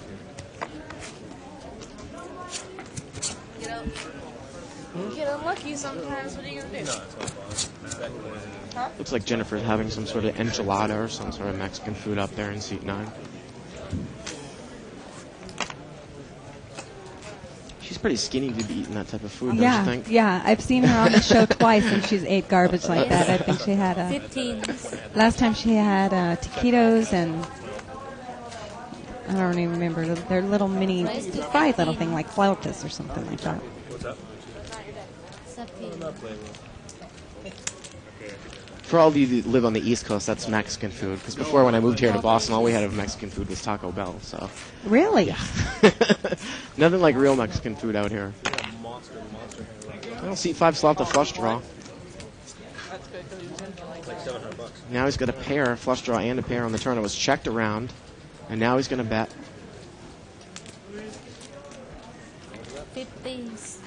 Going to bet $50. Sat here that long.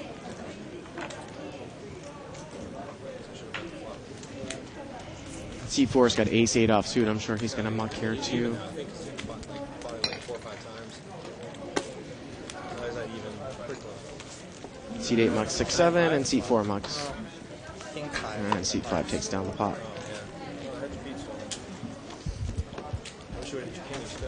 Thank you. You take line. Yeah, when I first moved out here, I mean, I love tacos now, and you couldn't get a real taco in Massachusetts. And a real taco just being carne asada, beef, cilantro, and onions. You know, well, our tacos were, you know, like manwich beef, cheese, so, you know, shredded cheese, and some lettuce on it, yeah. sour cream. You know, Taco Bell.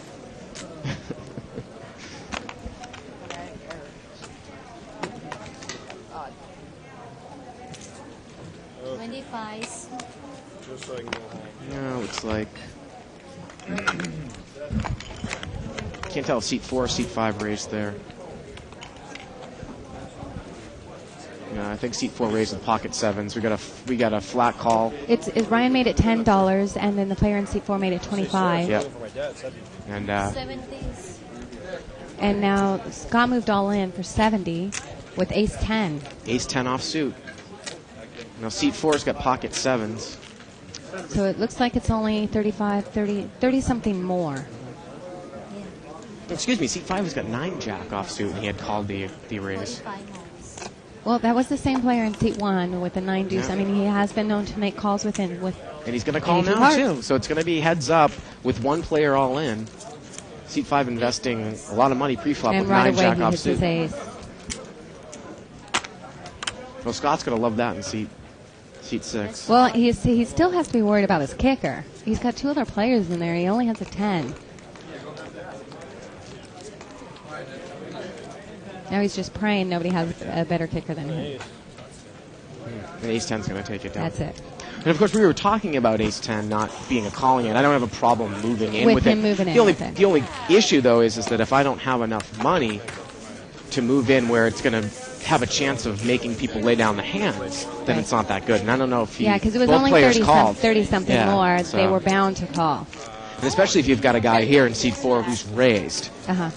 Well, I think I'm going to try to pick a spot better because I know I'm going to be called anyways. And ace 10, like I said, is not a great hand. So, but he ended up winning the hand. So. All that much. Oh, no, I didn't have any. Stop betting.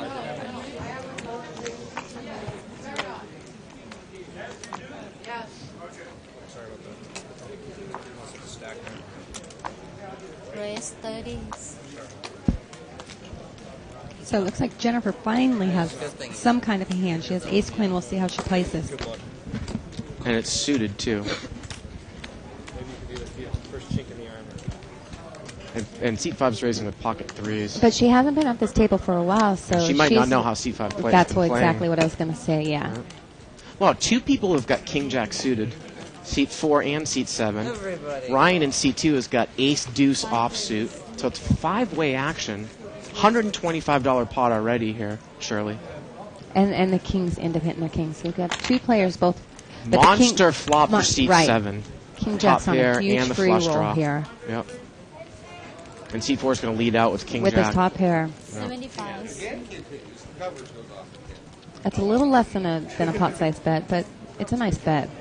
So the pot is $200 right now. Now seat 5 has to think, should I call to hit another hit a 3? Wow. I have 2 out. 2 out, all right. $75. You would need, if it's a $75 bet, you would probably need somewhere in the midst of be able to make $1,500 if your 2-outer came, and obviously he's not going to do that. Raise 175. And now seat 7 raises with his top pair yeah, and flush great, draw. great move.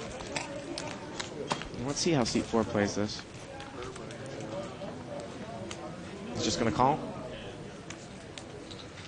So 175. Pot's about 350 now. Okay.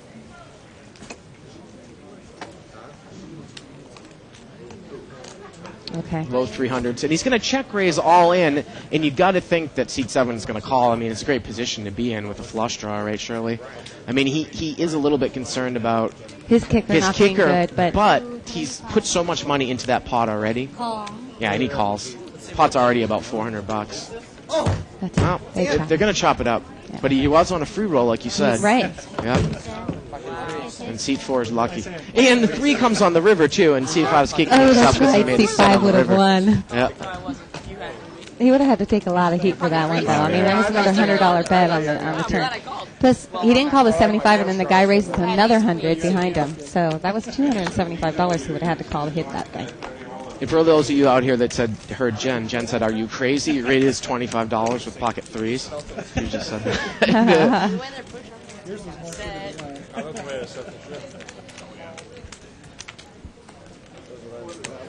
I never like one pair that much.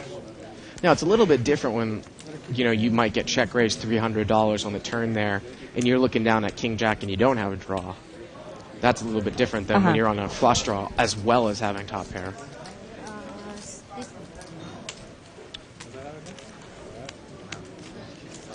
Making money on that? Thank you. Thank you. You each made $30. No, I each made 45. There was one other color.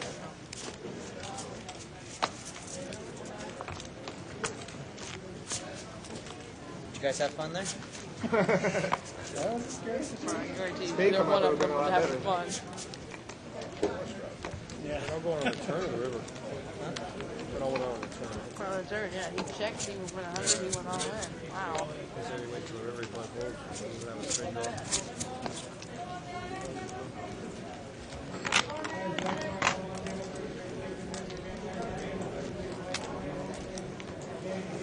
Almost try to make a move. Raise. We have a raise from Walter in seat number 8. He has pocket 10. Yes, I should Oh, have yeah, And then Ryan's going to call with queen 8. Ryan's in seat number 2. Well, we definitely have some live ones here. We do. The game's changed a lot. I mean, Seat 5, we can see he's got one red king, king of hearts. We don't know what his other card is. thought about just pushing all in. There we go, king blank up there on the screen. And it looks like it gets checked around here. yeah, now 5-7 not only has a flush draw, but has 2 pair. Well, you got to think So maybe, that's huge, Maybe yeah. pocket 10s now thinks that he's got the best hand. Let's see if someone takes a fire at it.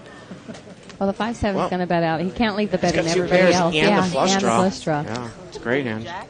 And Walter's done with those 10s. And Ryan's calling with them. King 3. So he's calling for a 4, and if he gets the 4, then he's got to worry about the possibility of somebody having an 8. Right.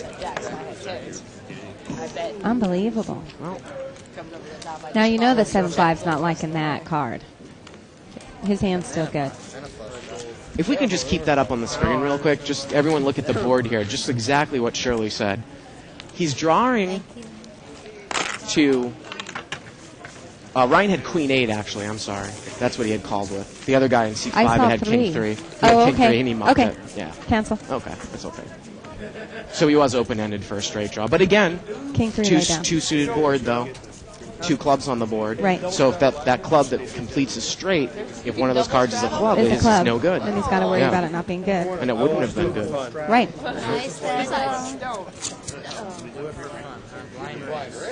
Okay, then I forgive Ryan for calling with that 8. I still don't think he should have called, though, with the 2 suited board out there, I thought though. for sure he was the one that was only showing 1 card, but No, that was the guy in seat 5. Okay. Three. All right. I wish I could. Any 2 cards that were connected. Who's watching?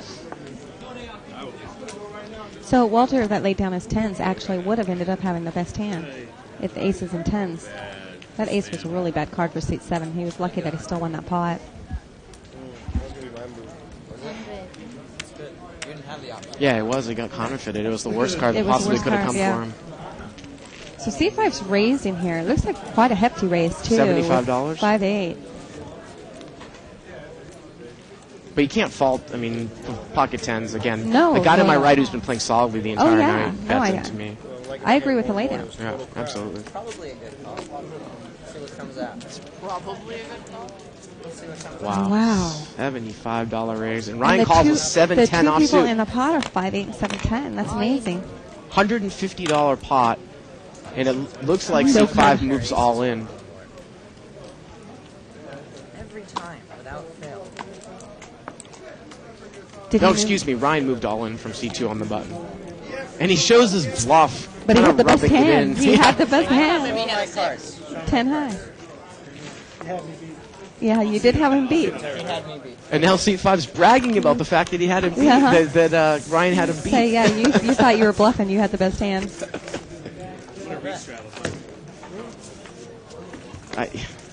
You know, actually, I think we had read from the 2+2ers that we miscalled the hand about an hour ago. This guy had put in a raise with 2-9 suited about an hour ago, and he checked when the board came, and he pretty much gave up. Right. Now he brings in this hand with 5-8 offsuit for $75, and the board is ace, ace-6, and he doesn't even take a shot at it. He checks and folds. Right. If he takes a shot at it, Ryan's not going to call 7-10 offsuit. Right.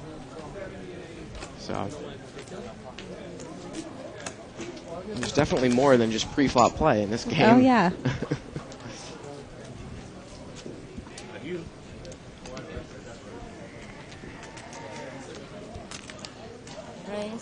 Got seat 7 stud, so just he has to have like $2,800, $3,000 in front of him now.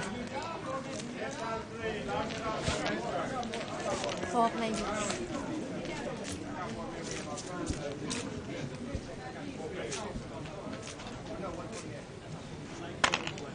Six, 7 has the best hand.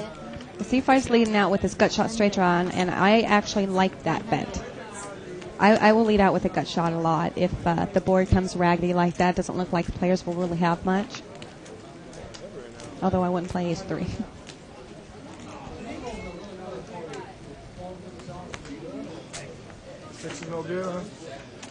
Well, he's going to get probably, you know, I he's think going to get pick up 6 the to, pot. yeah, I think he's going to get 6 to lay down the hand.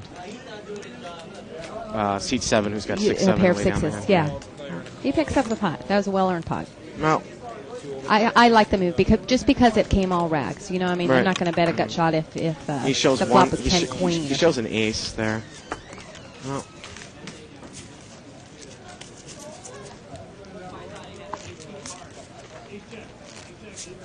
You definitely can make, you know, semi bluffs from up front with a ragged board.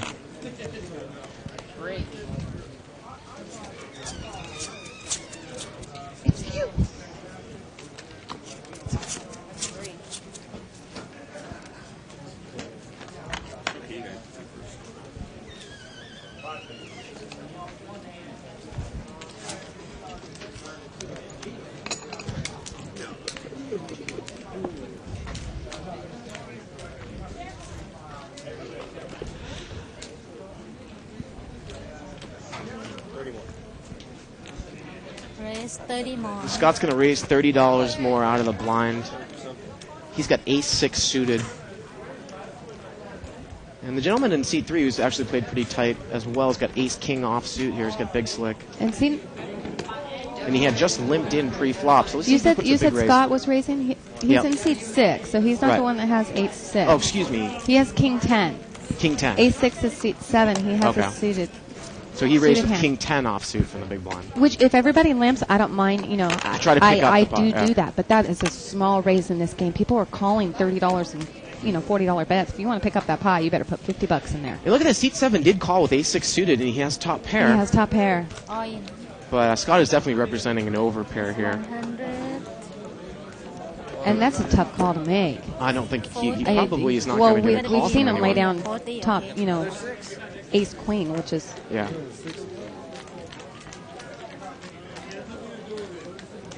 Well, he has the best hand now, but Scott is definitely representing an overpair. Again, remember, he raised out of the big blind. Uh-huh. So, I mean, he could have ace king or ace queen. We know he has king 10. But his play definitely represents that of an overpair. of an overpair. And But he's going to call, He's going to though. make the call. So he must put him on something like 2 overcards, exactly what he has. And seat 5 is going to call here. I thought he was going to He's call. got a double gutter, right? Double gutter. No. He needs a 4. Actually, he's got a gut shot. Yeah, he gut needs a shot. 4, and I knew he was going to call, but he has an over too. He doesn't know that, but his 7 would be good if he hits his 7. He does have an overcard with a gut shot. It's 40. That's why not over there too. Now he picks up a double gutter. An 8 will complete An his 8 straight. too, Yeah. right? So he wins with a 7. And it's going to get 4. checked. Oh no! And now ace-6 has to be loving seat it. 7 is loves it. So many outs after that. So many outs. And he's so full of it. That turn didn't help his hand. He still had the same amount of outs, which were 6. Well, this is going to be the last hand, Shirley. It was great working It's with been a you pleasure. all night. Thank you. The Seat 7 stacks This up was a about great game, too, to another watch. $200, $300, $400. Yeah.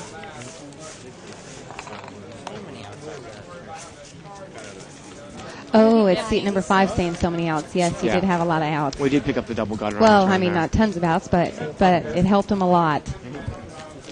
So it was a 7, 8, or a 3. Also, the problem with making that type of call on a draw like that, Shirley, is if you have one player all in, and now you pick up a double gutter on the turn, well, yeah, you can bet the other guy out. But the guy to your left of you is all in, so he's not going anywhere. He's already in the pot. So if you don't make your draw, you'll lose. Whereas if you were heads up, you bet the other guy out and you win the pot. So got to take that into consideration too. And Jennifer raises the 20. She's got looks like pocket 9s, 10s, pocket 10s. Could be. What's the likelihood of that? There's a big blind too. Two big blind. If you wanna. She's just picking on you. Hey, don't stop. I don't think I tipped her enough, probably. I hope that the poster on 2+2 is complimenting me when he says vaguely intelligent. What do you think, Bart? This is quixotic. Well, Jennifer's going to continue to lead when it's checked to her. There is an overcard on the board.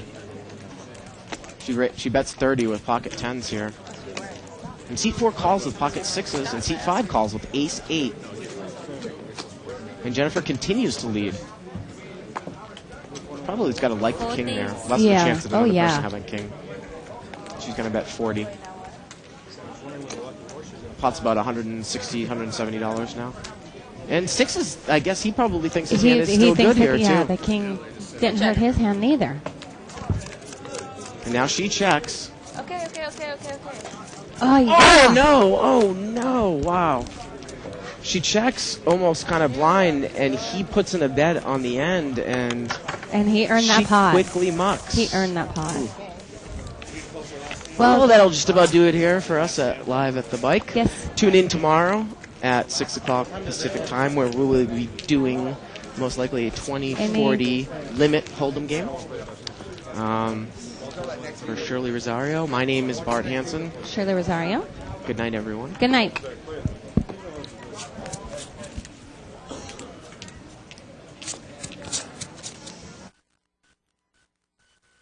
It's here. It's big. And it's closer than you think. It's not a tournament. It's what you don't see on TV. The cash is real. The stakes are high. They bet big. They win big. They lose big. High stakes live action poker. Live at the Bike. Watch it live on the web or play it if you dare at the Bicycle Casino right here in Los Angeles.